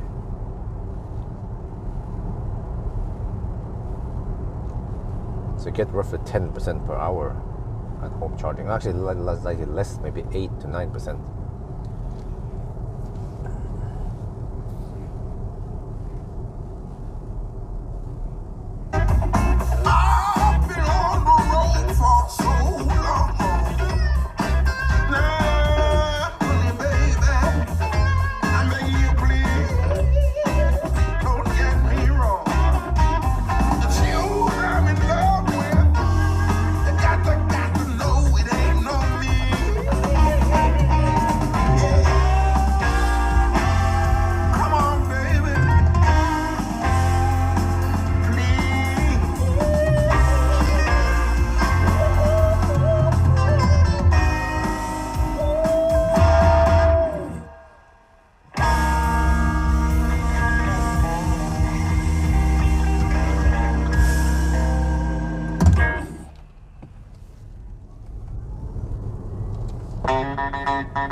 Howdy, y'all.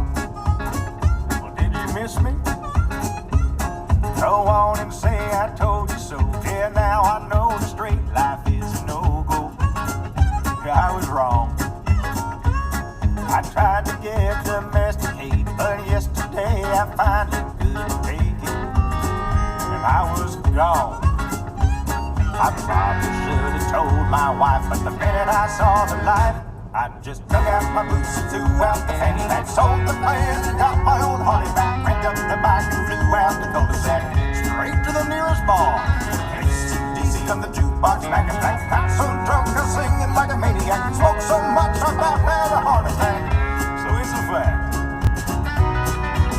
the rascal is right.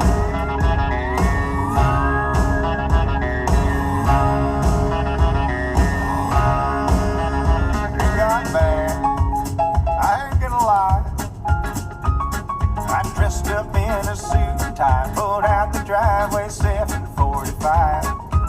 Yeah, in the morning. Oh, wait. Baby fever, she made me trade my Harley for a Kia. Oh, help me, Lord. I saw my reflection in the minivan and thought, this ain't who I am. So I dug out my boots and threw out the... Well, good night. It is late now, 3 at night. You must have a special job if you can still watch me. Well, or you live in another time zone, yeah, that's right. But yeah, it's a nice live stream for once. I haven't been live for a while. But I try to get the good rhythm here. Try to get some work done without wasting too much money on expensive babysitter. Another option would be to place Isabel at another home, but I don't feel like it. And we only need a babysitter for very few days. I can get work done. Fortunately, I can work from home. I can do banana box test and interior reviews at home. Banana box test doesn't take too long. I could even try to time it so that Isabel is asleep, but most of the time she's just hanging around in the home anyway. While I'm shooting, and then it's just I need range test. Yeah, range test will usually take some time, somewhere between 2 and 6 hours, and I just have to do it at night now to save money. then I'll be tired the next day, and then I just slowly recover after a few days.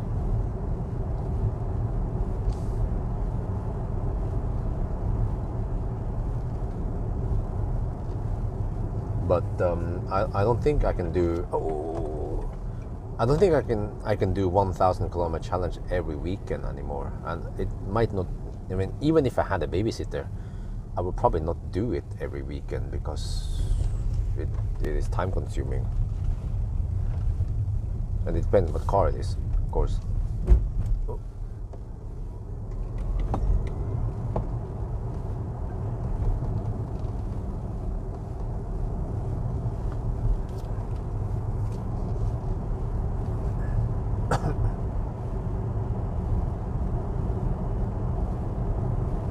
Charging test, yeah, charging test that time. But nowadays, I don't have to do charging test, and I don't even have to test the whole battery, since the cars I test, they tend to have the same battery.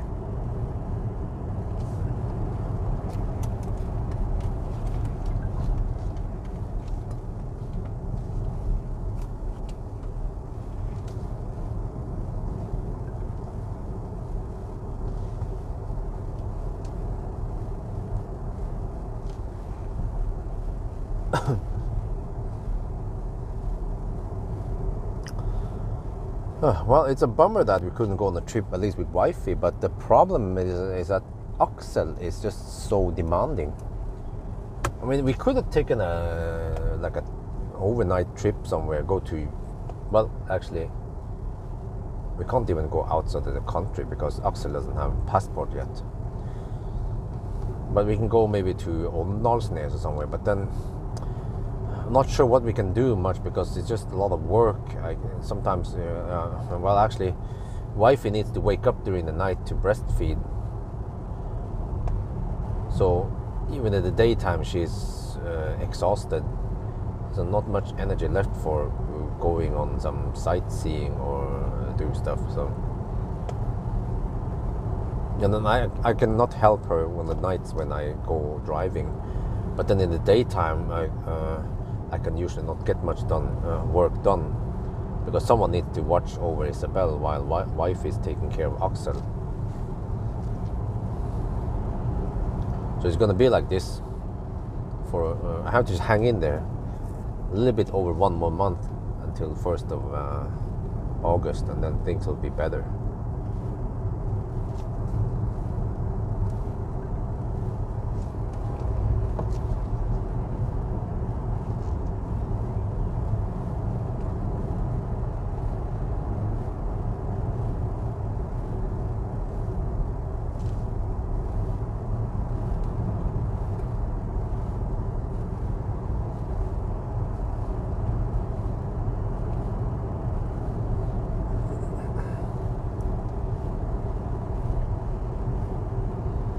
Yeah, there was this area we had fog, but it's not too long. Hopefully it stays like this, so we should clear the fogs quick. But the asphalt work is still ongoing. Given the state they were in there, then they're not going to finish it anytime soon. Actually, maybe they're trying to finish by 6. Usually road work stops at 6 in the morning.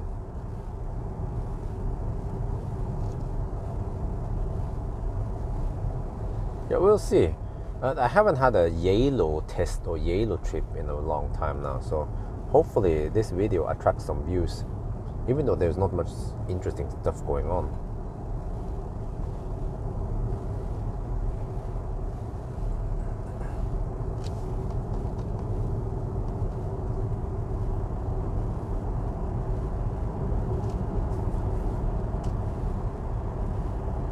Well, I could grab that live stream shot of the bunny. The bunny. Now I feel slightly tired. Ideally, I want to pass out once I'm home. But then the problem is that if I'm home by 5, I can maybe get 2 hours of sleep before Isabel wakes up. And then that's it. Like, as soon as Isabel wakes up, then I'm done. Like I'm dead because I cannot get any sleep. I can't tell Isabel. I tried, yesterday. I was like, Daddy is tired. Can I sleep a little bit? No. She would not allow me to sleep. She was awake. She needed entertainment, and she would bug the hell out of me. I cannot tell her to go play by herself so I can get a 5-minute nap. No, that's not possible.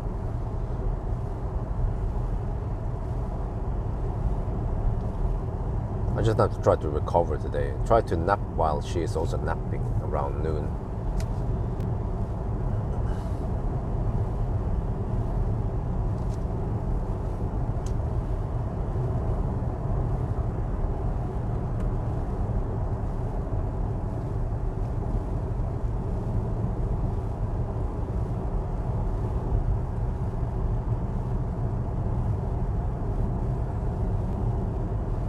Down to 22%. Consumption is 265. Nothing new. It's way too high, so we can't make it back home. But we can supposedly go around, I don't know, 100 kilometers maybe before we have to stop. Not sure where we end up.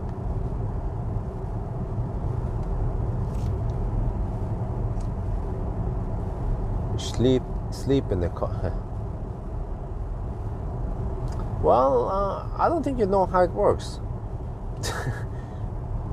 It's not about she's not finding me, but it's about that once, around 7-ish, 7, somewhere between 7 and 8 is, okay, maybe not 7, but at least 7:30 to 8 is when Isabel should wake up and then get some breakfast, and then we walk Dolly, the morning routine, I can't just neglect her and sleep in the car. Maybe you want to do that if you're a bad father, but for me, I have to follow routine, my responsibilities.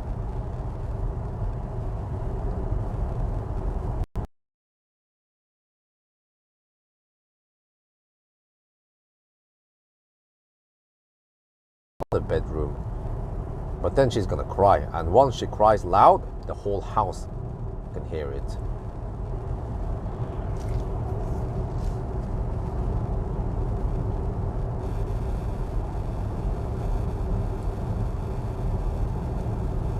And we are trying to get in some good routine now, because in the past Isabel has gone to bed somewhere between 10 and 11 at night, but helsestasjon, they recommend that toddlers, they should go to bed around 8. Some people even put the kids to bed at 7 in the evening. I was like, oh, okay, well, whatever, but at least 8, okay, 8 is a good time. But then when I ask them that, but if Isabel goes to bed earlier, will it then mean that she'll wake up at 6 in the morning or 5 in the morning? They said no, they will wake up at 7-ish.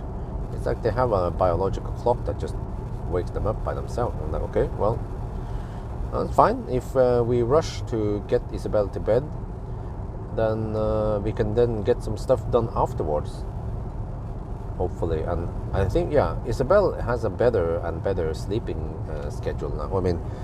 Sleeping pattern, so she will not just randomly wake up at night. I think that has not happened yet tonight, so we just have to hope that she won't wake up until I'm back home.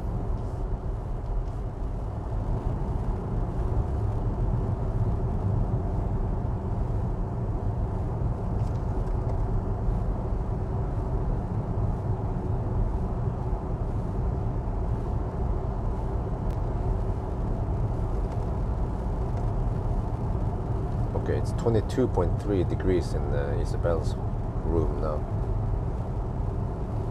She still hasn't woken up yet. She's been sleeping non-stop since 9:30. Let me see, so that's 9:30, that's 2.5 hours before midnight. Plus now 5.5 hours without waking up. That's good. That is good. That is heaven. For a daddy who can also sleep there, that would be heaven, man. Because I remember 1 year ago when we were in Thailand, well, more like 1.5 year ago, roughly, when Isabel was 6 months old. she would randomly wake up at night, or we would, through the night, you know, she wouldn't go to bed, and then we would just play with her, and then eventually we tried to wag her to sleep. She would sleep eventually, but then after half an hour, wake up, wide awake, like, dude, woman. And it would go like that through the night. We would wake up several times, and then in the morning, like 7 or 8 in the morning, I would be dead tired. But then Amory's dad will wake up, and he will then play with Isabel. So I get a couple of hours of sleep in the morning, so I can make it through the day. That's just how it is with toddlers. They have really weird, uneven sleeping schedule. Every parent knows that. Sleep is precious. But now we have to go through that cycle again with Axel.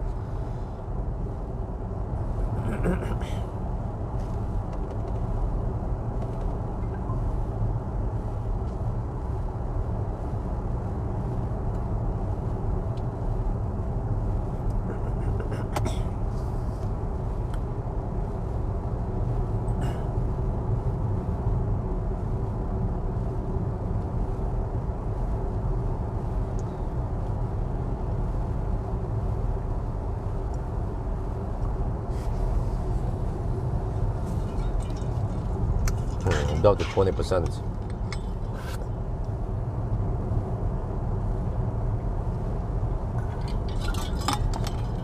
Not sure if it's linear or not.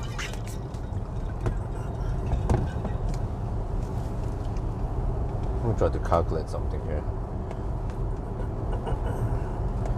323 kilometers times 265 watt-hour per kilometer. We spend 85 kilowatt hour.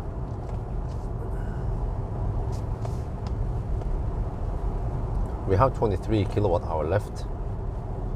Yeah, that sounds about right. Okay, but then the consumption is maybe around 250 now on the return. That means we can go 93 kilometers. Oh, GOM claims 83 kilometers. Okay.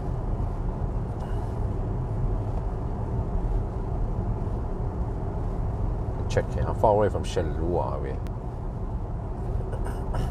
96 kilometers. Oh, challenge accepted. Okay, but if I can't make it there, then I can at least stop at. Well, it doesn't matter, but well, actually, you know what? I don't have to go too deep. I can always stop at Gulsvik. Yeah. So I can get some cheap charging going on. Because we won't be able to visit Ionity, so supercharger then all the way, Gulsvik. And get away with around 3.5 NOK per kilowatt hour, right? I have to check the price on Gulsvik.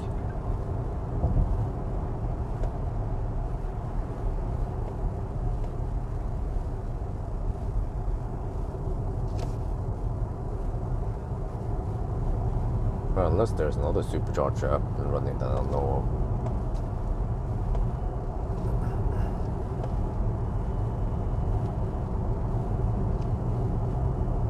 Nope, there isn't. Because we're getting close to Gooseby, but it's almost too early to stop there.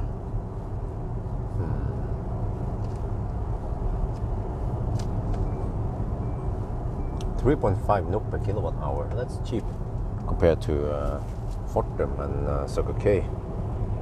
I think they still take around 5 or 6 NOK per kilowatt hour.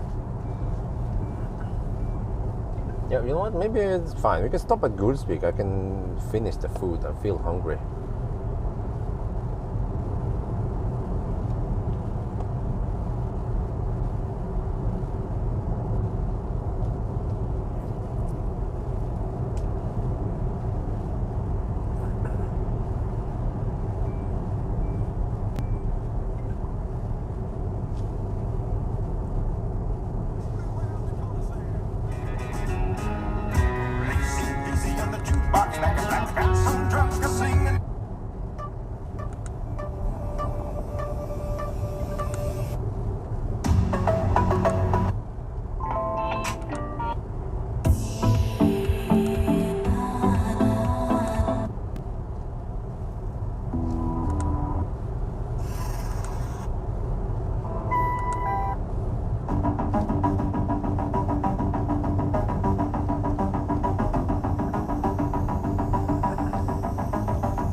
Well, it's actually getting brighter and brighter now. 3 and yeah.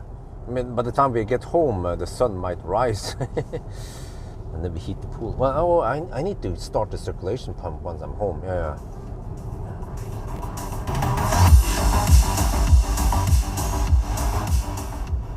Wait, but well, do we have any Tiber experts here? I could maybe ask Tiber directly, but there is no direct app support. Tiber doesn't have any pool integrated there. So I wonder if I can use some generic meter, something or whatever. Or you know what? There is a shuko on the fuse in the technical room or the shed. There is a shuko to the heat pump, and maybe even the circulation pump or that system. I could hook some generic smart switch, whatever they call it, on/off on it, and then maybe via that one I can get some kilowatt hour stats in Tiber, so I can see the stats there, because I want to keep track of how many kilowatt hour I spend, and even if I can on it, even if I can see power on that unit, that would be great. I can ask Tiber, maybe they probably know which power ups I can go for that Tiber supports.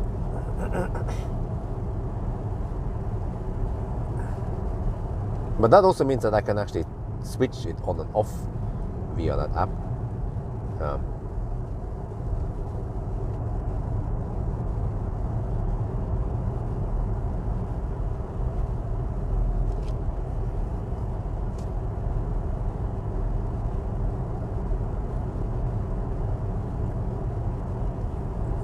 I'm not sure how the heck that works.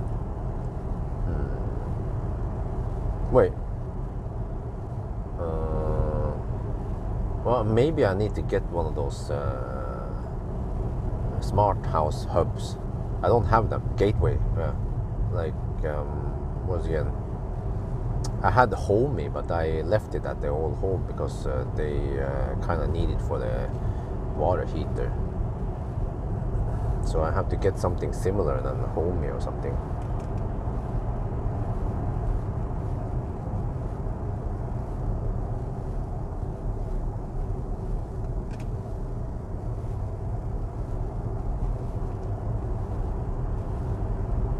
$18, 17%.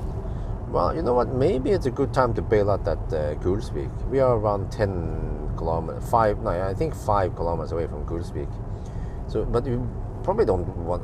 There's no point to go too deep, right?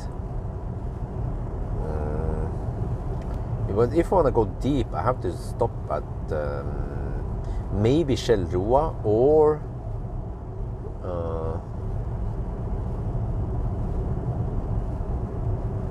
some of the other places.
kilometers away from Shell Roa. I have 16% left. I have 17 kilowatt hour left. I have to average 212. That ain't gonna happen. We cannot make it to Roa. That's for sure. Which means I have to stop at Hønefoss, charger at Extra, or VME hypercharger at Shell. All of them are closed now. Or I can stop here. Also closed over here at Gulsvik. So I will probably stop at Gulsvik. I will arrive there with 15%, I think. I have 16 now.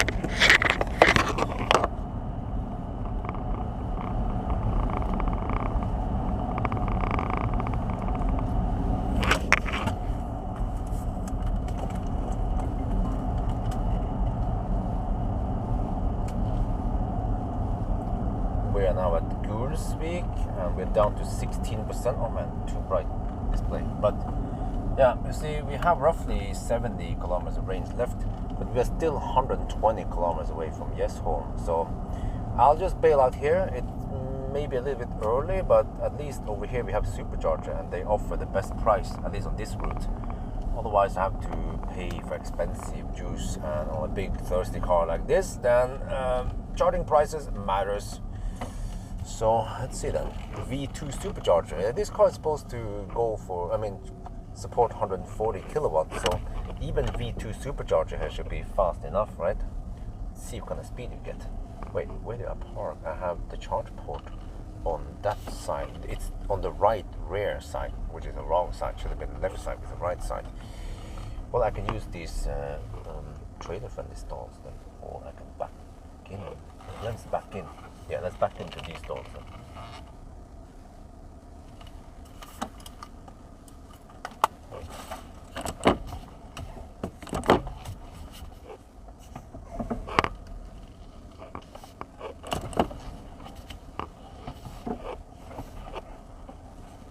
I hope it's long enough, the cable.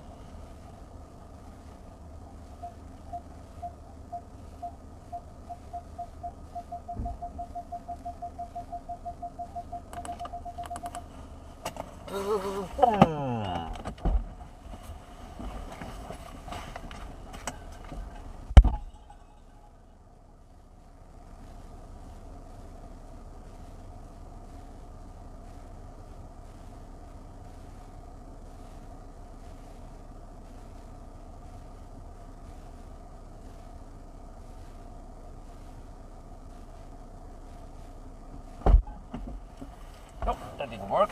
It's too far away. Charge port is too... Okay, I have to use one of these.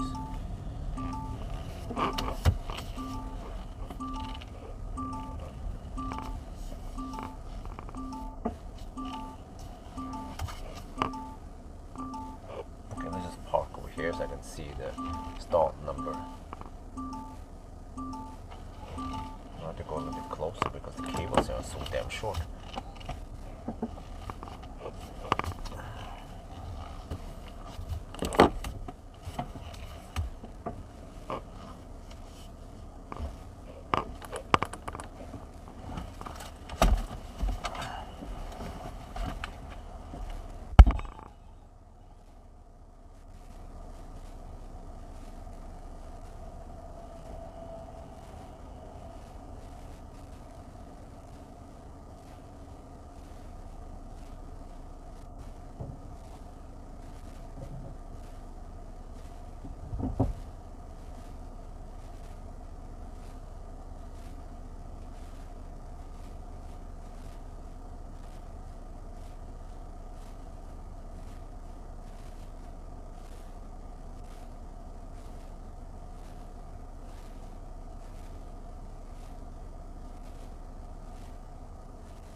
Okay, handshake problems. Try the next plug. Not sure if it works with V2 or not.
Okay, it fails.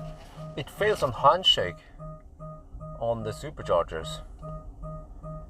I'm not sure about the hypercharger. Let's try hypercharger then. Should work there, right? If not, then we can try ABB. If it doesn't work there, then we go and charge at the next location.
Okay, now we are charging.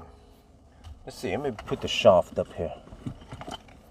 Wait, how do you guys see that anyway? Can I do this at least? Oh yeah, this stupid thing, I need to buckle up behind myself, otherwise you won't see the... Press, this is to exchange.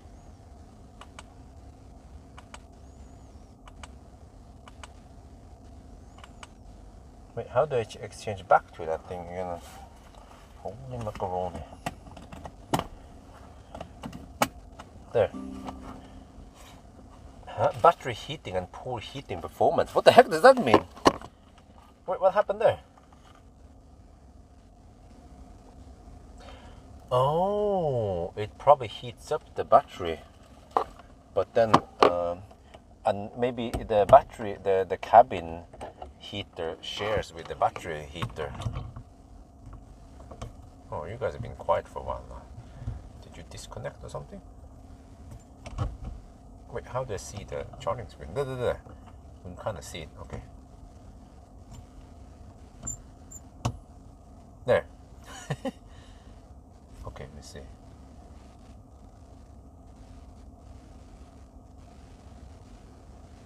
Okay, you see something there, yeah. 122 kilowatt. It's heating up the battery. I'm gonna eat.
Wait, did you guys fall asleep?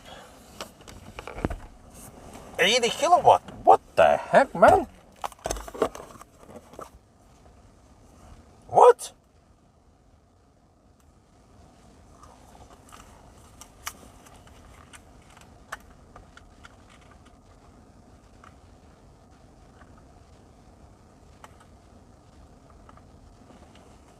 Wait, what the heck?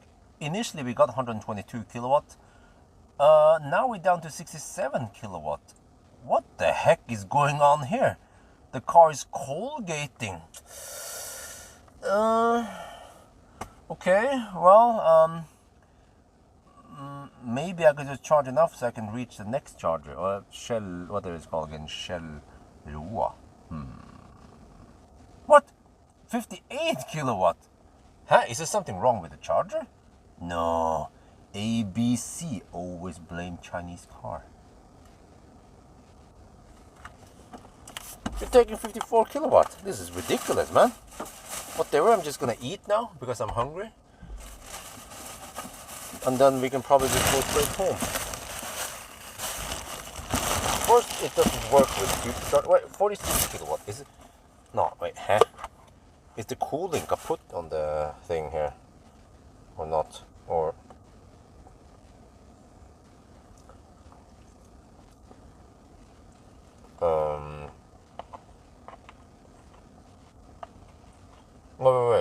If it stops at 37 kilowatt, it means that the cooling is kaput.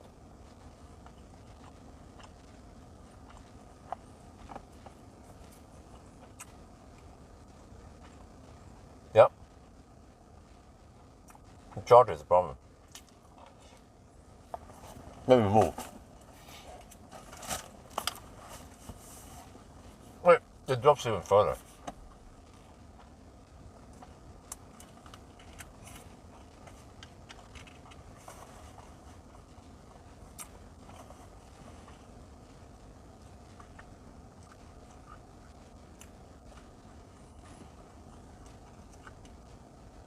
What the heck? 33 kilowatt. Let's move.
whoa, what the heck is going on now? 98 kilowatt, huh? It's dropping again? Wait, is it really the car or is it the charge? Huh? What the heck is going on here?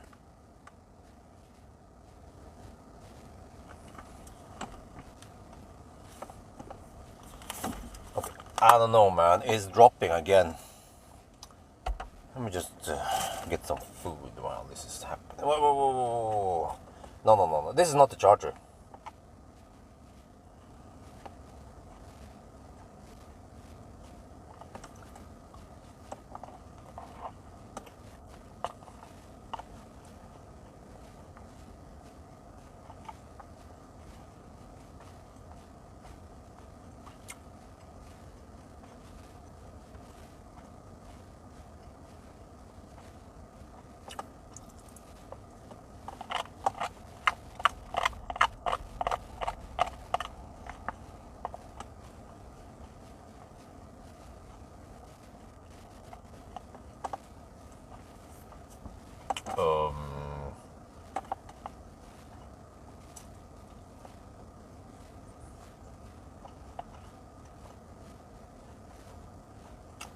Whatever.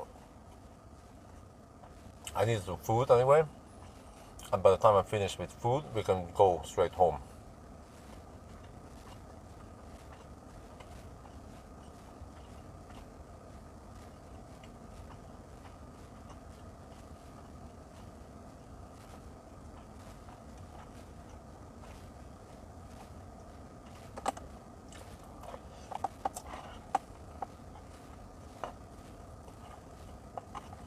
Well, it seems like this trip was not pointless after all. Let's see how low it goes.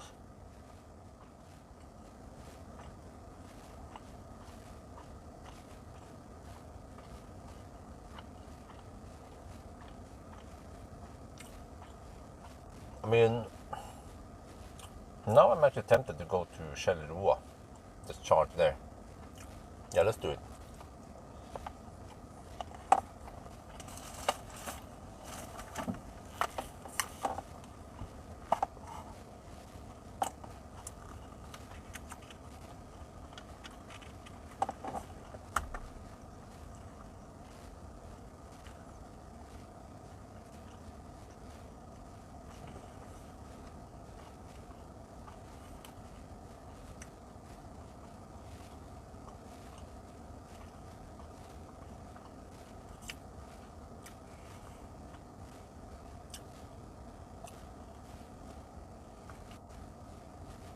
What the heck, man? Same thing again.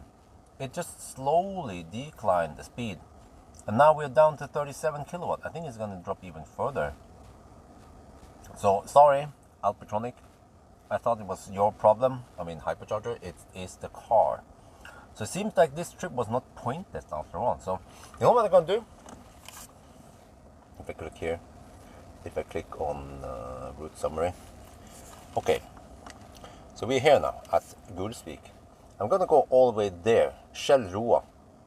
That is Kempower. Yeah, let's go over there and charge there. We have plenty of juice anyway to get there. We are about 80 kilometers away from there, and we have 30, we can go there, no problem. Let's go. Okay.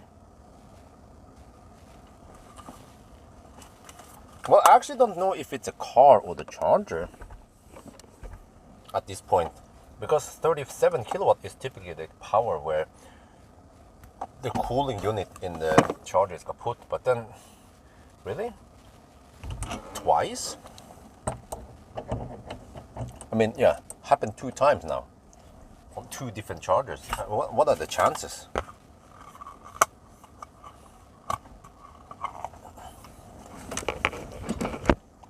Let me just finish eating. I'm just gonna grab a few more mouthfuls before I go.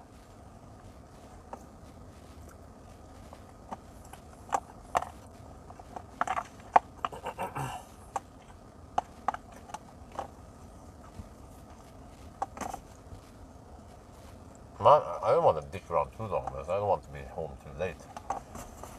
Let me check if Isabella's still asleep. It's been 6 hours now. low 12 volt, unlikely. Oh, she's still asleep. She has moved many times now during the night. It's 22.0 degrees Celsius outside.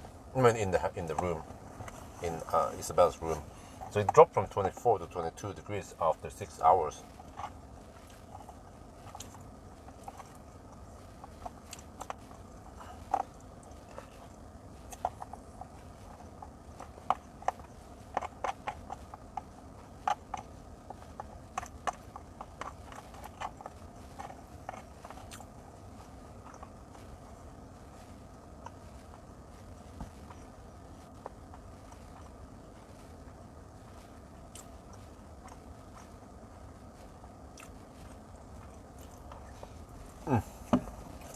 So I'm done eating. We're about 1.5 hours away from home. Well, minus a little bit of charging. But I think I have enough juice for stay home. But I just want to try at Geilo, just for some content, for the sake of them. And I think my viewers would like to know.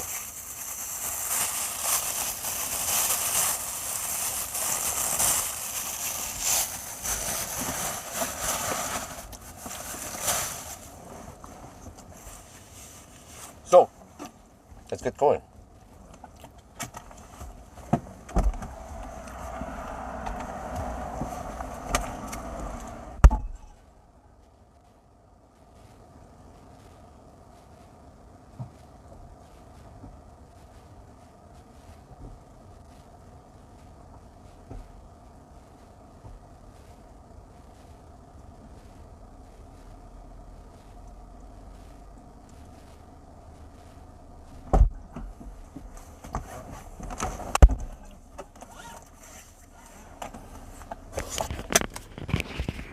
Oh wait, did it reset the whole trip meter thing now? Auto reset. Man, seems like it might have done that. Yeah, auto thing reset. Oh man, I only have the trip from from Geilo. Everything else has been reset now. Okay, whatever, no big deal, I guess.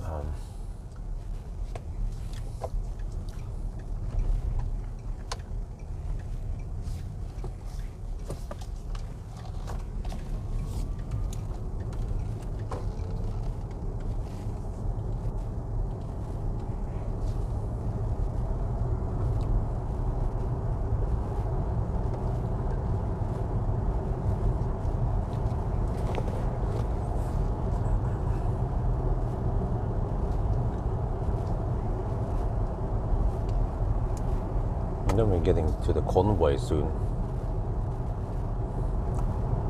Okay, I don't know what's up with this, why we are charging so slow, but you see, I haven't really taken a trip like this before. Was during 1,000 kilometer challenge, we have higher discharge rate and we hammer it, and we charge more often. Here we drive for many hours before we stop and charge, and we drive slow, so it Colgate seems like. It seems like it allows an initial burst and then it slows down quite a lot, like a lot. So if we still get the same speed at Roa, then must be something weird with the car. But I mean, what are the chances that both the chargers have some kaput cooling or some shit? And usually, if the chargers have kaput cooling, they wouldn't give me 122 kilowatt. They would be locked down to 37 kilowatt. Like I've seen in the ABB, they always be broken chargers. So what do you guys think? Is there something wrong with the car? Or, I mean, not wrong, but is the car Colgating? Or if there's something wrong with both hyperchargers we tried. I didn't bother trying all the chargers there, but there was some ABB and some other stuff there. I was like, okay, whatever, let's just keep going.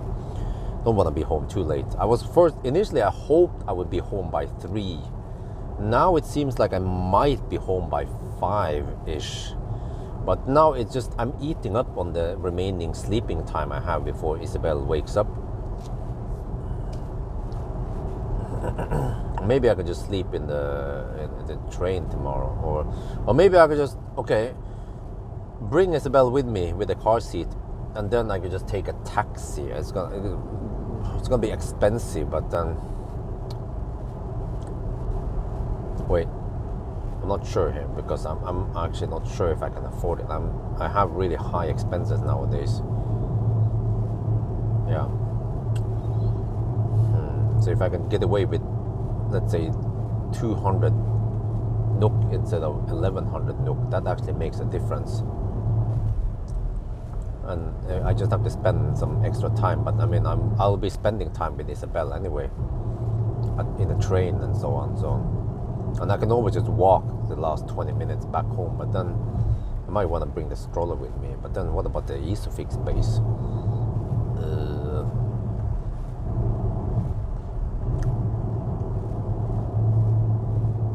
I have to test if I can fit it in the backpack or somehow carry it on my back.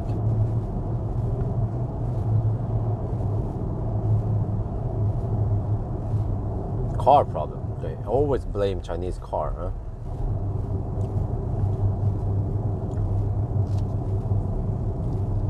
Oh, the car goes so slow in this curve. It goes at 78 kilometers per hour.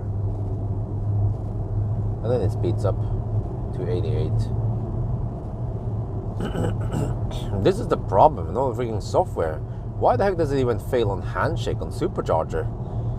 And this is the problem with Chinese cars. They are so buggy and yeah. Like, it's not the first time I experienced charging problems with Chinese cars. MG had big problems. MG5, I bailed out at a while back because the charging failed and I couldn't even get the charge port unlocked. Unplugged, rather.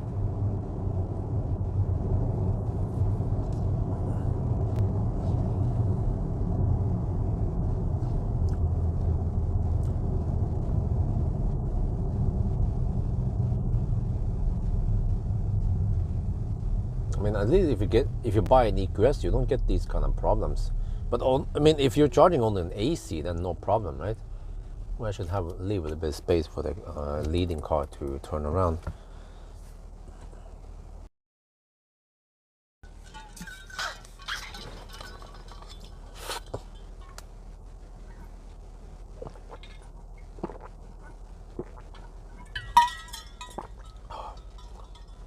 I need to finish the battery fast now because otherwise I won't be able to fall asleep once I'm home.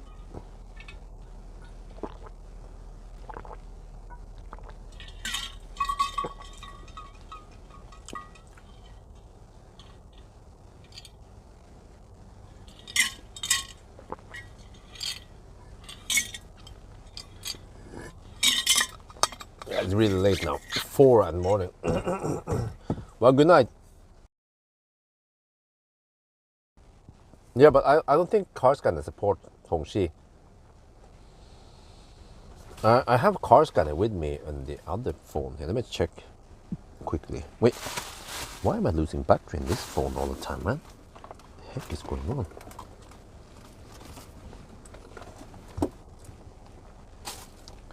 There's some app that is sucking battery. Let me check. Device care, battery. What app is it? Samsung location SDK. What the heck? And Facebook. Oh man, freaking Android shit. Yeah, good night. I have to close down some background. Yeah. Let's see if it's going better here. Oh, finally a little bit higher. YouTube. I need to get the YouTube income up.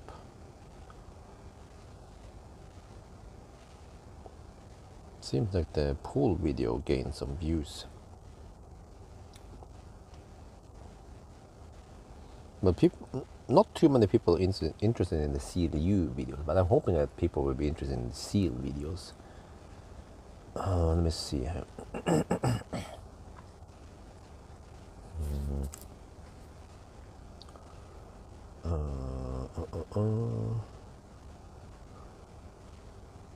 Yeah, the dolphin got some nice views. But even the Sunday ES8 Sunday driving didn't get many views. 11K only. That was a long trip. Dolphin 10K, BMW i3 14K. I'm getting some low view counts nowadays. Seems like people are not interested. But then suddenly BYD Dolphin range and boom, 26K views. Even the Geländewagen didn't get many views. 12K only. Maybe because it's just a static view. People want to see me drive that shit. Interior 15K. Acceleration noise test 4.6K. Nobody cares. Headlight test also low view count. 1,000 kilometer challenge estimation 17K. Okay. Auto parking 9.8K. Well, in a way, I don't care too much if I get only 10K on auto parking because I only spend half an hour making it. Oh, good morning. One guy goes to bed, another guy wakes up. That's how the world turns around. Driving impression 10K. Okay. EL8 15K. SIP screen 12K. Oh, G6 got 21K views. Oh, that's not too bad. Banana box test. Okay.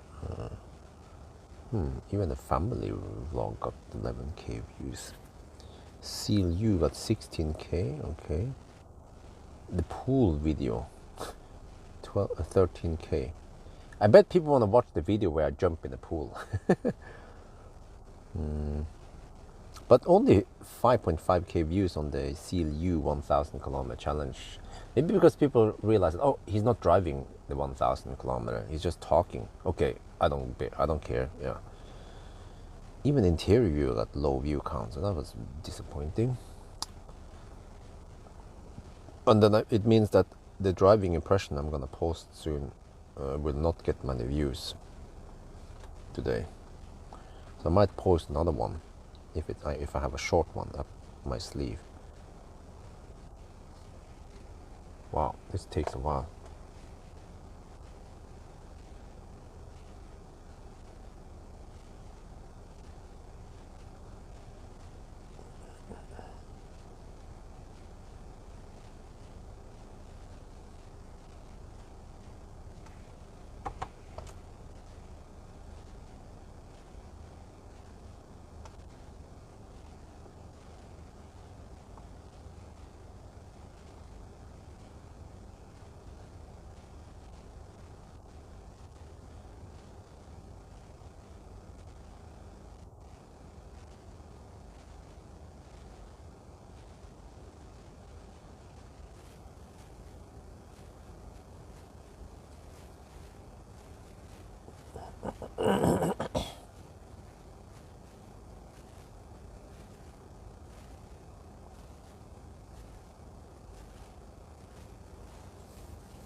Wow, does he have to hold up that sign for all? I mean, he doesn't have to hold up. You're gonna get tired, bro. You can lower your arm now.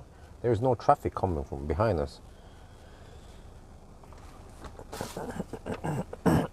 Whatever makes you happy.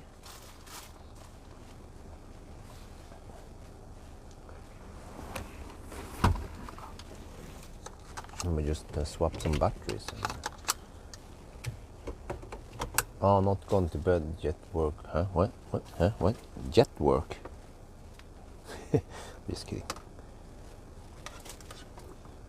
I haven't tried the Rolls Royce, but this feels boaty as an EQS. So I mean, the car in general is quite comfortable. It's just that the software is uncomfortable, if you know what I mean. Do I just go straight home or do I charge? Okay, I'm gonna do a short charging session, like 5 minutes at Geilo. Yeah, just to check things out before I go home. But don't want to be too late here, man. This is taking a long time.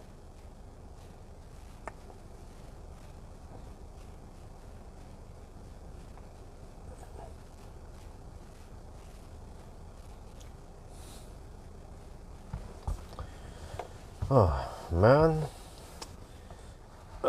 yeah, it's the name of the game, unfortunately, driving at night like this. But I feel like I just need to make some content about this car before I return it. I feel like it was just parked for the most time. So yeah, what, he has no dude behind him. Okay, let me get ready to shift and go.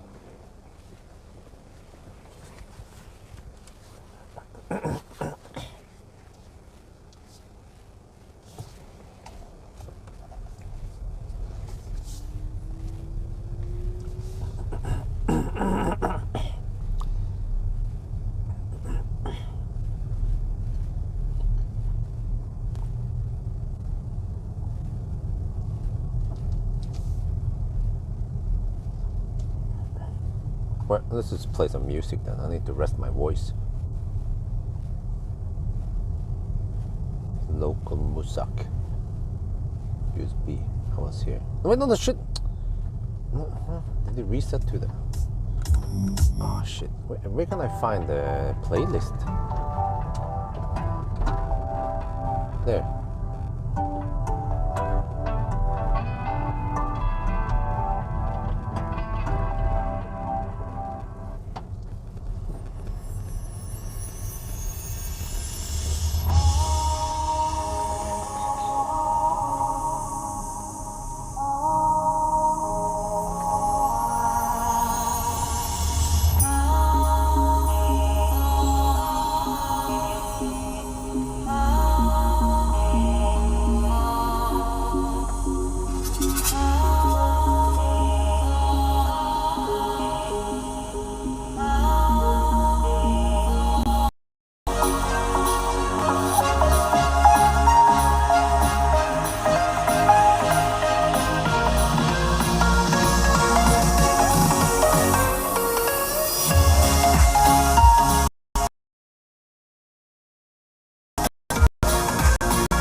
This car versus the EL8, which would you say the most luxury ride? Oh, I haven't tried the EL8 yet.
So super freaking Russian and shit.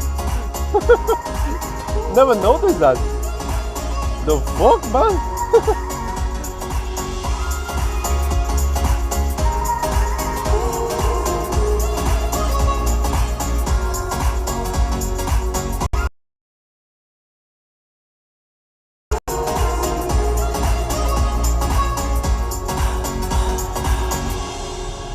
Okay, anyway.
Okay, let's shoot some video here. I think there's supposed to be a place that I can just log. There's no traffic anyway, but let's see.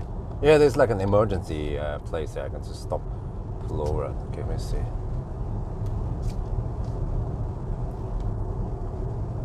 Oh, so let me see. I want to try something here. We are in a quite empty place. 3 at night. Yeah, four at night. 4 at night. Wow, look at this. 4 at night. It looks like this. But we have 31% battery. We can just dick around here. We're not doing any time attack. So I'm going to show you something here. If you go here, now we are in comfort mode, right?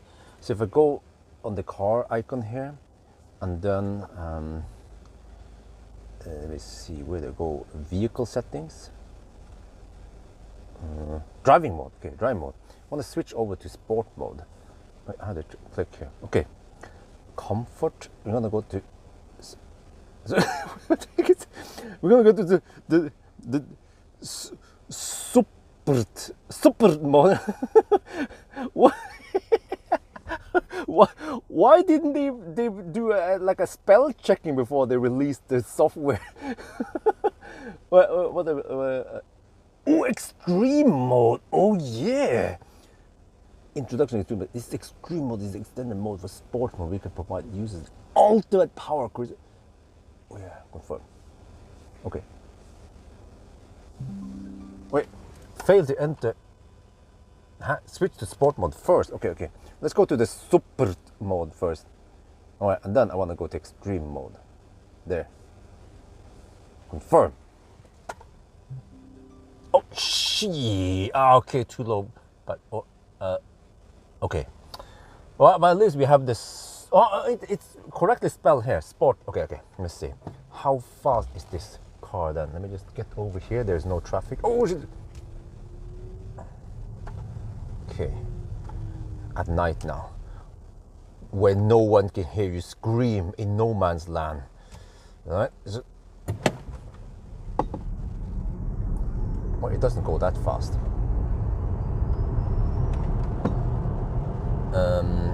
Yeah, that was the super mode. Wait, is it still buggy? Yeah, super mode. Freaking Chinese cars, man. You're gonna love them for the buggy software.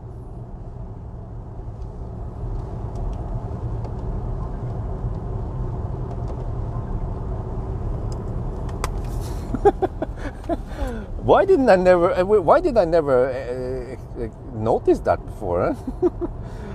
Oh, shit, let's go back to the music.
I don't have a high enough battery for extreme mode. I'm guessing you might want to have over 70% before you can enable it. I have 30% now. I wonder, well, I did do an acceleration test, right, with Hongqi, and I bet I was in extreme mode then. It should say on the screen.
You know what? If Pilin, well, a sound system, I mean, it sounds pretty good. I would give it a 7 or an 8, really. It sounds very good with the upgrade. The original sound system was quite shit there. I think I never heard it before. But, you know, Pilin, if she will come here, or Amber's big sister, not May, but Maya's big sister, older sister, the oldest sister, if she would come here in the beginning of July,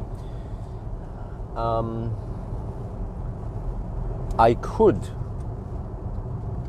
go to the Arctic Circle. Yeah, because that would be a money shot for me. Okay, I have to spend 2 days, but the thing is that I haven't gone to the Arctic Circle in a long time. My audience know that, which means that if I bring an interesting car, I'm not sure, maybe Ioniq 5N or some shit, I don't know, it doesn't matter, some kind of hyped up car, if I bring that car to the Arctic Circle, I might get 50k views on it. You know the rule, like the package, go there, eat some foods, the pizza, sleep in the car. So I spent 2 days on the trip, plus live streaming. I might also get some nice donations, and I will invite people to join the live stream. So that's actually the money shot for me. At least if I do it once or twice, it should be worth the time to go there. But it has to be something hyped up, interesting. Not sure what it could be. Highland even? Yeah, who knows? So I just have to convince wifey and Lynn that yeah, okay, we try it. You know, we don't know how it is before we try it, but my gut feeling says that it will be worth it.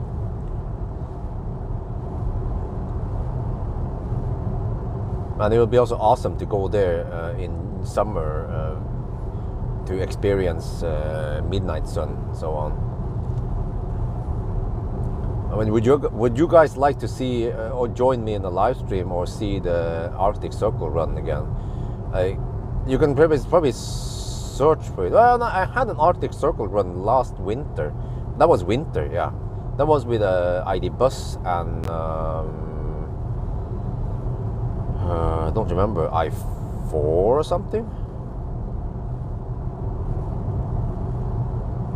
I don't remember. No, it wasn't I4. It was Aria. Yeah, it was Aria and ID bus.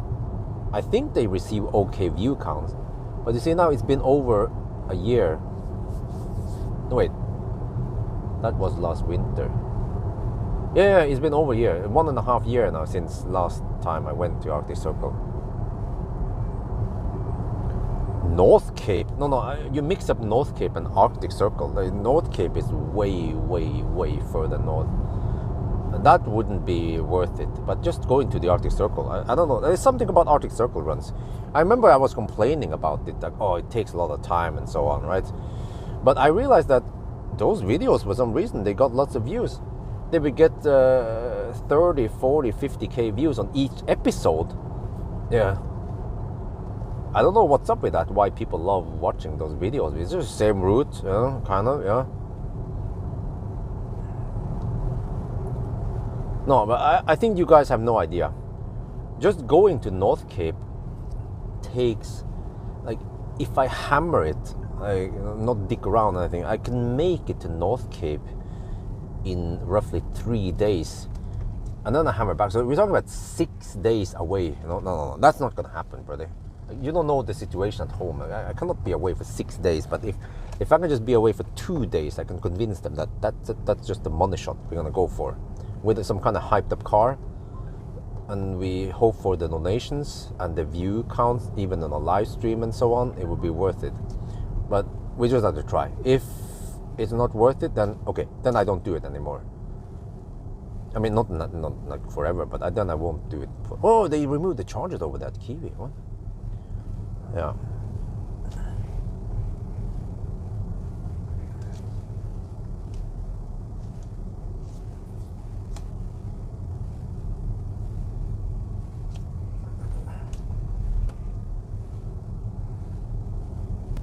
But yeah, I mean, it was possible many years ago to go to North Cape when we didn't have any kids, but nowadays even I don't want to be away from my kids for too long. So even 2 days is long. Ideal. I mean, eventually, if Isabel grows up to be bigger, let's say 4 years old, she might join me on the trip. But I wanted her to be sitting in a forward-facing seat so she can enjoy the nice view. Maybe in the Anoris T too.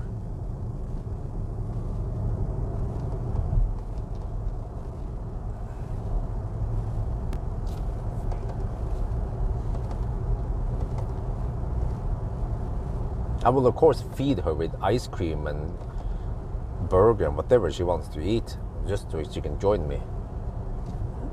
And of course we're gonna be sleeping in the car together and just enjoy the awesome trip and the views, and maybe I can even bring some camp. I mean, yeah, we can cook together, right? If she feels like, if she want to do the outdoor life. Maybe we can bring EcoFlow, we can do some, cooking like that, or I even have a gas burner thingy, grill. But we want to pick a day with nice weather and so on. So summer, like 20-25 degrees Celsius, that would be perfect. But she has to then be able to sit in the car for many hours, either. Not sure what she's supposed to do.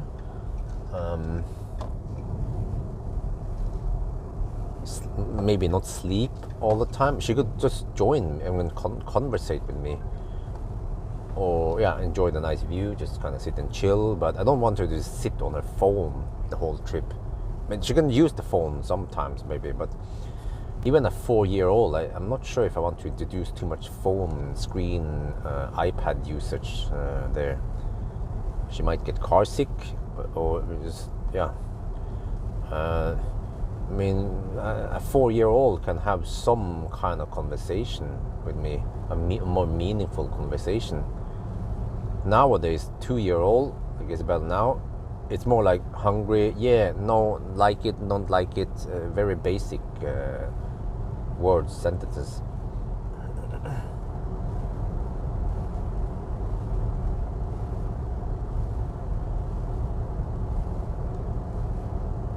And I'm actually hoping for that next year we can take a road trip. But I'm not sure. Wife said, well, but then Axel is just 1 year old. I'm like, yeah, that's true. It would be great to, for example, go back to Bled, right? Show our kids the beautiful Europe. Which means we have to revisit some places we have been before. Like Frankfurt and Lübeck. Paris, Brussels, and those nice places, Amsterdam.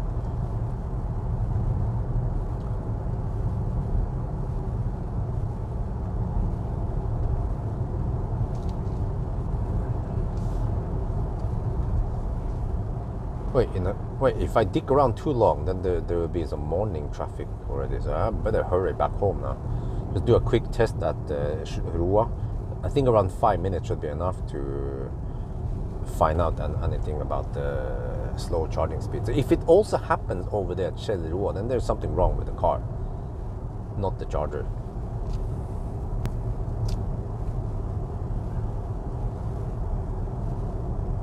Yeah, so we'll see. I mean, a 4-year-old should be able to sit in the car for long.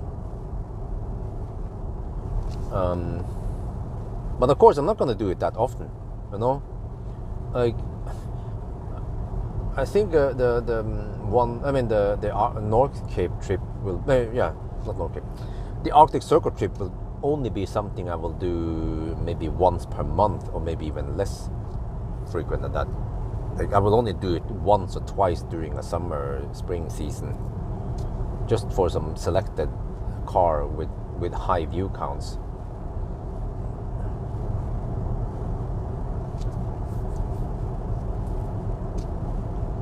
I have to look in the upcoming list to see what car could possibly be interesting. I think Ioniq 5N, for some reason, will be quite hyped up. And I have booked it, but I haven't got a confirmation. There's a dog slow responding. Like, I was trying to negotiate a time slot for it, and then I was waiting, and then they replied and they said, sorry, that time slot is not available. I already pre-booked it in my calendar. Suddenly he says it's not available, so I'm like, then suddenly I have a gap in the calendar where I don't have a press car for a while. So I'll just do something else during that time then. Just test some classic cars from Valdemar, right?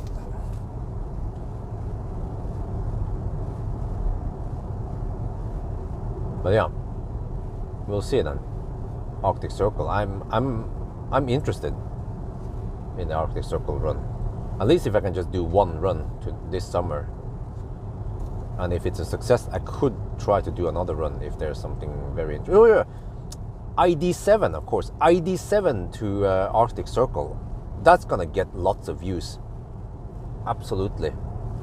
And Ioniq 5N. I think those are the two cars that could be worth it. The other cars like Skoda Enyaq, and I was thinking, nah.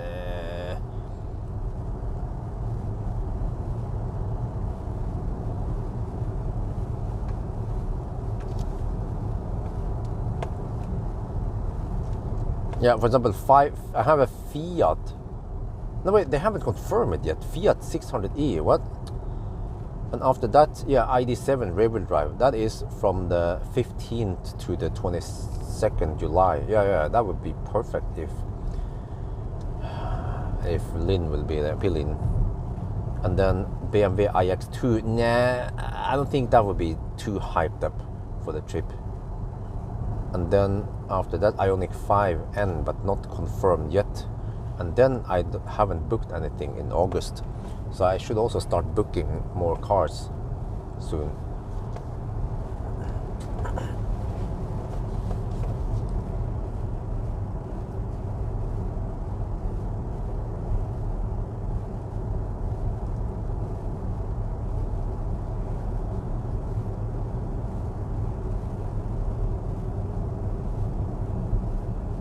There's actually a bunch of Chinese cars I'd like to try, but I'm not sure how many views it will get. But I have written down Maxus Ioniq 6, Maxus E-Deliver 7, KGM Taurus EVX, which is actually Korean, not Chinese, and the KGM E Kurando, which sounds like a fossil platform with an EV thing on it. Yeah. And then Jack EJS4, and also Ceres something. But Ceres is not under RSA Bil, but RSA Bil, they have a lot of Chinese brands they import. Maxus and those cars, and KVM, and yeah. So KGM. So I had a conversation with one guy about the KGM, and then suddenly, right before I was about to get some confirmation, he just went silent. So I need to page them again. I don't know why I mean, how it is possible to not follow up a conversation like that. But yeah, I think maybe the KGM, since it's Korean, not Chinese, there could be some interest around it, and people would watch it like, huh, what is this? Huh? Korean car? Huh? Okay.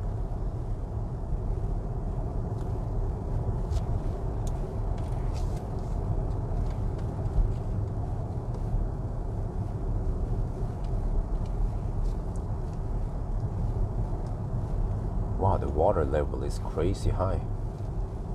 I've never seen it so high before because of the recent rainfalls. Lots of rain, many days, and sometimes even quite heavy rain,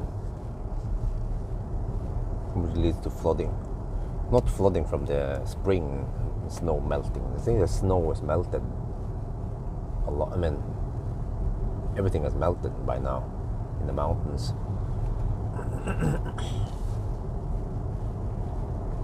Well, I can make it to Geilo, right? I have 26% left. I think we're just 50 kilometers away from it. Okay, anyway, Musak. No, come on.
As a second version.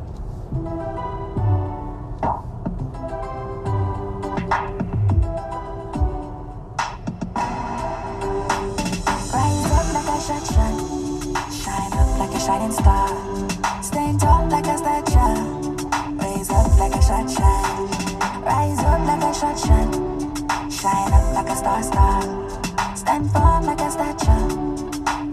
On my line, on the up, I ain't like keep it on the up, I ain't like keep it on the up, on the up, I ain't like keep it on the up, I ain't like keep it on the up. Through all of these days, stand firm at the top, while we live under the stars. I ain't like keep it on the up, I ain't like keep it on the up.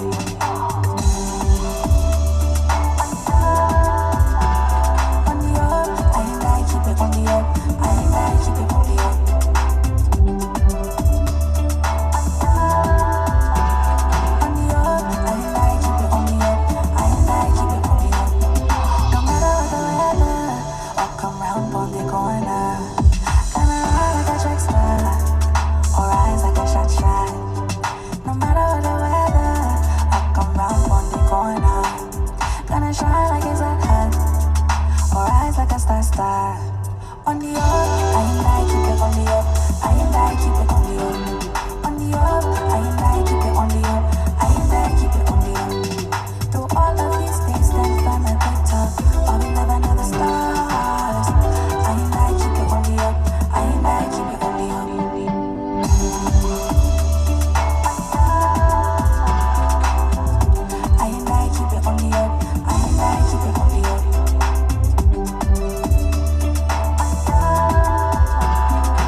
I'll just remember that you live in my heart. On the up, I and I keep it on the up.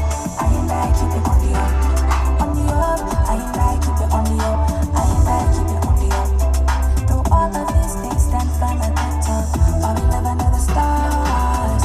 I and I keep it on the up. I and I keep it on the up.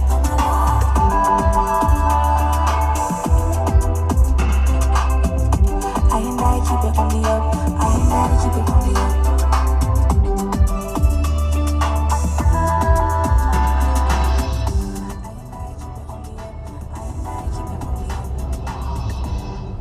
Good morning, Norway.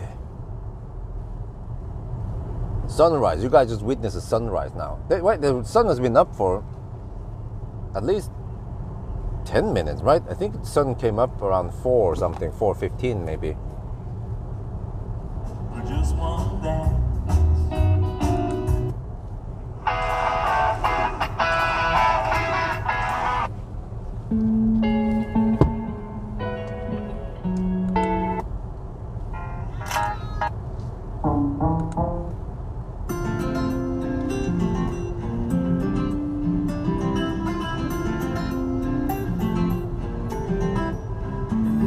Don't get me started about the way you look at me.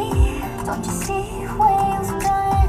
Don't want a broken heart, and please never let me go. Can we be more than friends just for once? Yeah, you make me wanna try. Yeah, you turn my lows into my highs. Meet me after midnight at your house with all your friends. Tell me we'll be alright. We got no doubts until the weekend. Don't wanna waste time. Let's take it back. Meet me after midnight. Let's kiss into the stars.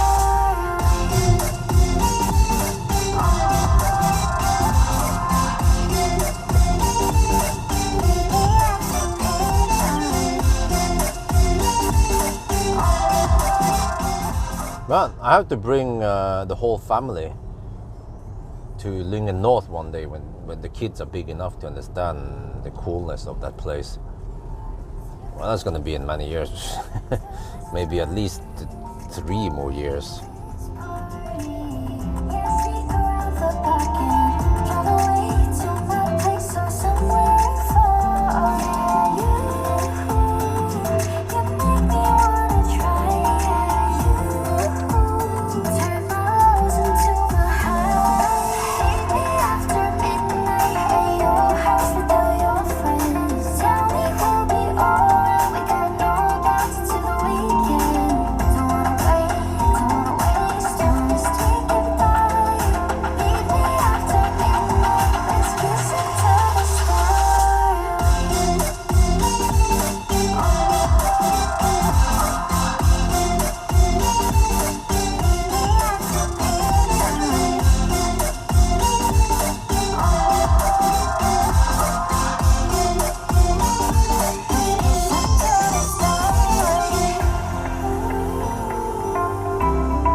Listen to the bass.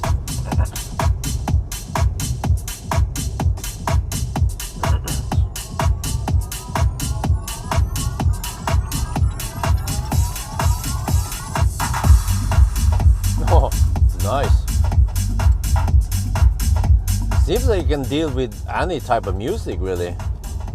Stereo.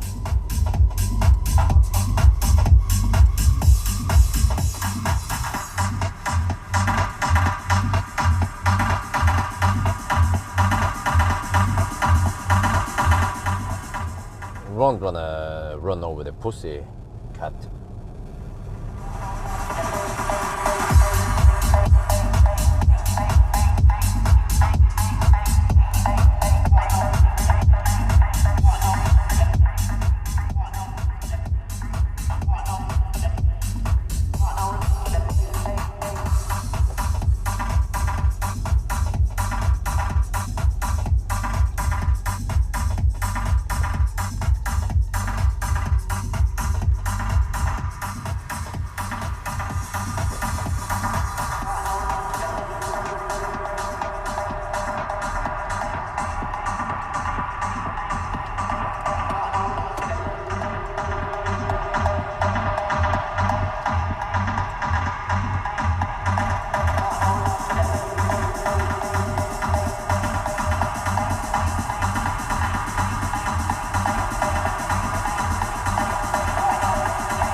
I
And the drone rules is also quite strict, so I haven't bothered doing that.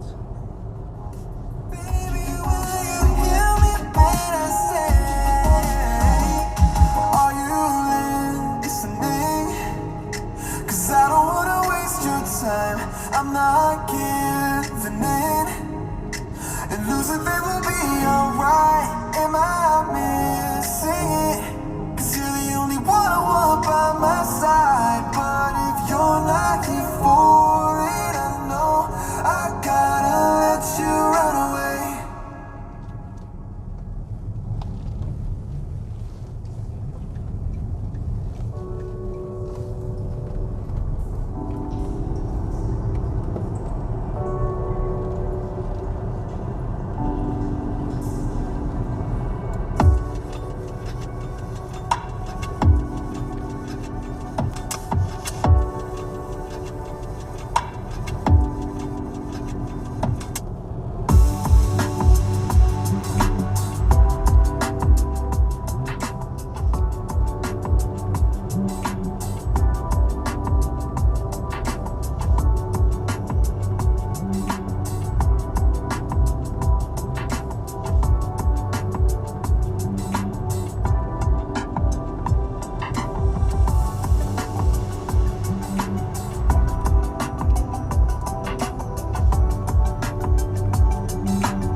We actually have enough juice to go home right now. Let me check. We are 59 kilometers away from home and I have 19%.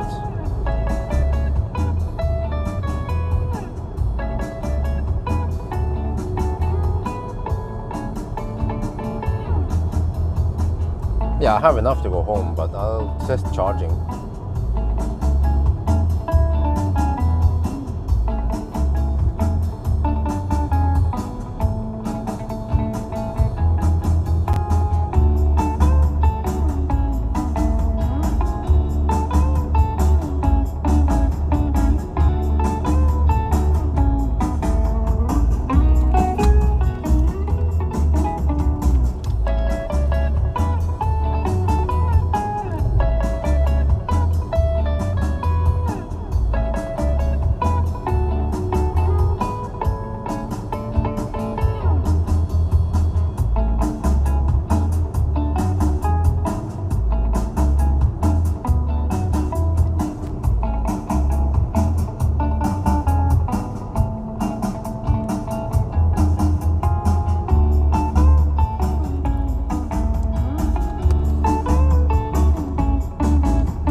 Oh yeah.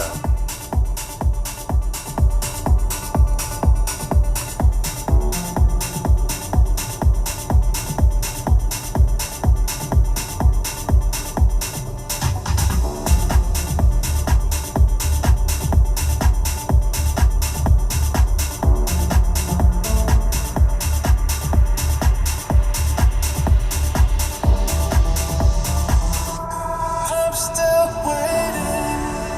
Clouds roll and then fade away. Hiding from what you wanna say. All the games you play. I'm still waiting. Evening fades into the dawn. Lights go out, but you don't come home. And I'm still alone.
I get the impression that the battery is cold gating.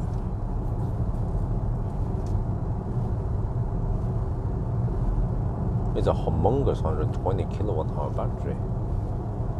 How the heck can it be cold gating?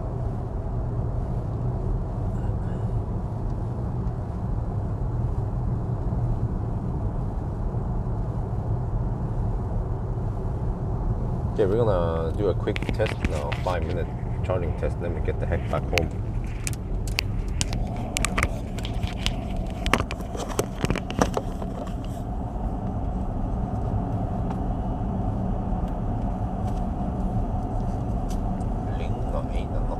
Oh, they're building the road there.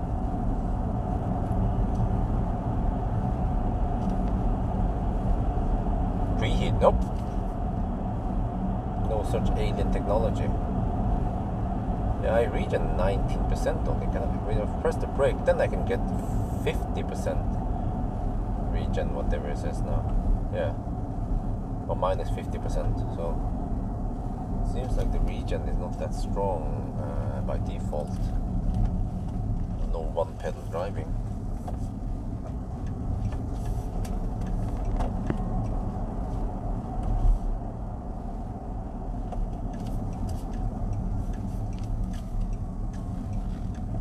Well, I had kilowatt meter. I forgot to check that. Let me see. If I regen, I can regen 30 kilowatt only. But if I press the pedal, I can regen 94 kilowatt.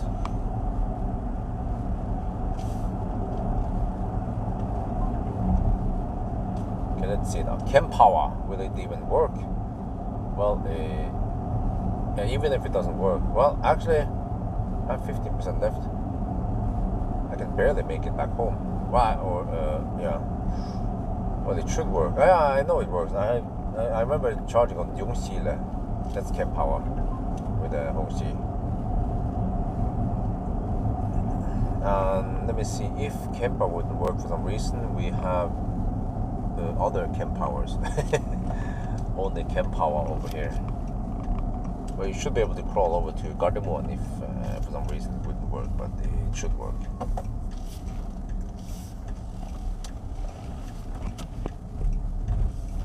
Okay, let's just take the first stall back in there and then go for 200 kilowatt hour per hour.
Okay.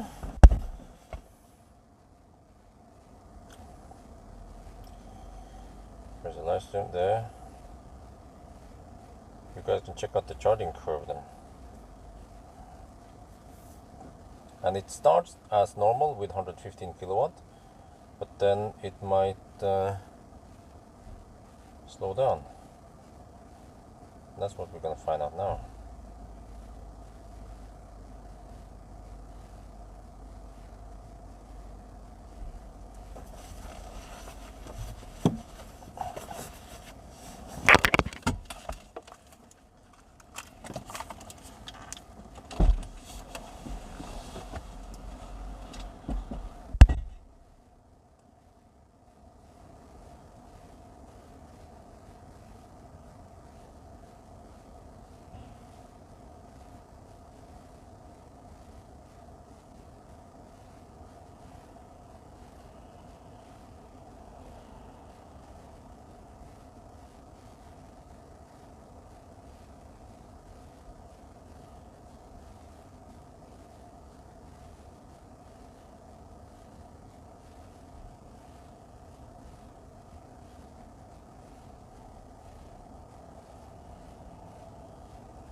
maybe I'll go to the gas station for a bit.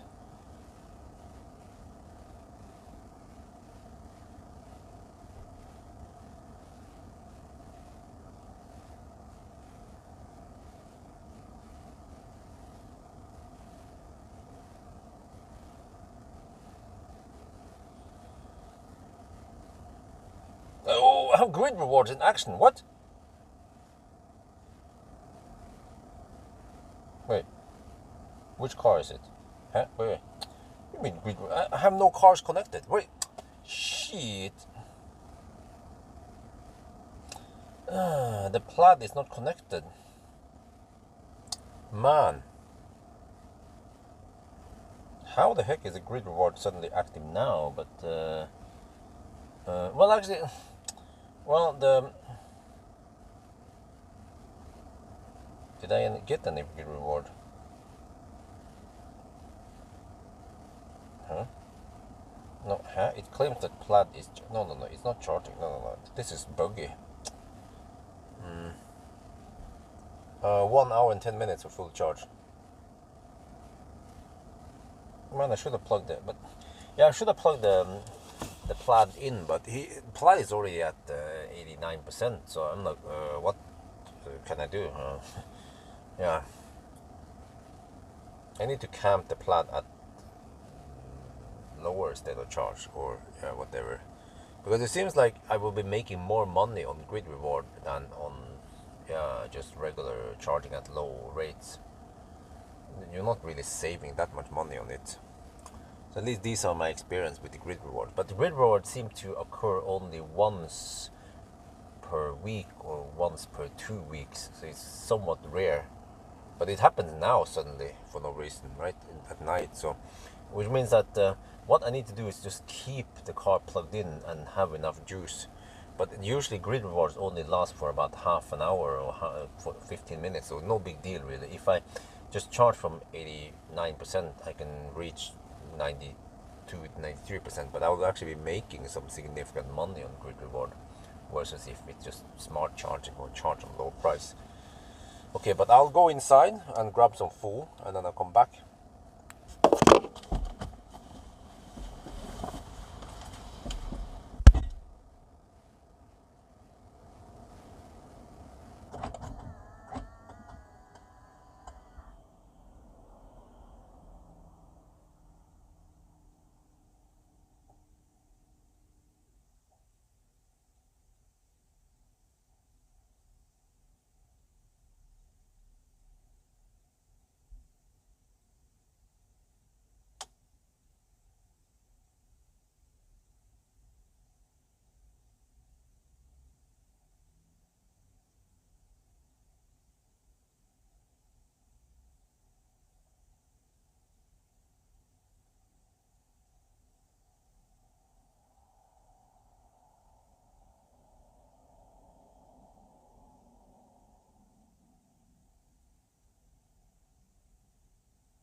I'm back, and we're still taking the same power. So I'll just film it, and then we go, right?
Okay.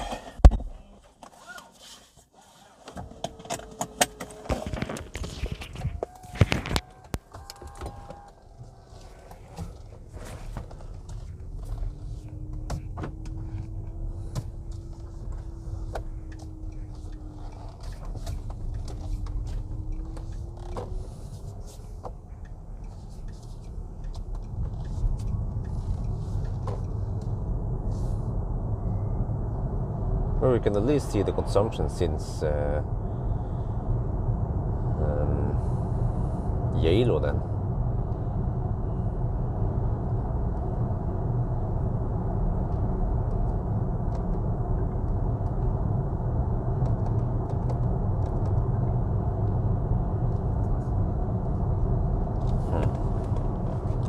Okay, 243 watt-hour per kilometer. It should be lower. And then it was 270 something, right, on the way up. Okay, these guys are probably not going my way, so they will exit. I mean, I will exit soon. They will go straight towards Oslo. How much is the kilowatt hour not for Shell? Oh, over here, let me check on yeah, various Circle K. Circle K cost 6 NOK per kilowatt hour. 6.2 NOK per kilowatt hour. Recharge should also be the same. They are somewhat expensive compared to Tesla and Ionity.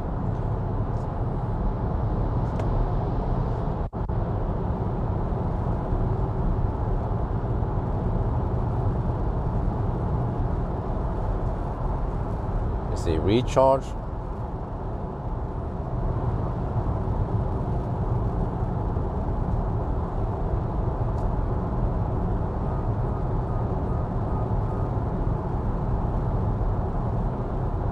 Yeah, 6.3 NOK per kilowatt hour.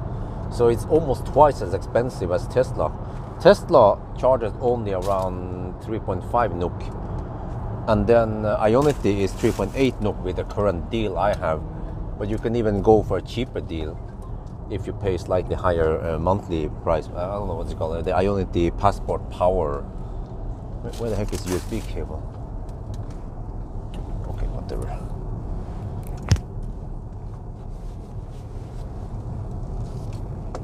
So that's why I prefer Ionity or Tesla. if you want to charge significant amounts. Let's say on the 1,000 kilometer challenge. Here now on this trip, it's no big deal. I only top up 10-20 kilowatt hour, even though, yeah. But when on the 1,000 kilometer challenge, I usually have to top up, let's say, where is it? High beam on? Let's see. No, that's high. Okay. I usually top up, let's say, 150 kilowatt hour.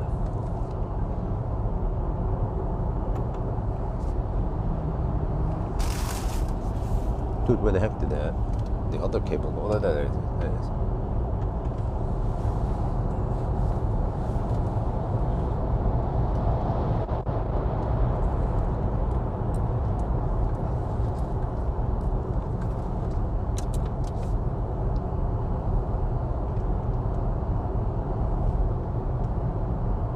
It's 5 in the morning now, and there's a higher chance that Isabel will wake up now. I'm a little bit later than expected. But fortunately, Isabel did not wake up yet. She's been sleeping through the night. She's been sleeping non-stop for almost 8 hours now. So I'm lucky, because last night she woke up around 1 at night while I was out doing an acceleration noise test. That was unlucky.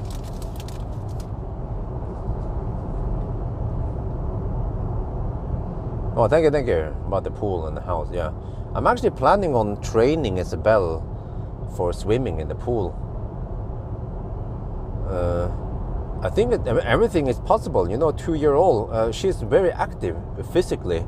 She wants to climb on things, climb on the chair, climb on the sofa, jump, and yeah, she wants to use her energy. So being in the pool would be perfect activity for her. We should try to utilize that during summer. And maybe I could even extend the pool season longer. I guess actually it boils down to energy price. As long as the energy price doesn't go hasta la vista, bananas, then I could run the pool until, you know, October, right? I can ask the pool guy, what is the common pool time, and we decide how long we want to keep the pool active. But of course it might be quite expensive to keep the pool above freezing temperature if it's minus 30 degrees outside.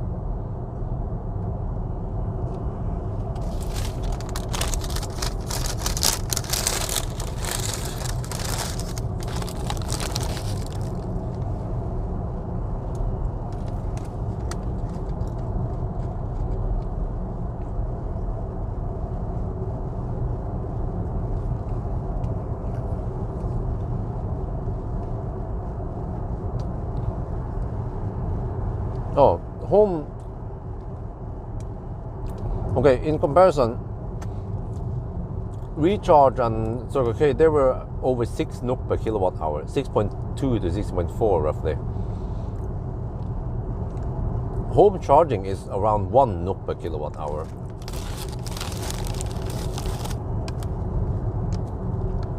And sometimes even cheaper. There are periods where you can get it down to, let's say, 0.5 NOK per kilowatt hour, including everything, including the grid fee and taxes.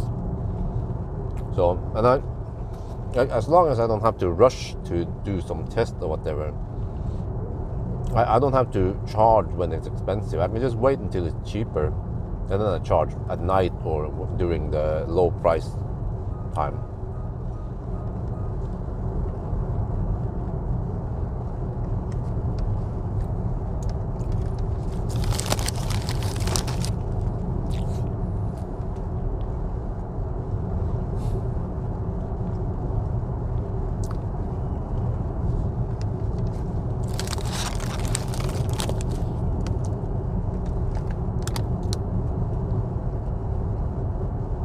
EB, scroll up a bit. I posted a link. You can check it out. Pawel link.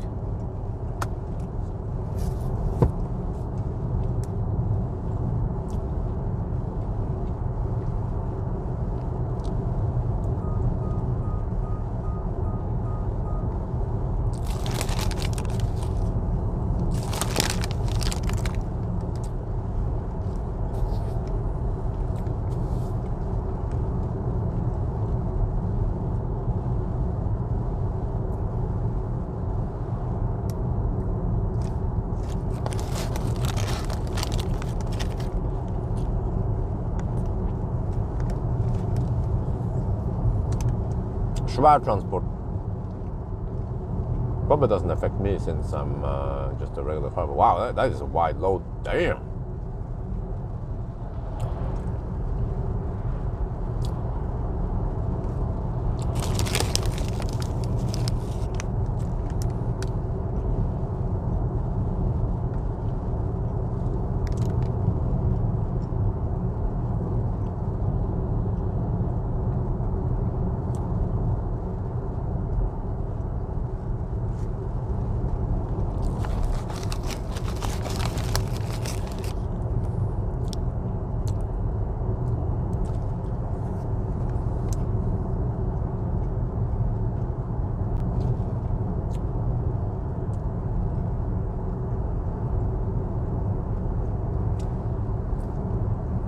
Well, 5 in the morning.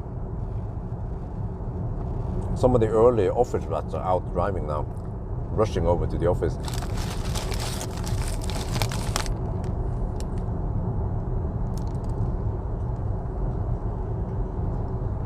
It's gonna be a nice and sunny day today. Lots of free heat in the house, probably too much, so I have to dump it out.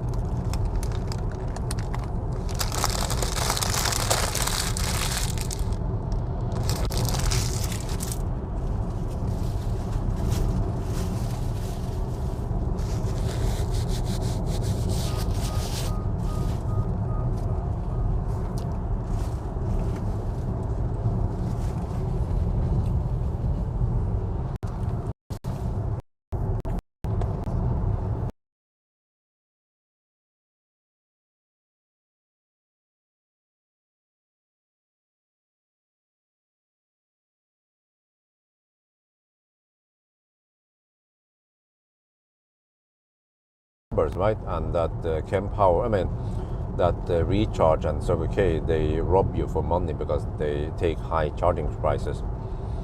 Well, actually not, because the running, I think you don't understand how expensive it is to run a high power charging network. You have to pay for. Wait, have I made a 4K rant video about this? About high power chargers? Maybe I should. I have to check if I have a talk about that topic. You have to pay for the grid connection, for the transformer, for the concrete foundation, for the chargers themselves, for maintenance, for 24/7 phone support, for some payment system. But some companies, they do things smarter, like Tesla. And Ionity probably gets some money as debt. What are you talking about? Okay, whatever. I'm not sure what the heck you mean. So.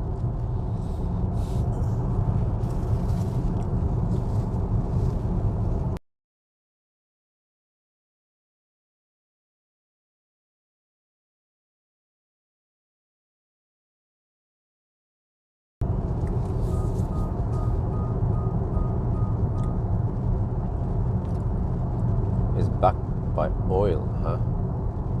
Okay.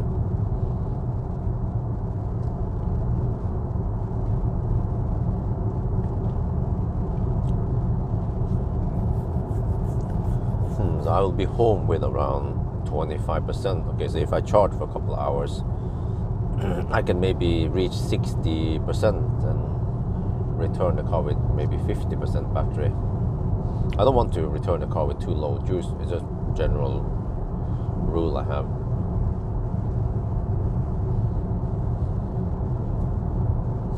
Wait, but do we have any expensive price? Well, even if there would be a high peak price, it's still way cheaper than 6 NOK per kilowatt hour. Yeah, there will actually be a really high peak price now, but we have strømstøtte, and especially nowadays, I'm not spending 5,000 kilowatt hour per month. So yeah, with strømstøtte, I pay 1 NOK per kilowatt hour with everything included, the grid fee.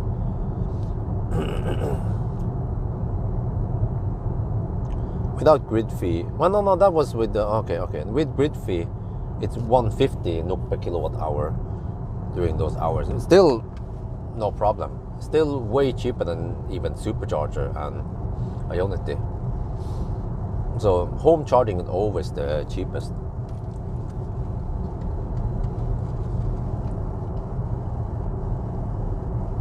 And then unfortunately, well, almost no charge point operators. They have a flat rate. There's only Green Station that is based on spot price, which means that if you follow the spot price on Tibber, for example, that Green Station in Gjøvik should follow that price. You can know beforehand when it's going to be cheap. But it has now been taken over by Koppler. So Koppler runs that Green Station in Gjøvik and maybe another location. Park Assist. Does this? Yeah, I have a video coming out in a couple of days, or I'm not sure when. Soon. Auto parking. It was bad. It was really bad. So bad that I damaged the car. Yeah, spoiler alert. Or rather, the car damaged itself.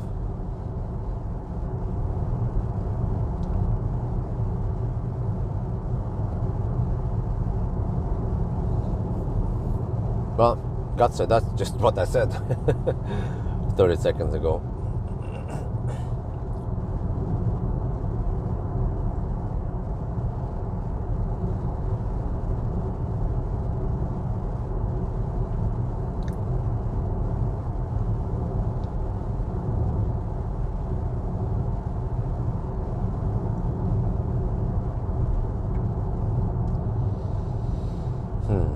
Okay, it was a nice trip. I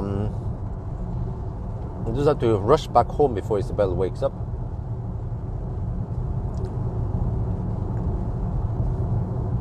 And so I can hopefully get a couple hours of sleep before she doesn't want to sleep anymore.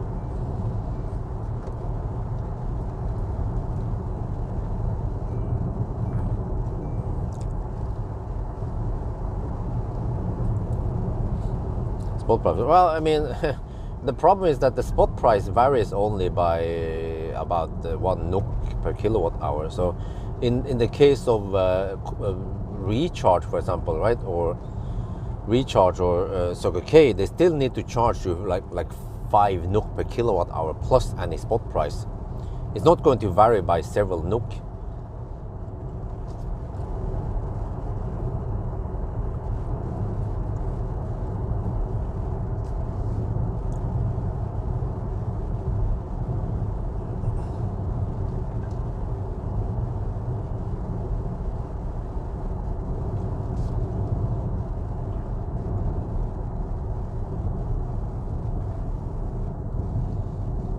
Okay, later, or I'm within a couple of days now, I have to do a range test of the BYD Seal. Can't wait to see what kind of efficiency numbers we get. But I should try to do the efficiency run in daytime. Yeah, when it's nice and warm, because I want to see if it can match Model 3 efficiency. Because the Seal has 0.219 drag coefficient. I'm like, okay, finally something efficient here. Let's just hope that the drivetrain itself is efficient. But we have skinny tires, 235 width tires, just like Model 3. Yeah, display price on the side. Yeah, but that's extra cost. You could just display it in the app. You know, everyone has a phone anyway. You can display it in the app. And you can even have a Tibber-like graph to show you when it's going to be cheaper.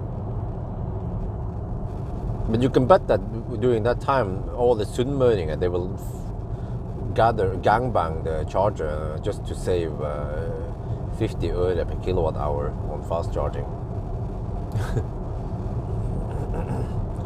E-HS9, 550 something horsepower. Or you can Google about this. I don't remember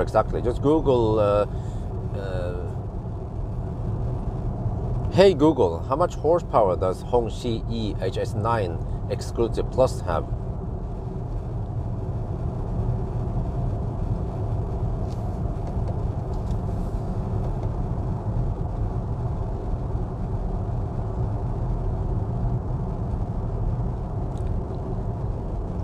But then how the heck can Ionity offer so cheap prices compared to the other CPOs? Tesla, yeah, what do you guys think? Why can Tesla and Ionity offer so low prices compared to the other? I'm assuming that Tesla, they have more cost-efficient hardware with the power sharing, which Ionity doesn't have. It's like opposite. But Ionity probably gets some subsidy from the car manufacturers.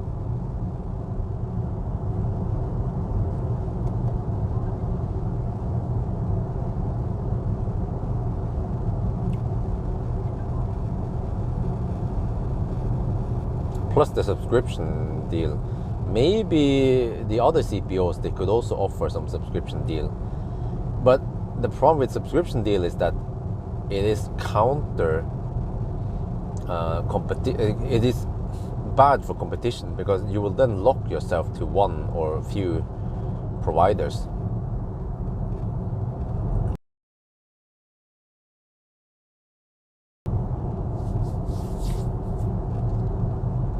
Well, not lock yourself, but you will prefer those providers, of course, because you pay monthly fee to get a lower price.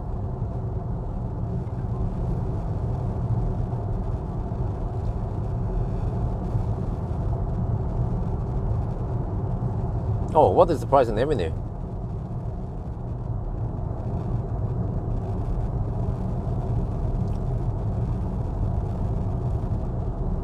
Oh, we're almost home now. 12 kilometers away from home. Okay, that will take about 10 minutes, roughly. I think I'll just do a quick summary outside the home and then I get the heck out inside. But I should also end the live stream quite quickly before we enter home. So it's a high priority to get back to Isabel before she wakes up.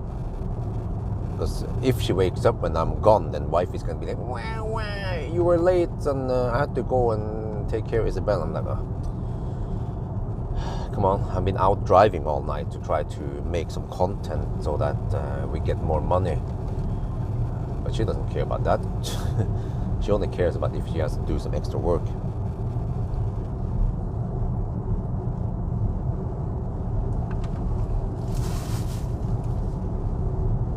Using the app, huh? Enabling 10%. Oh, well, the 10% is the problem with Evany is that eventually the 10% bonus expires if you don't use it often enough, which is the case for me, because Evany, at least in my case, they are not that common around here, or yeah. So you see that I typically end up at Circle K or Recharge a lot.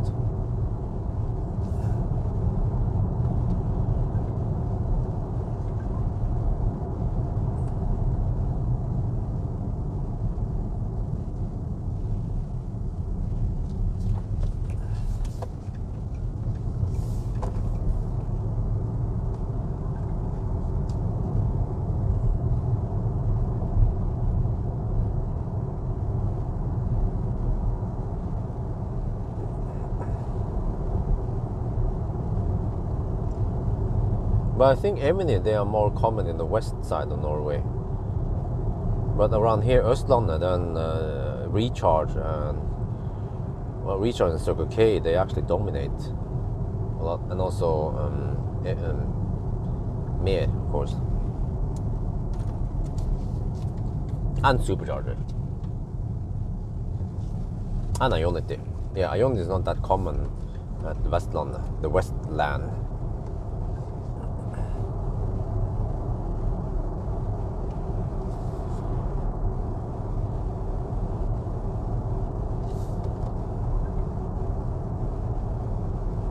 Well, actually, that's true. They have lots of Emini around Oslo.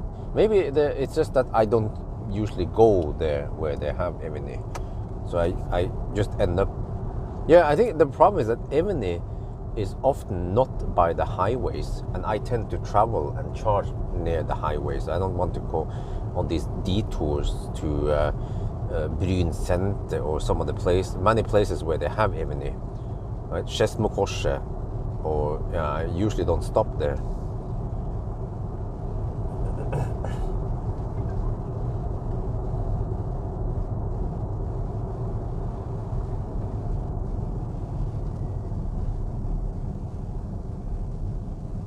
Okay, how many percent we have now? 28% battery left.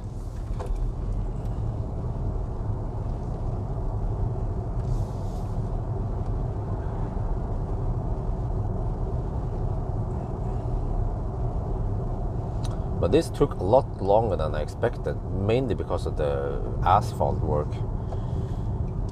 Because I left 10:10, it has been 5, 6, 7 hours and 20 minutes. I was hoping for around 7 hours, so yeah, it means that I was roughly half an hour delayed because of the road works. But I didn't dig around too long, and I had a little bit of charging time. Well, I was actually expecting around 6.5 to 7 hours total. Yeah, that's true. It's chugged up, but then you have supercharger. So for me, who charges a lot, then supercharger and Ionity pays off. But that's because I run a freaking YouTube channel.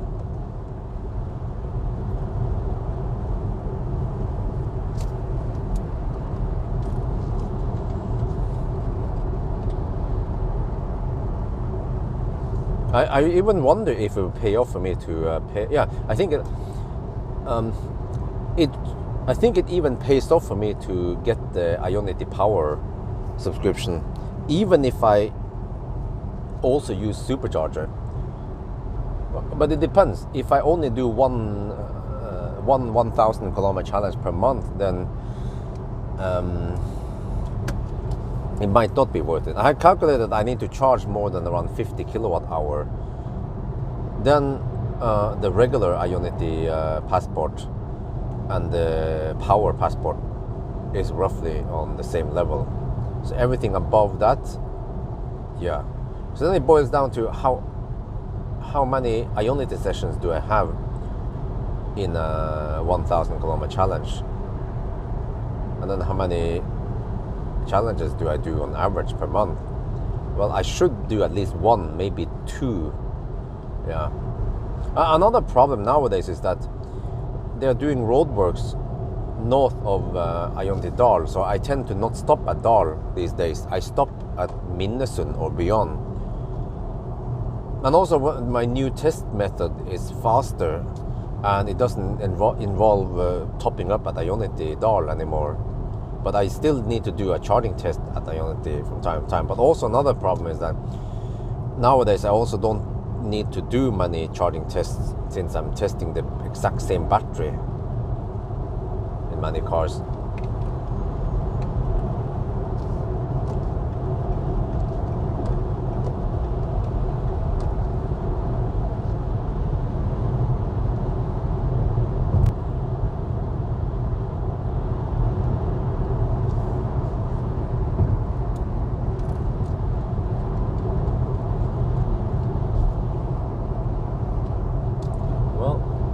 Hoping to get some sun power, but we're getting fog now. Hey, so yeah, I heard that it can be somewhat foggy around Gardermoen. So, well, about that solar panel, we're not generating much solar if we have fog, right?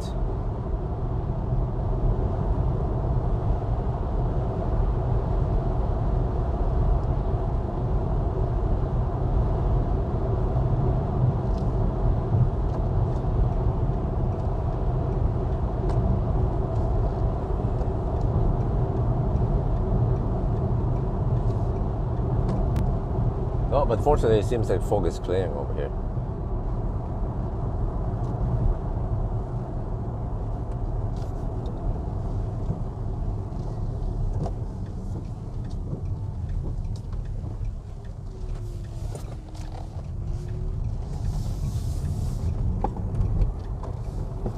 only 6% battery left. All right.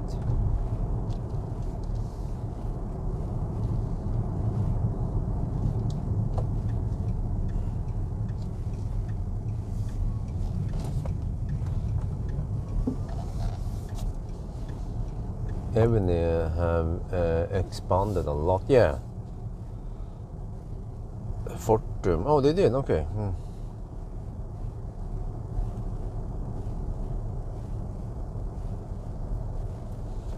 Well, I mean, that would be interesting if I charge more at Ionity, like I tend to do before, until Tesla open up, and yeah. But then I'll be going to Ionity Strømstad, Ionity Spekulad, Varberg, Konghalla, yeah. And then the majority of the charging sessions should be on Ionity on the 1,000 kilometer challenge. In Norway, I can get away with 3 NOK per kilowatt hour at Ionity. I mean, that counts when I do lots of challenges.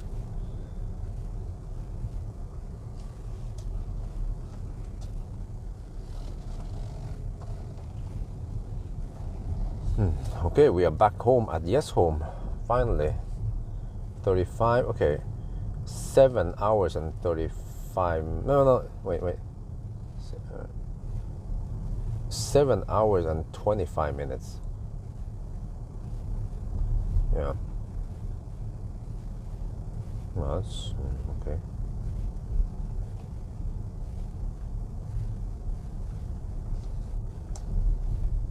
Oh wait, not 35. I started at 10.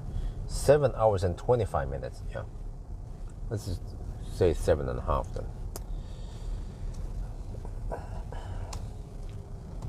But I think I won't be taking too many of these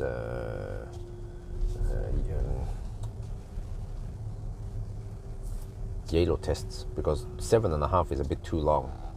I prefer around 6 hours or less when I'm doing the night runs. Okay, I have to remember to... Hey, what the heck? There's a package coming there, huh? What? Now? The folks? Huh? Why so early? Okay, I have to plug it in so I can get some charging done here. I'm not sure if Grid Reward is still active or not. I think I'm way too late now.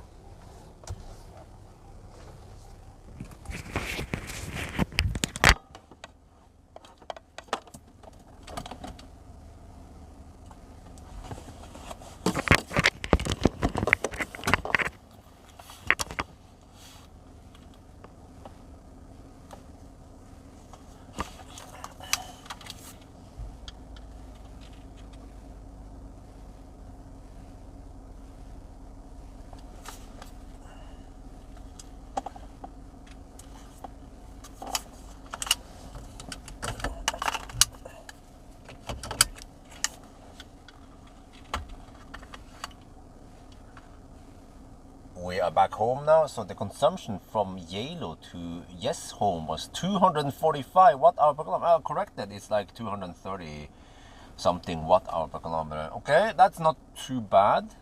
So total consumption is, well, I don't remember how much. We have to calculate and then I can show it on the screen down here. Yeah!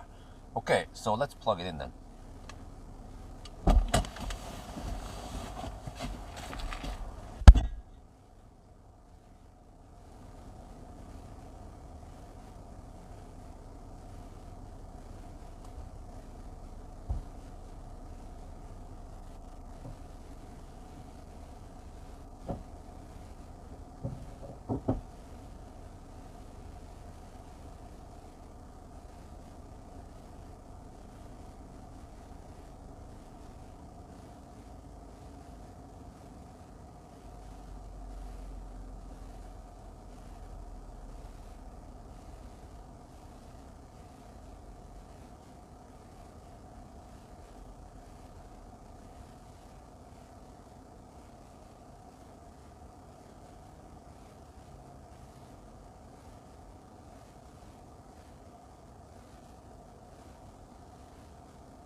Okay, guys, I shot the end shot and I'm gonna get the heck inside ASAP because Isabel might wake up any time now. I have to double check that she hasn't woken up yet, but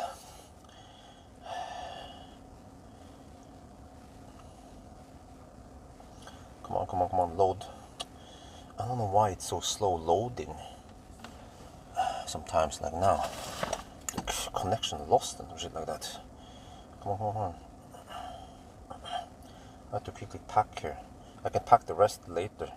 Just want to get inside the house ASAP. Wife is not there. Oh shit! Isabel is moving, but maybe she's just rolling around a bit. Just change your position. Oh, okay. But I better get in there fast.